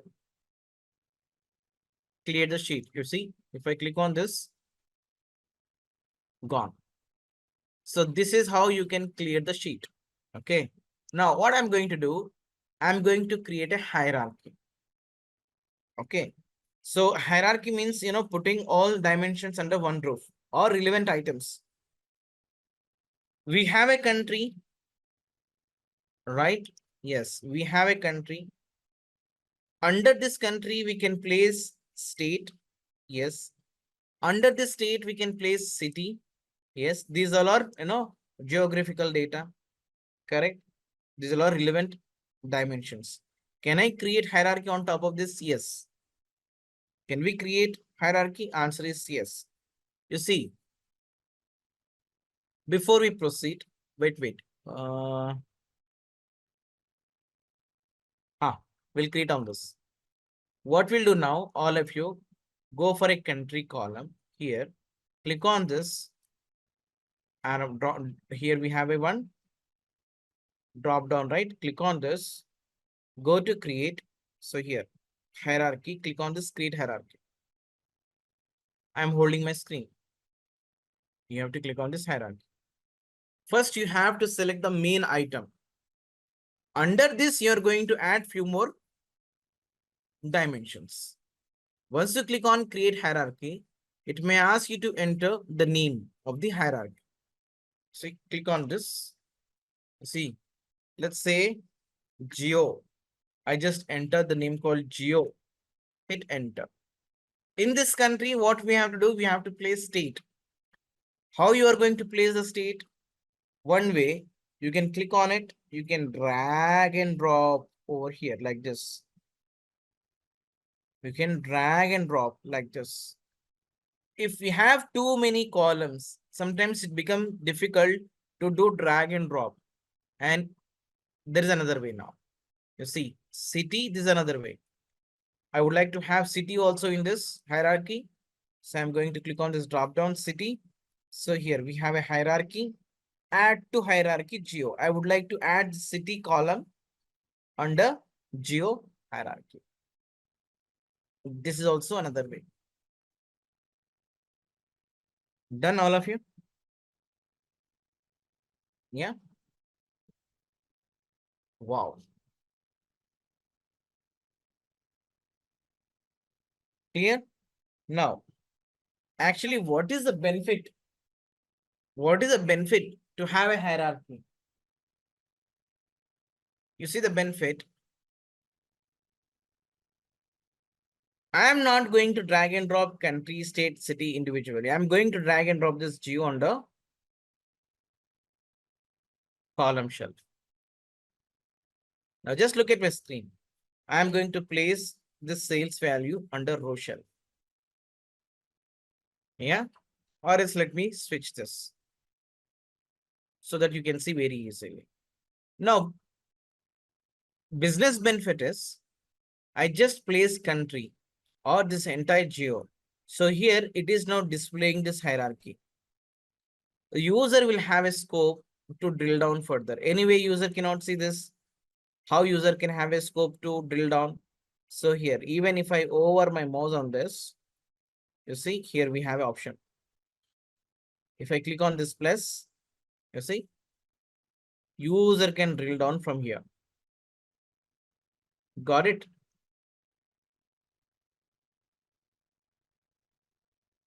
So this is the benefit of having a hierarchy. This is the benefit of having hierarchy. Clear, all of you?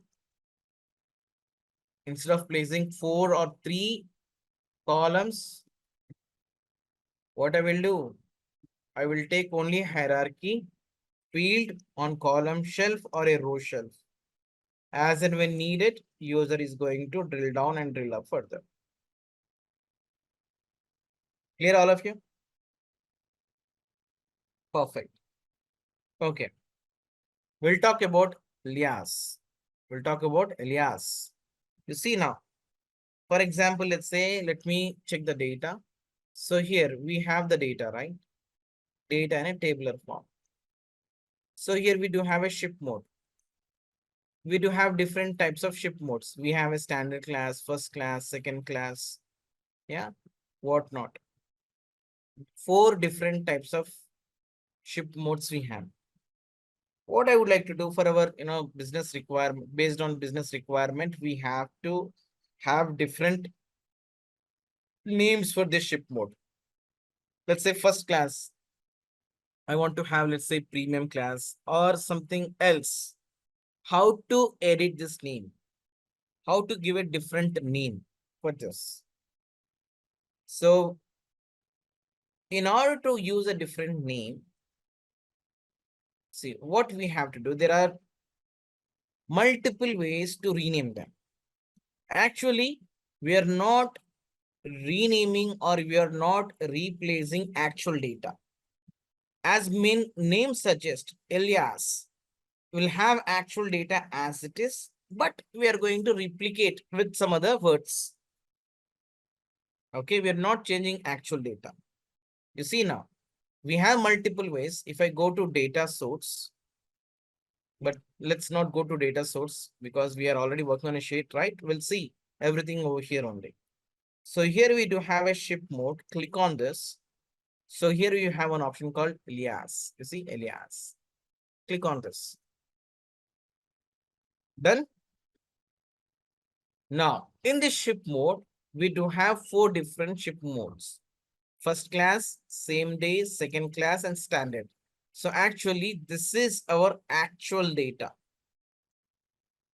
This is our actual data. We would like to, have a different name or different value for this first class. Let's say instead of having first class, can we say, let's say, FC, let's say FC. Or if you want to have any other name, feel free to use this. Same day, you just double click over here, let's say SD, that means same day. Yeah. Second class, let's say SC, that means second class. Standard class, let's say STC, standard class. You can have any value. Just for our understanding purpose, I'm using these abbreviations. Okay. And click on OK. That's it. Can we use this in our visuals? Yes, why not? All of you just try to drag and drop this newly created alias. Is it done? Now you have multiple ways to do that. Just give me a second. Now you see my screen. Just look at my screen. As I mentioned, you can do this from data source also. Yes. If you don't want to display this alias, you see, you can click on this. You see here, if you want to have this alias here. From here also you can do that. And being in sheet 1 also you can do that. Just now we have it. Yep. If you want to display actual name also you can do that. Where it is. Edit alias, you see here also. We'll have multiple options to do this. Okay. You have multiple options to do that.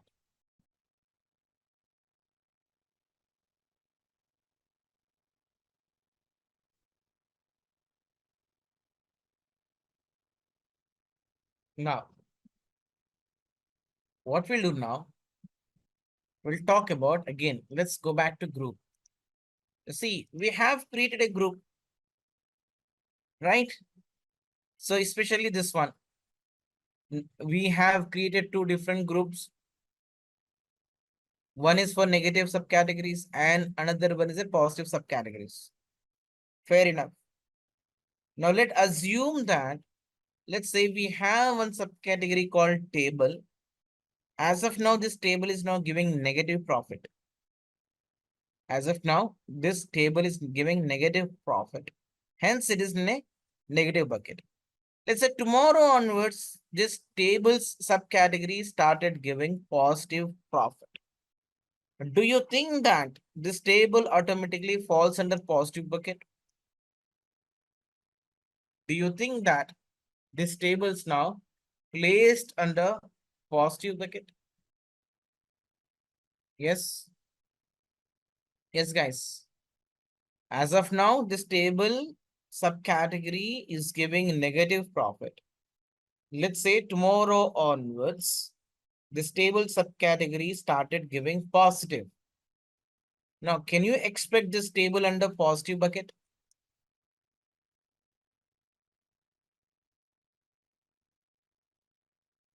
Or you're going to see that in a negative only?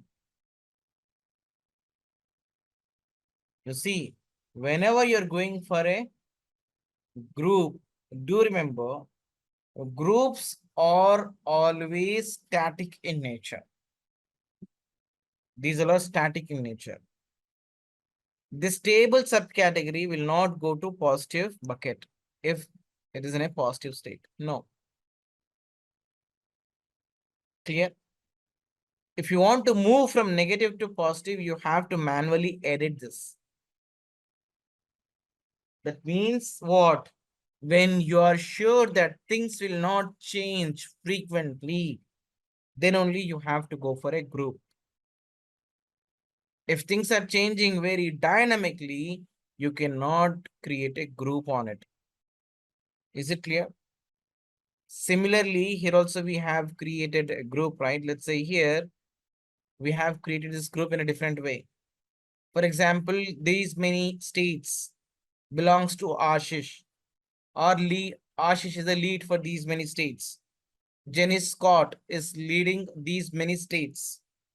If it is fixed, then only you have to create a group. For example, let's say California moved from Ashish to Jenny Scott. Then you have to manually edit. Clear all of you? So groups are actually static in nature. Dynamically, it won't change. If you want to make any changes, you have to manually change them. Clear? Yeah. Now, we have something called set. What? We do have something called set.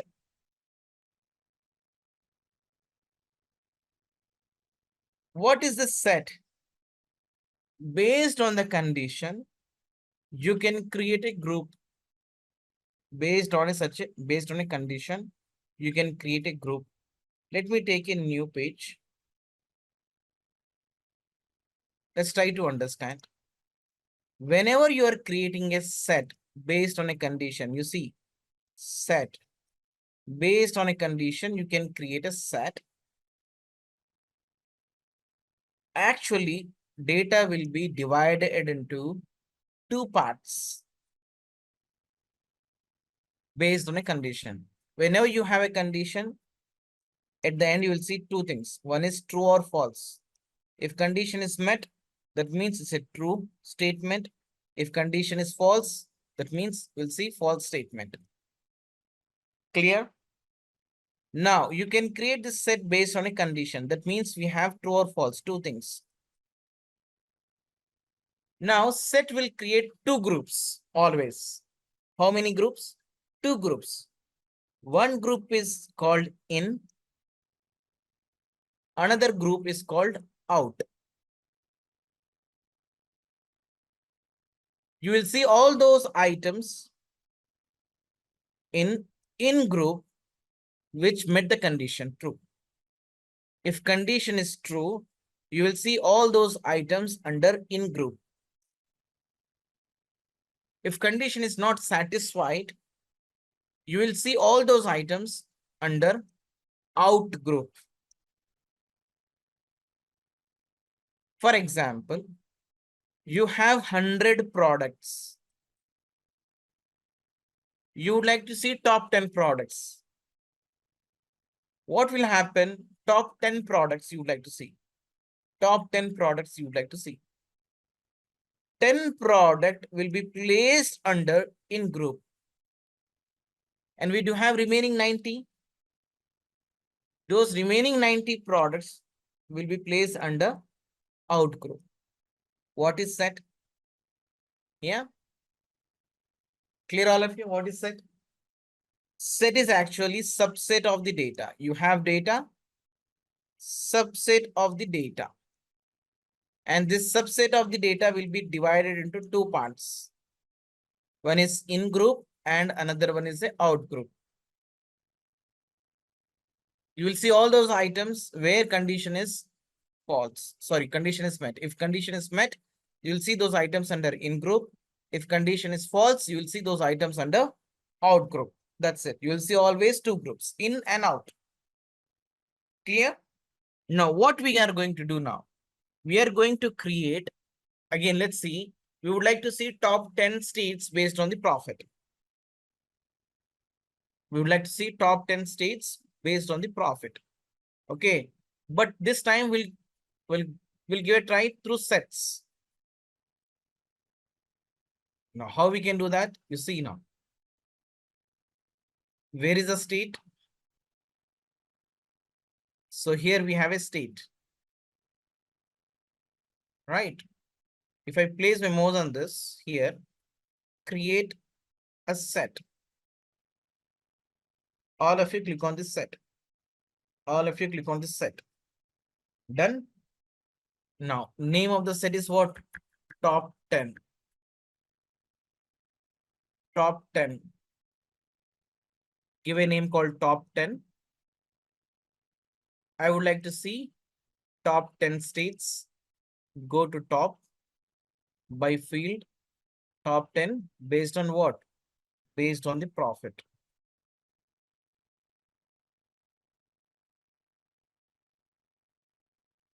Click on OK. All of you click on OK. Let me click on OK. Done. The moment when you click on OK, you see somewhere over under data section, you will see top 10 set. An icon for set is different. You'll see something like this, circles. You see? You'll have different icons. For set, you'll have this kind of an icon. For group, you will see attachment. Right? For hierarchy, you will see different one. Like this. For calculated field, you will see something like this, equal to ABC. For calculated field. Yeah. By looking at this icons, you can understand what is for parameter, you will see something else. We are ready to discuss parameter. So you have to look at these icons, right? Now, top 10 set is now created. Fantastic. Now, just look at my screen. What I will do, I will drag and drop the state. Don't do anything. Just look at my screen. I'm placing the state under row shelf. So these are all states. And I'm going to place profit under column shelf. Fair enough. I'm just doing quick sort. And I'm going to enable data labels. So far, so good. Okay. So these are our different states, all the states. Okay. Now we have a set. Just look at my screen. This is only for your understanding purpose. Top 10 states, just look at my screen. When I move, when I drag this top 10 set, you see, the moment when I started dragging, it's showing in and out. You see, in and out, in and out. You see. Now just look at my screen. If I place this under row shelf right before the state, just look at my screen. Now it has created two groups. One is in group where you will see 10 states and remaining states you're going to see under out group. Got it? Clear, all of you? Now what I will do now, let me clear this. Let me clear the sheet. I am going to place top 10 under row shelf. You see, once again, let me place profit under column shelf. You see now what is happening? You'll have two groups, in and out. In means top 10 value and remaining state value is in under out group. Yeah. So this is also another way of visualizing it. Now let me clear this. Now let's give a try. All of you drag and drop state under row shelf and drag and drop profit under column shelf. Do the quick sort and enable data labels. Now drag and drop this top 10 set under filter shelf. Finally, drag and drop this top 10 set under filter shelf. By default, it will take in group. Sometimes if it is throw and pop-up stating which one you want to pick, you just take the in. Most of the time by default, it will pick in only. If it is asking you to choose which one you want to take, you can take in. Done, all of you? All of you rename it. Give a nice title to this report. Let's say top 10 states using cell.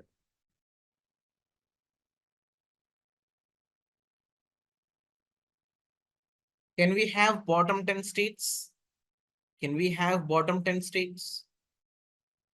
Yeah. All of you create bottom 10 states. All of you create a set. How you can create a set? See now. Go to state once again. Click on create and set. This one. Then all of you. Let's create another set to bring bottom 10. State, create set, name it as bottom 10. Now to have a bottom 10, again you have to click on top only. Okay. Name it as bottom 10. Click on this by field over here. From this drop down, you have to select the bottom. From this drop down, you pick bottom, type 10, profit, and click on OK. Done, all of you? Once it is done, again, take new sheet and display bottom 10 states. Once it is done, all of you take a new sheet and display bottom 10 states. I'm taking new sheet. Let me drag and drop state under row shelf, profit under column shelf. Do a quick sort and enable data labels.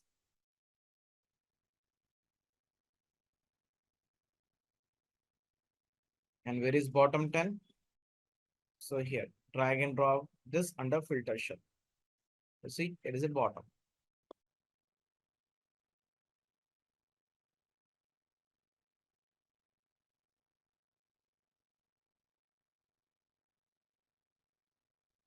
Very easy. Perfect. Now, one interview question. We can create set only on dimensions. Make a note. We can create a set only on dimensions. Got it? Only on numerical, sorry, non-numerical column. Clear? You see product name, it's a dimension. You see, we have option called set. Segment is a dimension. Create a set. Perfect. Ship mode is a dimension. We can create a set. But if I go to a measure, discount, profit, sales, and quantity. So these are all numerical columns. So here we don't have that option called set. Here we don't have any option called set. What do we have here? We have something called bins. What do we have? We have something called bins. We'll see we'll see this bin, how to create a bin also very shortly. But before we proceed, you see, we have created two sets. One is top and another one is bottom. Yes or no? So we have created two sets, top 10 and bottom 10. Can we combine these two sets? Can we combine two sets? Why? Because let's say on a single sheet, I would like to display top 10. At the same time, I would like to display bottom 10 states also. What I would like to do? I would like to display top 10 and bottom 10 on a single sheet. In order to display these two, I would like to combine. I have to combine two sets. Is it possible? Yes, it is a possible. Okay, what will happen when you combine two different sets? You see my screen. All of you select top 10. You have to select the set. If you click on this drop down, so here you will see one option called create combined set. You will see this option only when you select the set. You will see this option only when you select on a set. Got it? Click on create combined set. Now, all of you stop doing. I'm going to give a name called top and bottom. It's a name of this set called top and bottom. I'm combining this top 10 with what? With bottom. With bottom. Okay, now, so here we do have 4 different ways to combine them. It's like a join. Okay, it's like a join. The first one, you see, all members in both the sets. All members in both the sets. So what will happen? Just look at my screen. What will happen if I go for a first set? You have top 10. In this, you have two groups. One is in and another one is out. And you have another set called bottom 10. In this also, you have two groups. One is in and another one is out. Got it? When we are combining these two sets, what will happen? It will create another set. It will create another set. In that set also, we have a in and out. Whenever you create any set, you'll have two, in and out. So now in newly created set or in combined set, under in, what you're going to see? So you will see all in items from top 10 plus all in items from bottom 10 sets. In and in will be placed under in, and this out items and this out items will be placed over here. Got it? Here you'll see top 10 and bottom 10. In and in, you see all members in both the sets. That means positive values. That means in group, where condition is satisfied. Those items will be placed under in. Clear, all of you? And remaining all other items placed under out group. Is it clear? Perfect. Now, we do have few more. It's like a, full outer join, inner join, left join, and right join. So we'll talk about all these joins in our upcoming sessions. Okay. For time being, what you can do here, my dear friends, give a name, top and bottom. Okay. Select two sets from each drop down and go for first option, all members in both the sets, and click on OK. No, here we don't have option to combine with more than two sets. But what you can do, you see, now two sets are combined, you'll have one combined set. On top of it, if you want to combine, yes, you can combine. And then you'll have another set that is called combined set. On top of it, if you want to add another set, yes, you can do that. Clear, Victoria? Let me click on OK. Now, again, you're going to see another set, top and bottom here. Now, what we'll do now, just drag and drop this, state under row shelf, and drag and drop profit under column shelf. Let's do a quick sort and enable data labels. Now, you have to drag and drop this top and bottom under filter shelf. Wow. Just drag and drop top and bottom set under filter shelf. Top 10 and bottom 10 states using combined set.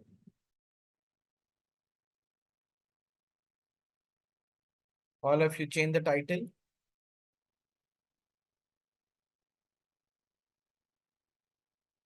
Looks good. All good. Fantastic. Now, shall we proceed? Now, my dear friends, let's go back to top 10 states here. We have a top 10 states. Yes, of course, we have a top 10 states. Now, user is asking, hey, dude, I don't want to have always top 10 states. Sometimes I may go for 15. Sometimes I may go for 20. Or sometimes I may go for 5 also. Got it? So how we can display based on user input? Understood? What is the requirement? What user is asking, hey, I need one window where I'm going to choose how many items I want to see. For example, if I say top 5, I would like to see top 5. For example, if I want to see top 10, I'm going to pick 10 to display top 10. If I say 15, I would like to see top 15 states. So how we can allow user to pick the number, at the same time, based on his selection, we would like to display the visual. Based on user selection, we would like to display the visual. So this is something called parameters. What it is? Parameters.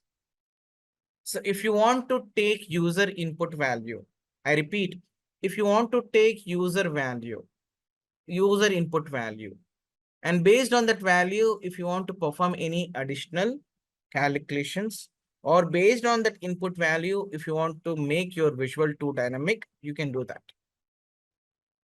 Or to perform what if analysis, you'll go for a parameters. In a nutshell, you want to get something from the user. In a nutshell, you want to get something from the user.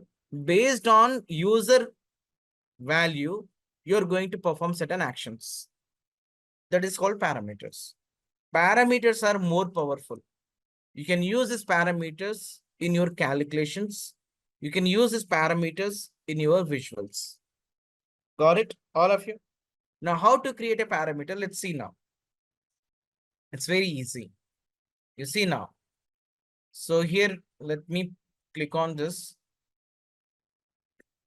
arrow mark over here. There are many ways to call parameter, but this is easiest way.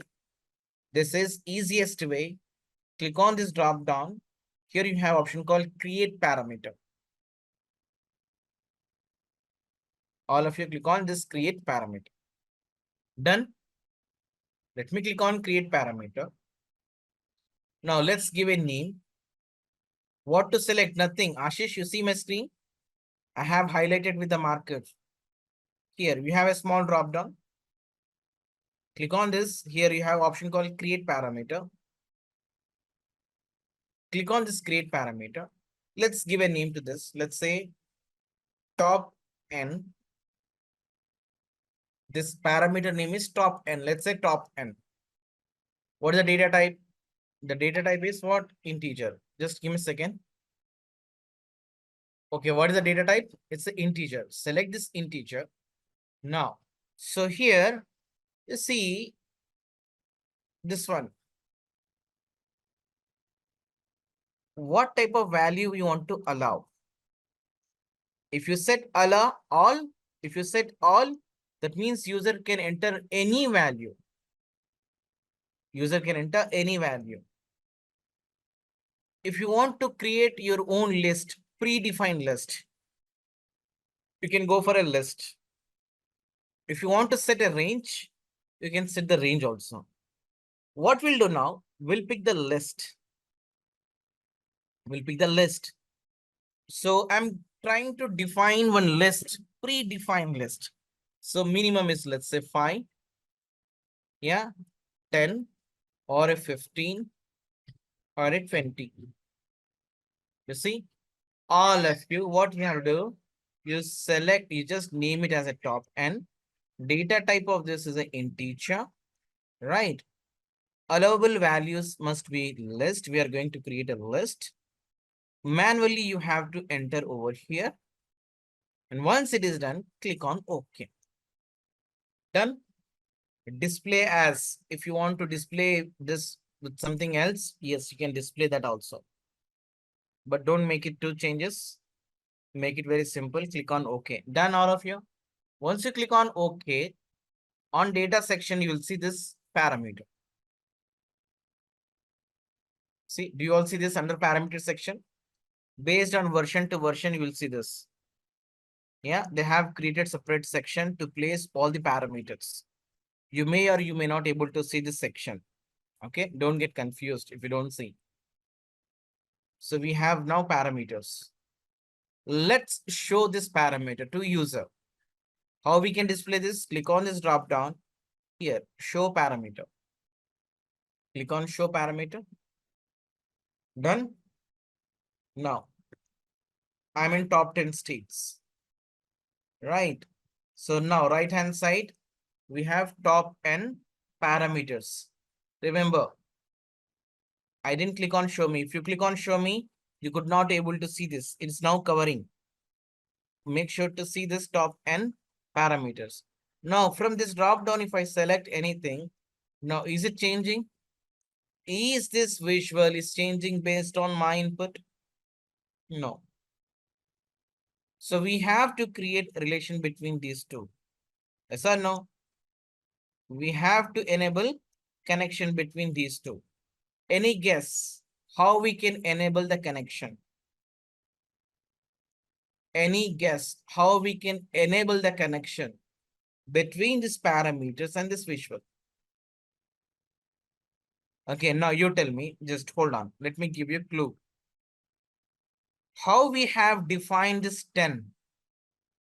Where we have defined this 10? You tell me. Filters, it's a set, right? While creating set, we have defined 10. Agree, all of you? Agree. You see, we have seen this states, top 10 states using set. How we have set this 10? In set we have, right? Now let's go to that set, top 10 set, this one. Top 10 set. Click on this top 10 set. Here you have to click on edit the set. Here. You can edit the set. Or if you want to edit, here also you can edit. See, edit the set. Got it? If you click on this edit set, now tell me where we have to make a change. This is top. Here we have entered manually. This is a static value. We don't need static value over here. Somehow we have to get this parameter value. Agree, all of you? Somehow we have to get this parameter value over here. How to get this parameter value over here? If you click on this drop down, here you will see newly created parameter called top n. From this drop down, you have to pick the parameters. Got it, all of you? Now click on OK. Now, is it changing now? Now, if I select 5 items, oh wow, superb. 10, oh my goodness. 15, oh my God. Got it, all of you? Yes, it is an interview question. In interview, they will ask you how to display dynamic top n items. Yeah. Okay, now let me pick top 5. I'm displaying now top 5 items. You see, in this page, there is a small bug. May I know what is that bug? I'm displaying top 5 items, but there is a bug now. Tell me now. Yeah. Title. Yeah, you see the title. It is still says 10, but I'm displaying how many? I'm displaying 5.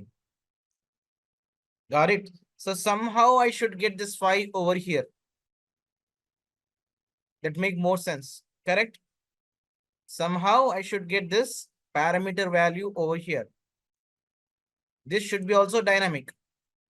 Correct, all of you?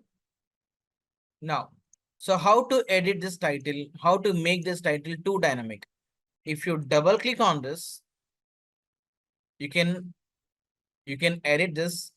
I am removing this 10. I have to have parameter value. How to get parameter value? You see, remove the 10. So here we have something called insert. You see, here you have something called insert. If you click on this insert, you will see parameter here. You have to select parameters. What is the parameter name? Top n. It's a parameter name. Done. You see, parameters top n. Now, click on apply and click on OK. Is it done, all of you? See, click on OK. Now, this title also now too dynamic. Let's say 10. Oh my goodness. Let's say 15, 20, 5. Yeah, make sense? We'll come back to these parameters later once again. We'll see how to use this parameter in our calculations. There is always a way to spin the balls correctly so that others can understand very easily. If you see the flow, you see very neatly and clearly we are going through each and every topic and we can easily connect them also. Correct? So what we have seen today, so we have seen what is Tableau Public, Tableau Desktop. Yeah, we have seen the basic sorting and how to sort based on some other fields.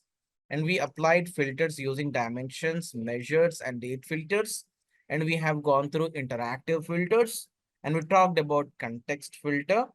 This context filter is important during interview. They will ask you. And we have seen how to group dimensions. Yeah, through using visuals and another way also. And hierarchy we have seen. And we have seen how to name it alias. And we have seen set. Right, we can create set only on dimensions, not on measures. Remember this, during interview, they will ask you, can we create a set on measure? Answer is no. You can create set only on dimensions, right? And we have seen how to combine two sets, right? We have combined two sets to highlight top 10 and bottom 10. At last, we have seen parameter also. Parameter is nothing but user input value. We can take user input value to do further analysis. What if analysis? Got it? Now it is time to save your file. Remember once again, how you can save this file? You guys are using Tableau public. That means you cannot save locally. To save it, you have to publish this in the Tableau server. Go to file, and then you will see save Tableau as. Okay, click on it, and it will ask you to enter the credentials. Use your credentials and upload it.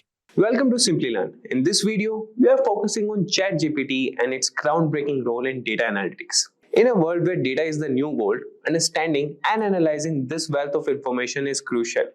But as the volume of data grows exponentially, traditional analysis methods are being pushed to their limits. Enter Chatgpt, a revolutionary AI developed by OpenAI that's transforming how we approach data analytics. But what makes Chatgpt stand out in the crowded field of data analytics tools? How can it not only streamline complex processes, but also uncover insights that were previously hidden in plain sight?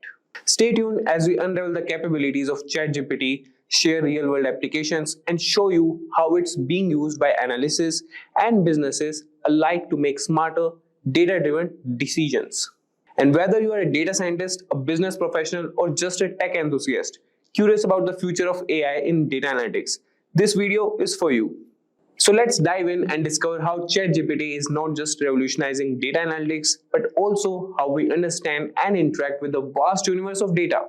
And don't forget to hit that like button, subscribe, and ring the bell to stay updated on all our future explorations into the fascinating world of technology.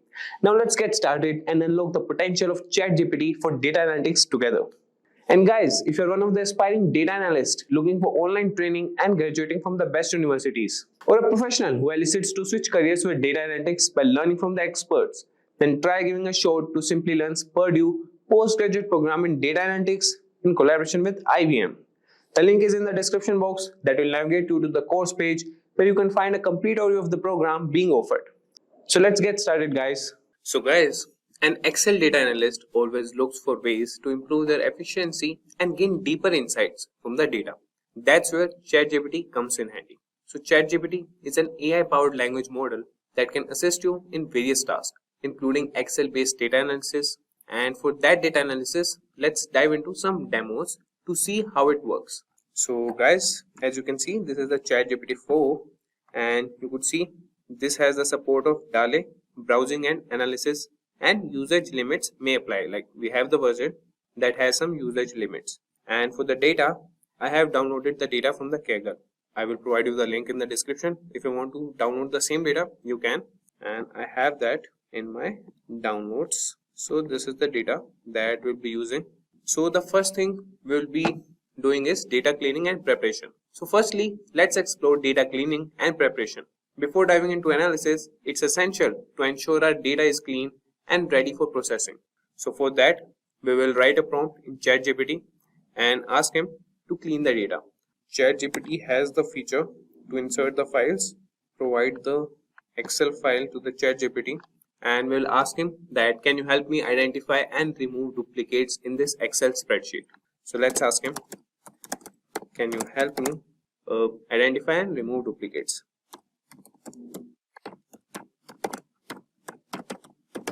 Duplicates from this Excel spreadsheet, from the provided Excel spreadsheet. So you could see that Chatgpt has started generating the response, and he is telling us that he can definitely help us with that, and he is analyzing that.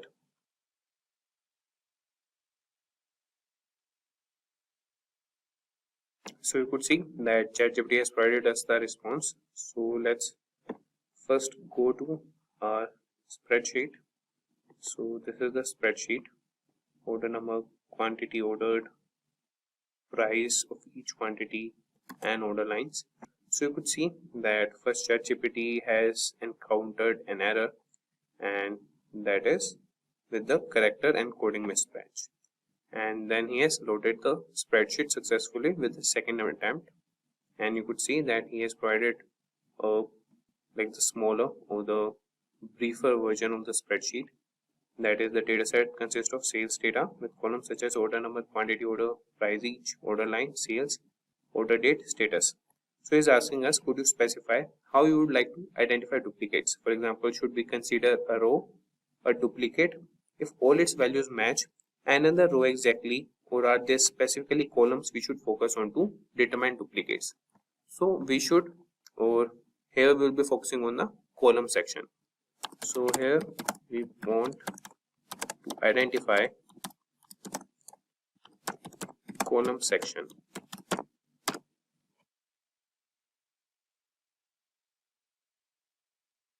So is asking which columns they should identify duplicates. So we want the duplicates in order number.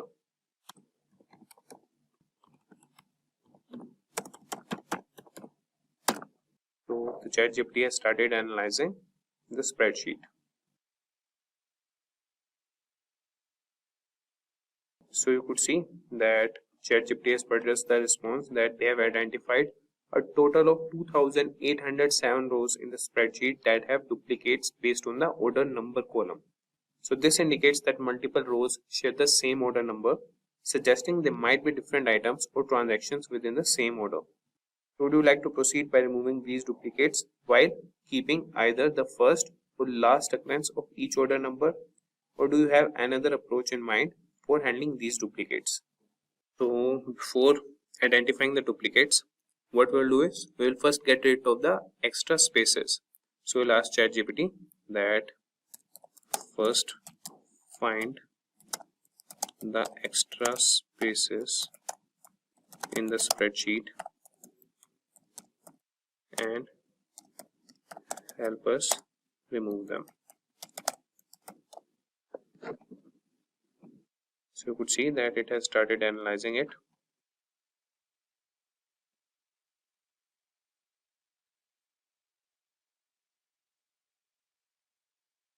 So he is asking us that would you like to proceed with any further cleaning or data manipulation? Yes, we want to proceed further with data cleaning only. And now we will treat all the blank cells if there are any. Now treat all the blank cells if there are any. So the spreadsheet contains blank cells in the following columns with their respective counts of blank entries. That is, address line 2 has 2521 blank cells, then the state. So depending on your preference or the requirements of your data analysis, we can treat these blank cells in several ways, such as filling them with a placeholder value that is not provided using a specific value that makes sense for data. That is, example, a default state or territory, but potentially leaving them as if blanks carry meaningful information in the context of your data.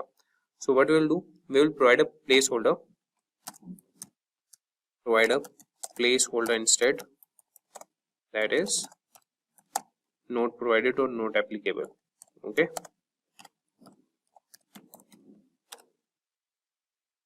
So you would see that Chatgpt has responded that it has replaced the blank cells in the columns, that is address line 2, state, postal code and territory, with the placeholder not provided. So you could see there's a verification sample showing the updates. So this is how you could clean the data. And now with Chatgpt, you can quickly identify and eliminate duplicates in your Excel spreadsheet using built-in functions and formulas, saving your time and effort. So that would be done by the Chatgpt, and you can download the Excel file from the Chatgpt only. After that, you can just ask him that provide me the output of the resulted spreadsheet. So if we talk about now data analysis and visualization, let's delve into that. So Excel offers powerful tools for analyzing and visualizing data, and Chatgpt can help you make the most of them.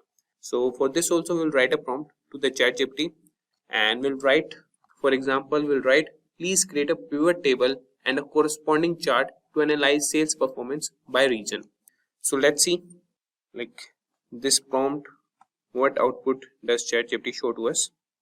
So let's ask him, please create a pivot table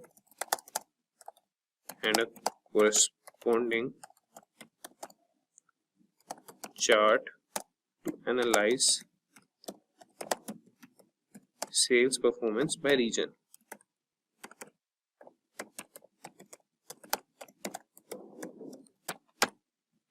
So you could see that Chatgpt has started analyzing the data and the spreadsheet, and you could see that the pivot table below shows the sales performance by region or the territory. So this table indicates that the EMEA region has the highest sales performance, followed by regions where the territory was not provided, then APAC, and finally Japan. So now let's create a chart to visually represent this sales performance by region. You could see that it has provided a chart, that is a bar chart illustrating the sales performance by territory. So you could see the guys that it has provided us the analysis, and Chatgpt can guide you through the process of creating pivot tables, charts, and other visualizations in Excel, enabling you to gain valuable insights from your data with ease. So let's move to advanced analysis and automation. So lastly, we will explore advanced analysis and automation. So Excel capabilities extend beyond basic functions, and Chatgpt can help you leverage its full potential. And for this also, we'll write a prompt to the Chatgpt that can you assist me in building a forecasting model to predict future sales based on historical data present in the spreadsheet. So let's see what Chatgpt respond to us. So let's ask him, can you assist me in building a forecasting model to predict future sales based on historical data. So let's see what Chatgpt respond to us. So you could see that building a forecasting model to predict future sales based on historical data involves several steps. So for this, you have to prepare the data, select a model, train the model, evaluate the model, and make predictions. So let's start by preparing the data.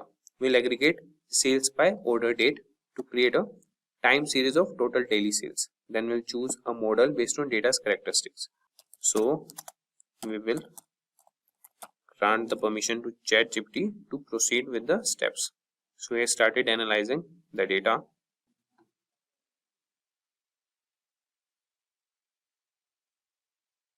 So you could see that the data has been prepared into a time series of total daily sales. And before choosing a forecasting model, it's helpful to visualize the sales time series to understand its characteristics such as trend and seasonality. So Chatgpt has plotted a daily sales data, and then he has given the visual trends and the possible seasonal patterns. And the next steps would include testing for stationarity, model selection and parameter tuning, model training, and then forecasting. So you could follow all these steps with the help of Chatgpt and could create a forecasting model. If you want, we can move to the next step. So you could provide a prompt to the Chatgpt that move to or proceed with next step.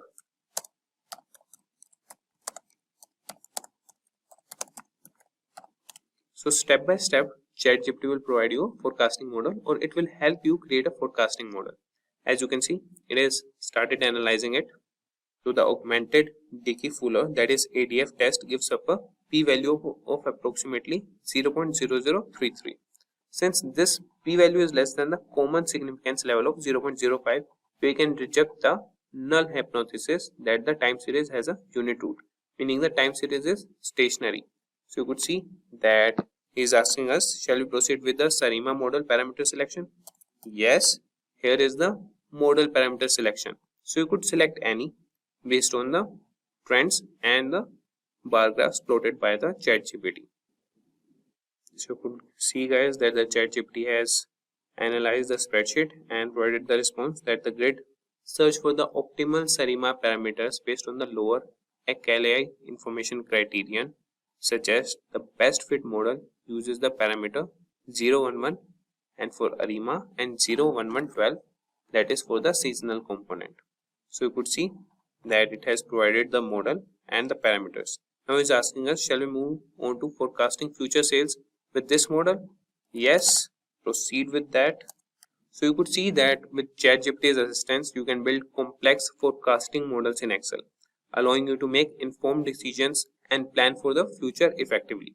So Chatgpt is a valuable tool for Excel users and data analysis, offering assistance in data cleaning, analysis, visualization, and automation.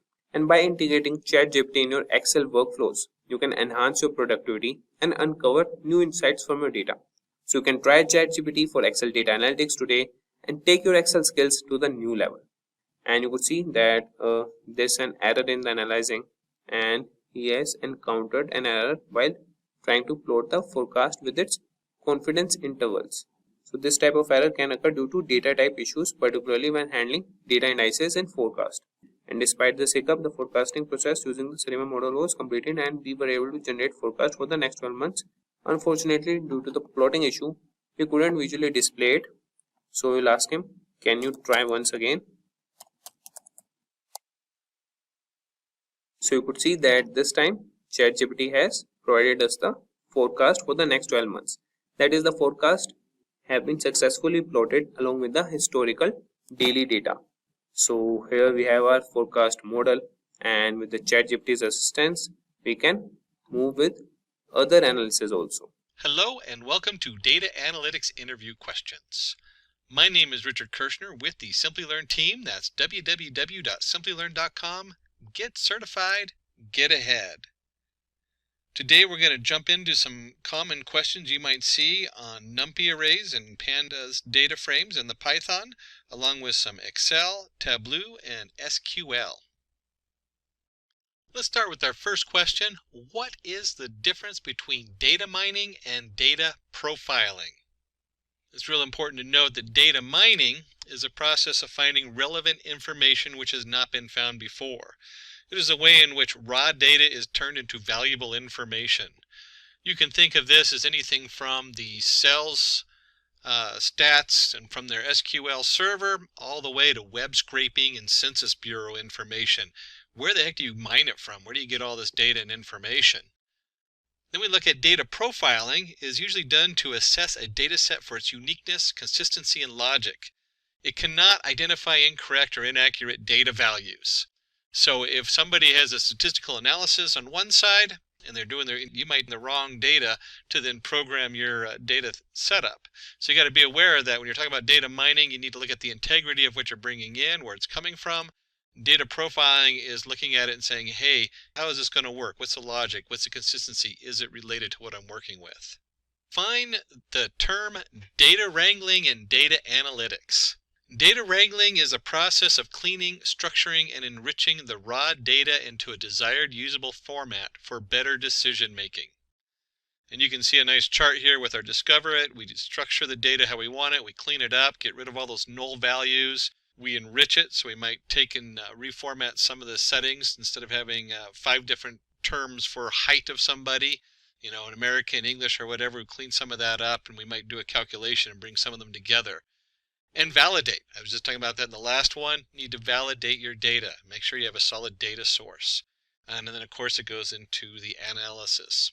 Very important to notice here in data wrangling, 80% of data analytics is usually in this whole part of wrangling the data, getting it to fit correctly. And don't confuse that with data cooking, which is actually when you're going into neural networks, cooking the data so it's all between 0 and 1 values.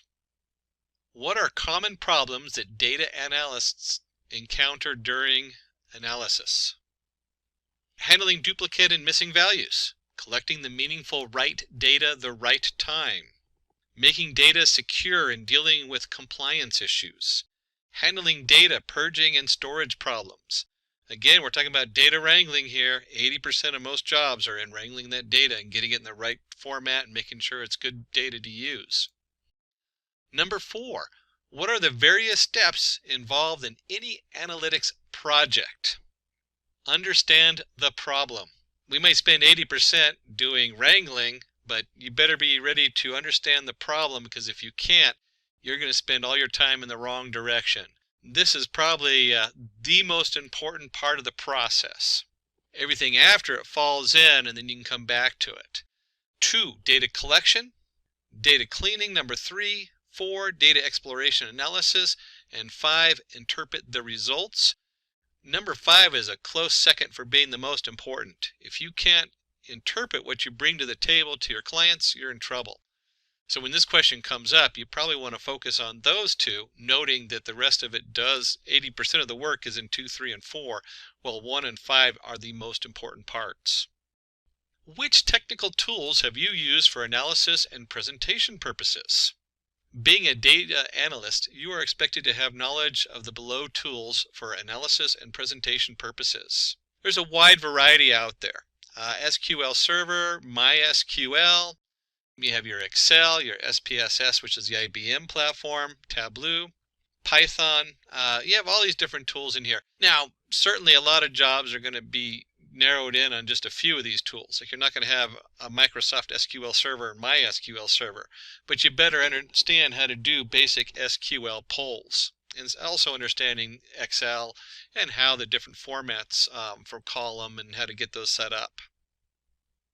Number 6, what are the best practices for data cleaning?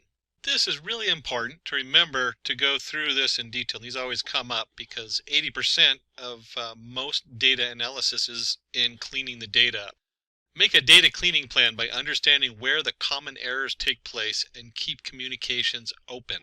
Identify and remove duplicates before working with the data. This will lead to an effective data analysis process.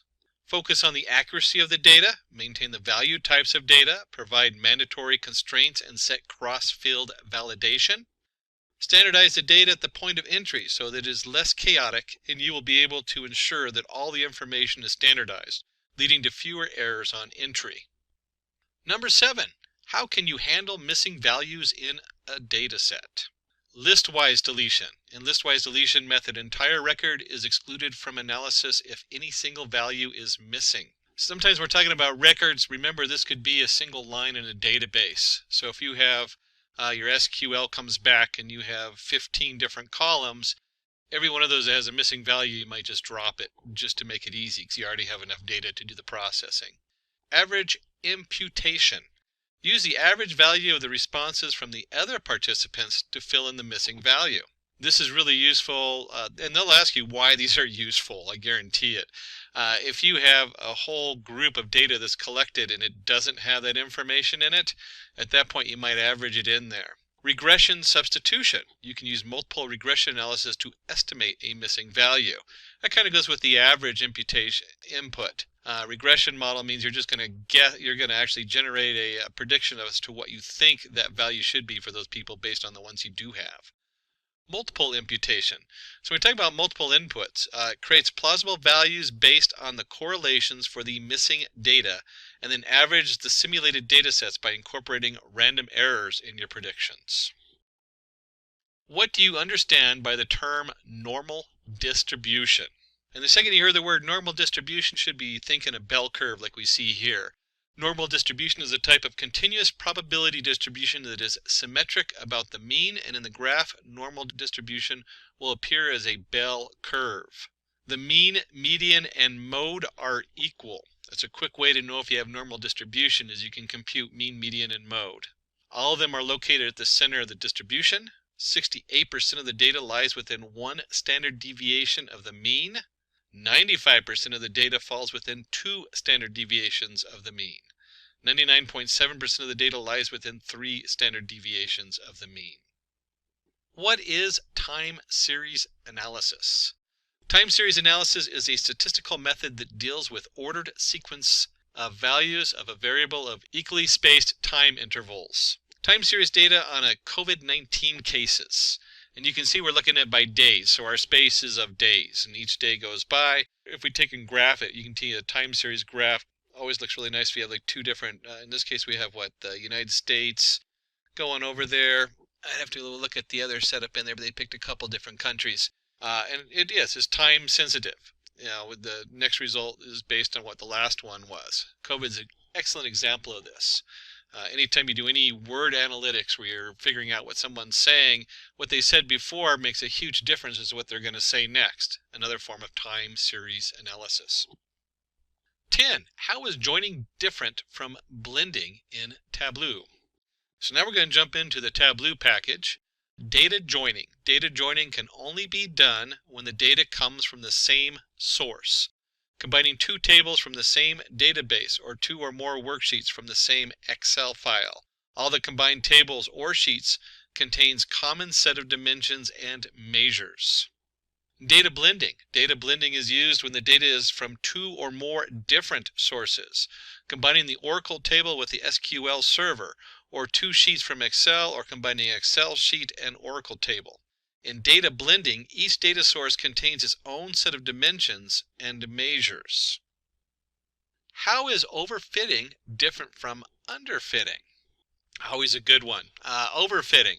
Probably the biggest danger in data analytics today is overfitting. Model trains from the data too well using the training set. The performance drops significantly over the test set. Happens when the model learns the noise and random fluctuations in the training data set in detail. And again, the performance drops way below what the test set has. The model neither trains the data well nor can generalize to new data. Performs poorly both on train and the test set. Happens when there is less data to build and an accurate model, and also when we try to build a linear model with a nonlinear data. In Microsoft Excel, a numeric value can be treated as a text value if it precedes with an apostrophe. Definitely not an exclamation. If you're used to programming in Python, you'll look for that hash code, and not an amber sign. And we can see here, if you enter the value 10 into a field, but you put the apostrophe in front of it, it will read that as a text, not as a number. What is the difference between count, count A, count blank, and count if in Excel? We can see here when we run in just count, D1 through D23, we get 19. And you'll notice that there is 19 numbers coming down here. And so it doesn't count the cost of each, which is the top bracket. It doesn't count the blank spaces either with the straight count. When you do a count A, you'll get the answer is 20. So now when you do count A, it counts all of them, even the title cost of each. When you do count blank, we'll get 3. Why? There's 3 blank fields. And finally, the count if. If we do count if of E1 to E23 is greater than 10, there's 11 values in there. Basic counting of whatever's in your column, pretty solid on the table there. Explain how VLOOKUP works in Excel. VLOOKUP is used when you need to find things in a table or arrange by row. The syntax has 4 different parts to it. We have our lookup value, that's a value you want to look up. We have our table array, the range where the lookup value is located, column index number, the column number and range that contains the return value, and the range lookup. Specify true if you want an approximate match or false if you want an exact match of the return value. So here we see VLOOKUP F3 A2 to C8 2, 0 for prints. Now they don't show the F3. F3 is the actual cell that prints is in. That's what we're looking at is F3. So there's your prints. He pulls in from F3. A2 to C8 is the data we're looking into. And then number 2 is a column in that data. So in this case, we're looking for age. And we count name as 1, age as 2. Keep in mind this is Excel versus a lot of your Python and programming languages where you start at 0. In Excel, we always look at the cells as 1, 2, 3. So 2 represents the age. 0 is false for having an exact matchup versus 1. We don't actually need to worry about that too much in this. 0 or 1 would work with this example. And you can see with the Angela lookup, again, her name would be in the F column number 4. That's what the F4 stands for, is where they pulled Angela from. And then you have A1 to C8, and then we're looking at number 3. So number 3 is height, name being 1, age 2, and then height 3. And you'll see here it pulls in her height, 5.8. So we're going to jump over to SQL. How do you subset or filter data in SQL? To subset or filter data in SQL, we use where and having clause. And you can see we have a nice table on the left where we have the title, the director, the year, the duration. We want to filter the table for movies that were directed by Brad Bird. Why? Just because we want to know what Brad Bird did. So we're going to do select star. You should know that the star refers to all. In this case, what are we going to return? We're going to return all title, directory, year, and duration. That's what we mean by all. From movies, movies being our table, where director equals Brad Bird. And you can see he comes back and he did The Incredible on Ratatouille. To subset or filter data SQL, we can also use the where and having clause. So we're going to take a closer look at the different ways we can filter it here. Filter the table for directors whose movies have an average duration greater than 115 minutes. So there's a lot of really cool things into this SQL query, and these SQL queries can get pretty crazy. Select director sum duration as total duration, average duration as average duration from movies, group by director having average duration greater than 115. So again, what are we going to return? We're going to return whatever we put in our select, which in this case is director. We're going to have total duration, and that's going to be the sum of the duration. We're going to have the average duration, average underscore duration, which is going to be the average duration on there. And then we, of course, go ahead and group by director. And we want to make sure we group them by anyone that has having an average duration greater than 115. These SQL queries are so important. I don't know how many times the SQL comes up, and there's so many different other languages, not just MySQL and not Microsoft SQL, but in addition to that, where the SQL language comes in, especially with Hadoop and other areas. So you really should know your basic SQL. It doesn't hurt to get that little cheat sheet and glance over it and double check some of the different features in SQL. What is the difference between where and having clause in SQL? Where clause works on row data. In where clause, the filter occurs before any groupings are made. Aggregate functions cannot be used. So the syntax is select your columns from table where what the condition is. Having clause works on aggregated data. Having is used to filter values from a group. Aggregate functions can be used, and the syntax is select column names from table where the condition is, grouped by, having a condition ordered by column names. What is the correct syntax for reshape function in NumPy? So we're going to jump to the NumPy array program. And what you come up with is you have, in this case, it'd be numpy.reshape. A lot of times you do an import numpy as np, reshape, and then your array, and the new shape. And you can see here as the actual example comes in, the reshape is A, and we're going to reshape it in 2, 5 setups. And you can see the printout in there that prints in 2 rows with 5 values in each one. What are the different ways to create a data frame in Pandas? Well, we can do it by initializing a list. So you can import your pandas as PD, very common. Data equals Tom 30, Jerry 20, Angela 35. We'll go ahead and create the data frame, and we'll say pd.dataframe is the data, columns equals name and age. So you can designate your columns. You can also designate index in there. You should always remember that the index, in this case, maybe you want the index instead of 1, 2 to be the date they signed up, or who knows, whatever. And you can see right there, it just generates a nice pandas data frame with Tom, Jerry, and Angela. Another way you can initialize a data frame is from dictionary. You can see here we have a dictionary where the date equals name, Tom, Jerry, Angela, Mary. Age is 20, 21, 19, 18. And if we do a df pd.dataframe on the data, you'll get the same kind of setup. You get your name, age, Tom, Jerry, Angela, and Mary. Write the Python code to create an employee's data frame from the emp.csv file and display the head and summary of it. To create a data frame in Python, you need to import the pandas library and use the read CSV function to load the CSV file.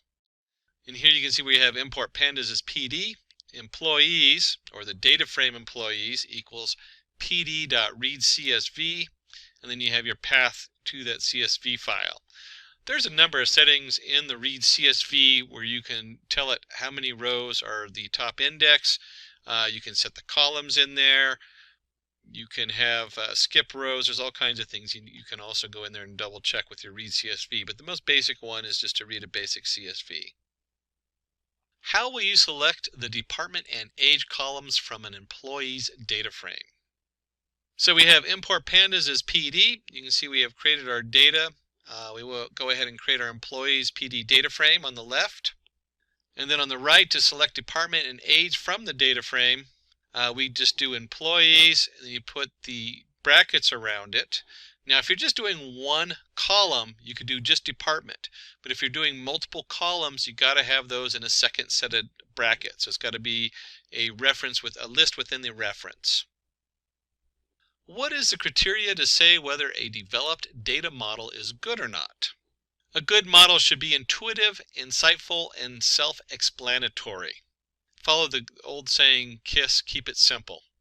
The model developed should be able to easily consumed by the clients for actionable and profitable results. So if they can't read it, what good is it? A good model should easily adapt to changes according to business requirements. We live in quite a dynamic world nowadays, so that's pretty self-evident. And if the data gets updated, the model should be able to scale accordingly to the new data. So you have a nice data pipeline going where when you get new data coming in, you don't have to go and rewrite the whole code. What is the significance of exploratory data analysis? Exploratory data analysis is an important step in any data analysis process. Exploratory data analysis, EDA, helps to understand the data better. It helps you obtain confidence in your data to a point where you're ready to engage a machine learning algorithm. It allows you to refine your selection of feature variables that will be used later for model building. You can discover hidden trends and insights from the data. How do you treat outliers in a data set? An outlier is a data point that is distant from other similar points. They may be due to variability in the measurement or may indicate experimental errors. One, you can drop the outlier records. Pretty straightforward. You can cap your outliers data so it doesn't go past a certain value. You can assign it a new value. You can also try a new transformation to see if those outliers come in if you transform it slightly differently. Explain descriptive, predictive, and prescriptive analytics. Descriptive provides insights into the past to answer what has happened. Uses data aggregation and data mining techniques. Examples: an ice cream company can analyze how much ice cream was sold, which flavors were sold, and whether more or less ice cream was sold than before. Predictive understands the future to the answer. What could happen? Uses statistical models and forecasting techniques. Example: predicts the sale of ice creams during the summer, spring, and rainy days. So this is always interesting because you have your descriptive, which comes in, and your businesses are always looking to know what happened. Hey, did we have good sales last quarter? What are we expecting next quarter in sales? And we have a huge jump when we do prescriptive. Suggest various courses of action to answer what should you do. Uses optimization and simulation algorithms to advise possible outcomes. Example: lower prices to increase sale of ice creams, produce more or less quantities of certain flavor of ice cream. And we can certainly, today's world with the COVID virus, because we had that on our earlier graph, you could see that as a descriptive. What's happened? How many people have been infected? How many people have died in an area? Predictive: where do we predict that to go? Do we see it going to get worse? Is it going to get better? What do we predict that we're going to need in hospital beds? And prescriptive: what can we change in our setup to have a better outcome? Maybe if we did more social distancing, if we tracked the virus. How do these different things directly affect the end, and can we create a better ending by changing some underlying criteria? What are the different types of sampling techniques used by data analysts? Sampling is a statistical method to select a subset of data from an entire data set. Population, to estimate the characteristics of the whole population. One, we can do a simple random sampling. So we can just pick out 500 random people in the United States to sample them. They call it a population. In regular data, we also call that a population, just because that's where it came from, was mainly from doing census. Systematic sampling, cluster sampling, stratified sampling, and judgment or purposive sampling. Then we have our systematic sampling. That's where you're doing like using 1, 5, 10, 15, 20. Use a very systematic approach for pulling samples from the setup. Cluster sampling. That's where we look at it and we say, hey, some of these things just naturally group together. If you were talking about population, which is really a nice way of looking at this, cluster sampling would be maybe by zip code. We're going to do everybody's zip code and just naturally cluster it that way. Stratified sampling would be more looking for shared things the group has, like income. So if you're studying something on poverty, you might look at their naturally group people based on income to begin with, and then study those individuals in the income to find out what kind of traits they have. And then judgmental. That is where the researcher very carefully selects each member of their own group. So it's very much based on their personal knowledge. Jumping on to 26, what are the different types of hypothesis testing? Hypothesis testing is a procedure used by statisticians and scientists to accept or reject statistical hypothesis. We start with the hypothesis testing. We have null hypothesis and alternative hypothesis. On the null hypothesis, it states that there is no relation between the predictor and the outcome variables in the population. It is denoted by H0.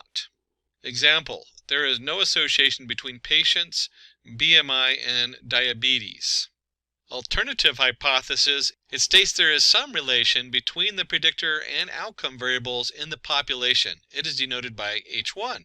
Example, there could be an association between patients' BMI and diabetes. And that's the body mass index, if you didn't catch the BMI and you're not in medical. Describe univariate, bivariate, and multivariate analysis. A univariate analysis, it is the simplest form of data analysis where the data being analyzed contains only one variable. An example is studying the heights of players in the NBA.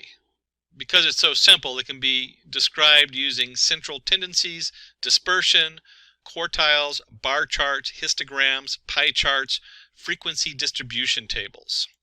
The bivariate analysis, it involves analysis of two variables to find causes, relationships, and correlations between the variables. Example, analyzing sale of ice creams based on the temperature outside. Bivariate analysis can be explained using correlation coefficients, linear regression, logistic regression, scatter plots, and box plots. And multivariate analysis, it involves analysis of three or more variables to understand the relationship of each variable with the other variables. Example, analyzing revenue based on expenditure. So if we have our TV ads, we have our newspaper ads, our social media ads, and our revenue, we can now compare all those together. The multivariate analysis can be performed using multiple regression, factor analysis, classification and regression trees, cluster analysis, principal component analysis, clustering bar chart, dual axis chart. What function would you use to get the current date and time in Excel? In Excel, you can use the today and now function to get the current date and time. And you can see down here with the two examples where just equals today or equals now. Using the SUMIFS function in Excel, find the total quantity sold by sales representatives whose names start with A and the cost of each item they have sold is greater than 10. And you can see here on the left we have our actual table, and then we want to go ahead and SUMIFS. So we want the E2 through E20, B2 through B20 greater than 10. And this basically is just saying, hey, we're going to take everything in the E column and we're going to sum it up, but only those objects where the D column is greater than 10. That's what that means there. Is the below query correct? If not, how will you rectify it? Select customer ID, year, order date as order year from order where order year is greater than or equal to 2016. And hopefully you caught it right there. It's in the devil's in the details. We can't not use the alias name while filtering data using the where clause. So the correct format is all the same except for where it says where the year order date is greater than or equal to 16 versus using the order year, which we assign under the select setup. How are union, intersect, and except used in SQL? The union operator is used to combine the results of two or more select statements. And you can see here we have select star from region 1. We're going to make a union with select star from region 2. And it basically takes both these SQL tables and combines them to form a full new table on there. So that's your union as we bring everything together. When we look at the intersect operator, it returns the common records that are the result of the two or more select statements. So you can see here we select star from region 1, intersect select star from region 2, and we come up with only those records that are shared, that have the same data in them. And hopefully you jumped ahead to the except. The except operator returns the uncommon records that are the result of two or more select statements. So these are the two records, or the records that are not shared between the two databases. Using the product price table, write an SQL query to find the record with the fourth highest market price. So here we have a little bit of a brain teaser. They're always fun. And the first thing we want to do is we're going to go ahead and if you look at the script on the left, we really want the fourth one down. So we're going to select the top 4 from product price. But we're going to order it by market price descending. SP ordered by market price ascending. So what we do is we take the top 4 of the market price ascending, and that's going to give us the 4 greatest values. And then we're going to reverse that order and do descending. And we're going to take the top one of that, which is going to give us the lowest value, which will be the 4th greatest one in the list. From the product price table, find the total and average market price for each currency where the average market price is greater than 100 and currency is in the INR or the AUD. So INR or AUD, India Rupee or Australia dollar. You can see over here the SQL query. If you had trouble putting this together, you might actually do some of it in reverse.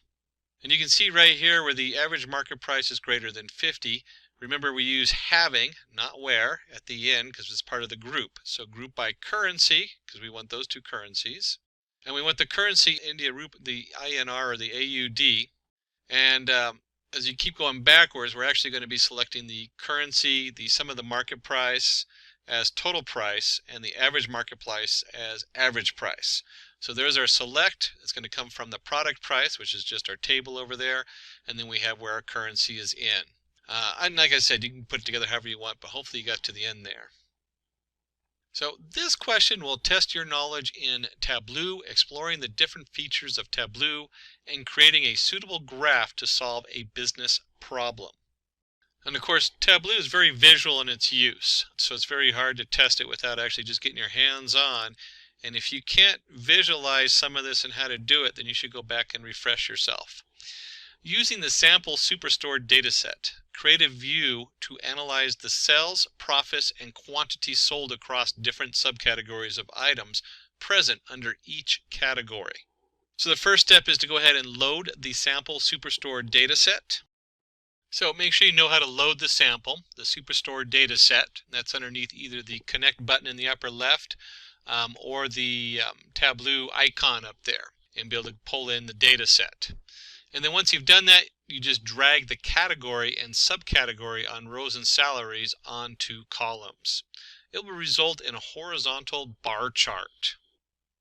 So in this one, we're just going to drag profit onto color and quantity onto label. Sort the sales axes in descending order of sum and sales within each subcategory. And if you're at home doing this, you'll see that chairs under furniture category had the highest sales and profit, while tables had the lowest profit. For office supplies, subcategory binders made the highest profit, even though storage had the highest sales. Under technology category, copiers made the highest profit, though it was the least amount of sales. Let's work to create a dual axis chart in Tableau to present sales and profits across different years using sample Superstore dataset. Load the orders sheet from the sample Superstore dataset. Drag the order data field from the dimensions onto columns and convert it into continuous month. Drag cells onto rows and profits to the right corner of the view until you see a light green rectangle. One of those things, if you haven't done this hands-on, you don't know what you're doing, you're going to run into a bind because you're going to be just kind of dropping it and wondering what happened. Synchronize the right axes by right-clicking on the profit axis. And then let's finalize it by going under the marks card, change some cells to bar and some profit to line, and adjust the size. And then we have a nice display that we can either print out or save and send off to the shareholders. Let's go ahead and do one more Tableau. Design a view in Tableau to show state-wise sales and profits using the sample Superstore dataset. In here you go ahead and drag the country field onto the view section and expand it to see the states. Drag the states field onto size and profit onto color. Increase the size of the bubbles, add a border and a halo color. States like Washington, California, and New York have the highest sales and profits, while Texas, Pennsylvania, and Ohio have a good amount of sales but the least amount of profits.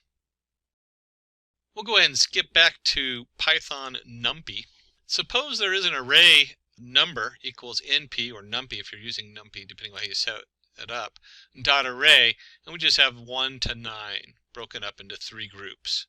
Extract the value 8 using 2D indexing.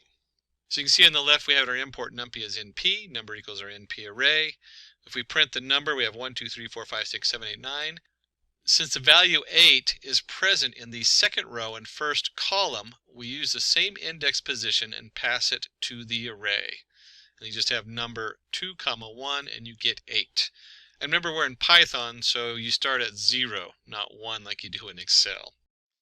Always gets me if I'm working between Excel and Python, where I just kind of flip, and usually it's the Excel that messes up because I do a lot more programming.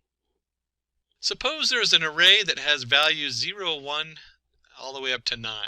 How will you display the following values from the array? 1, 3, 5, 7, 9.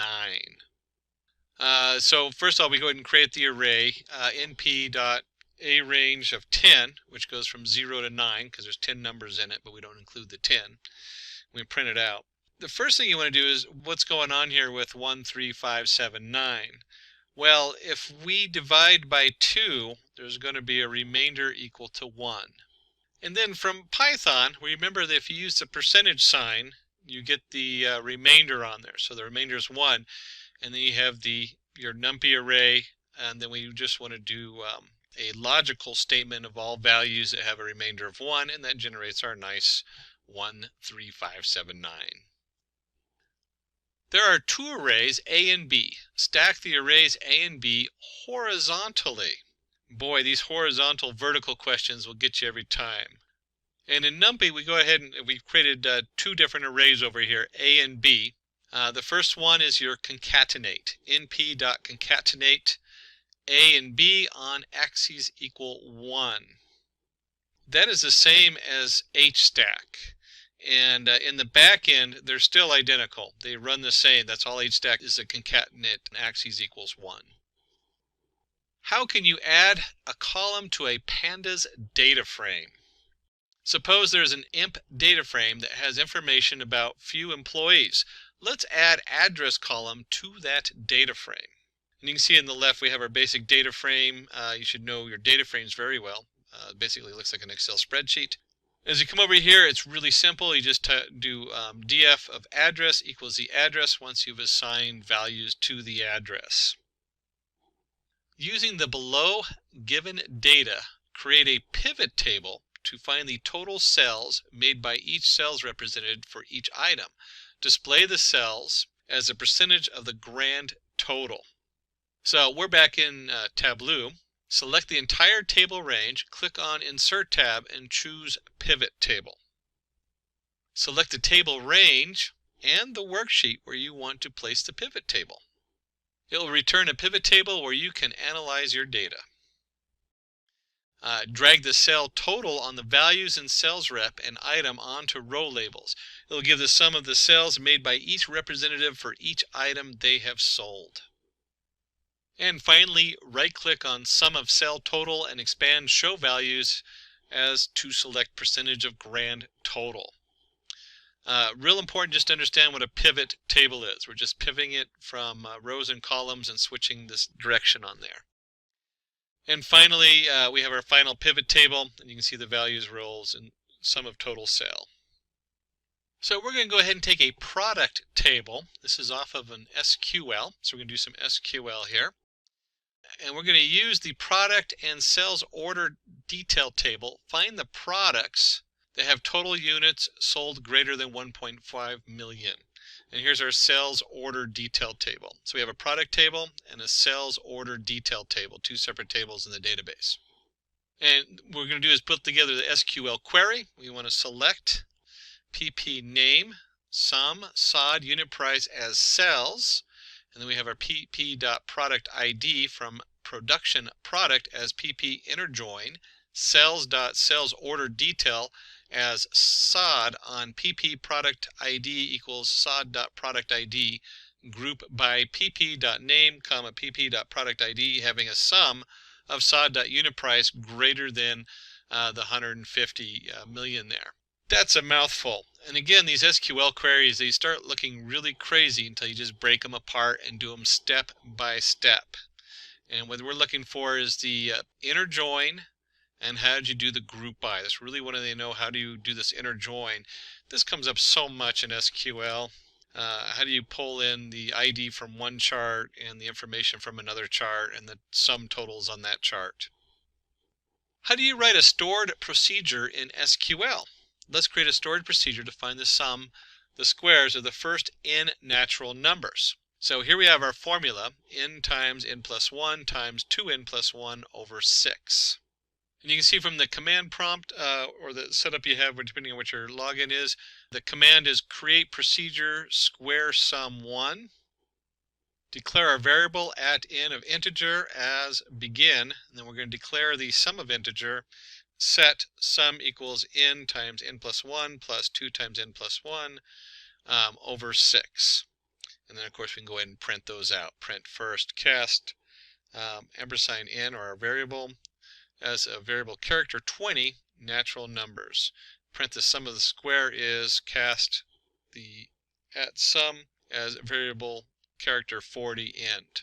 And then we do the output, display the sum of the square for first 4 natural numbers. We have execute square sum 1, and then we're going to put in 4, and you can see here where it brings up the first 4 natural numbers. Sum of square is 30. Write a store procedure to find the total even number between two user-given numbers. A couple of things to note here. First, we go ahead and create our procedure. You have your two different variables, the n1, n2. And we go ahead and begin. We're going to declare our variable count as an integer. We're going to set count equal to 0. And then we have while n is less than n2. We're going to begin. And if n1 remainder 2 equals 0, so we're going to divide it by 2, even number, begin. We're going to set the count equal to count plus 1. We're going to print even number plus cast n as a variable character 10 for printing. Count is plus cast variable count as variable character 10 end. Else print odd number plus cast variable number 1 as variable character 10. And then we go ahead and set the increment our variable 1 up 1. So it'll go from n1 all the way to n2. And it'll print the total number of even numbers. And you can see here we went ahead and executed it. We're going to count the even numbers between 30 and 45. And you can just see it goes all the way down to 8. What is the difference between tree maps and heat maps in Tableau? Now, if you've worked in Python and other programmings, you should automatically know what a heat map is. But a tree map are used to display data in nested rectangles. You use dimensions to define the structure of the tree map and measure to define the size or color of individual rectangles. Tree maps are a relatively simple data visualization that can provide insight in a visually attractive format.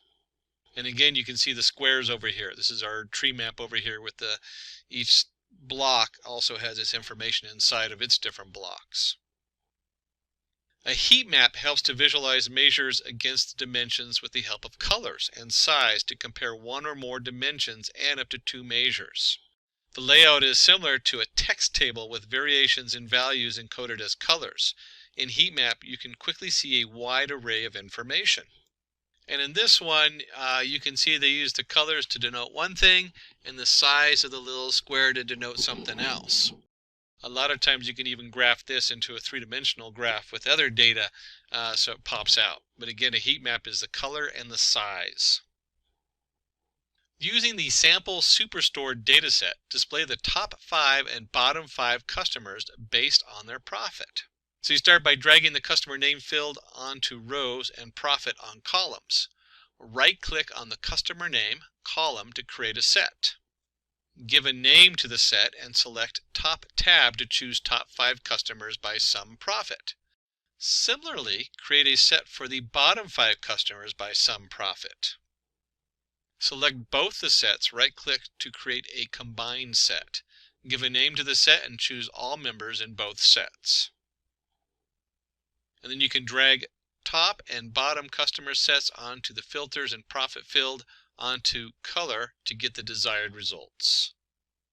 As we get down to the end of our list, we're going to try to keep you on your toes. We're going to skip back to NumPy. How to print 4 random integers between 1 and 15 using NumPy.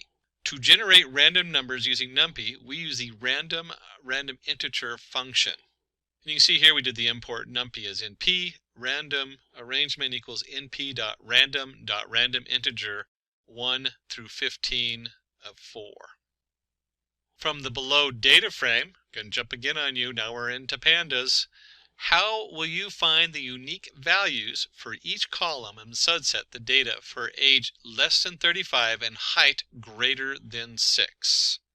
To find the unique values and the number of unique elements, use the unique and the InUnique function. You can see here we just did df height, so we're selecting just the height column and we want to look for the unique. That returns an array, where InUnique, if we do that on the height or the age, will return just the number of unique values. And then we can do a subset the data for ages less than 35 and height greater than 6. So if we look over here, we have a new df. Remember, this is going to be taking slices of our original data frame. It doesn't actually change the data frame. So our new df equals the data frame, or df, the data frame where age is less than 35 and the height is greater than 6. And in case you're not using Tableau, which has a lot of its own different mapping programs in there, make sure you understand how to use the basics of Matplot library. Plot a sine graph using NumPy and Matplot library in Python. And the way we did this is we went ahead and generate an x. We know our y equals np.sine of x. If you print out x, you'll see a whole value here. Our Matplot library PyPlot as PLT. If you are working in Jupyter Notebook, make sure you understand the Matplot library inline, that little percentage sign Matplot library inline. That prints it on the page in the Jupyter Notebook. The newer version of Jupyter Notebook or Jupyter Labs automatically does that for you, but I usually put it in there just in case I end up on an older version. If you print y, you can see here we have our different y values and our different x values. You simply put in plt.plot xy and do a plot show.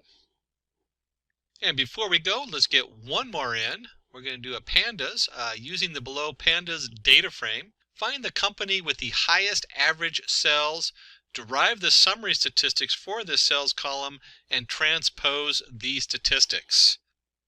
That's a mouthful, and just like any of these computer problems, break it apart. So first of all, we're looking for the highest average sales. So group the company column and use the mean function to find the average sales. And you can see here by company equals df.groupBy company. Once we've done that, using the describe function, we can now go ahead and look at the summary of statistics on here. Use the describe function to find the summary. So by company, those are groups. We're just going to describe them. And you could actually bundle those together if you wanted and just do them all in one line. So here we go, by company.describe. You can see we have a nice breakout, always good to remember. Whether you're using any of the packages, whether it's Tableau or Pandas in Python, or even R or some other package, being able to quick look and describe your data is very important. And then we can go ahead and just do a basic apply a transpose function over the describe method to transpose the statistics. All we've done here is flip the index with the column names, but if you're following the numbers, a lot of times it's easier to follow across one line, or maybe you want to average out the count, or it's all kinds of different reasons to do that. That's a wrap on our Tableau full course for 2024. We have journeyed from Tableau basics to advanced Tableau dashboard designing concepts. If you have any questions or want to share your experiences, leave a comment below. Your feedback helps our community grow. Thanks for watching and exploring Tableau with us. Keep learning and experimenting. See you in the Hi there, if you like this video, subscribe to the Simplilearn YouTube channel and click here to watch similar videos. To nerd up and get certified, click here.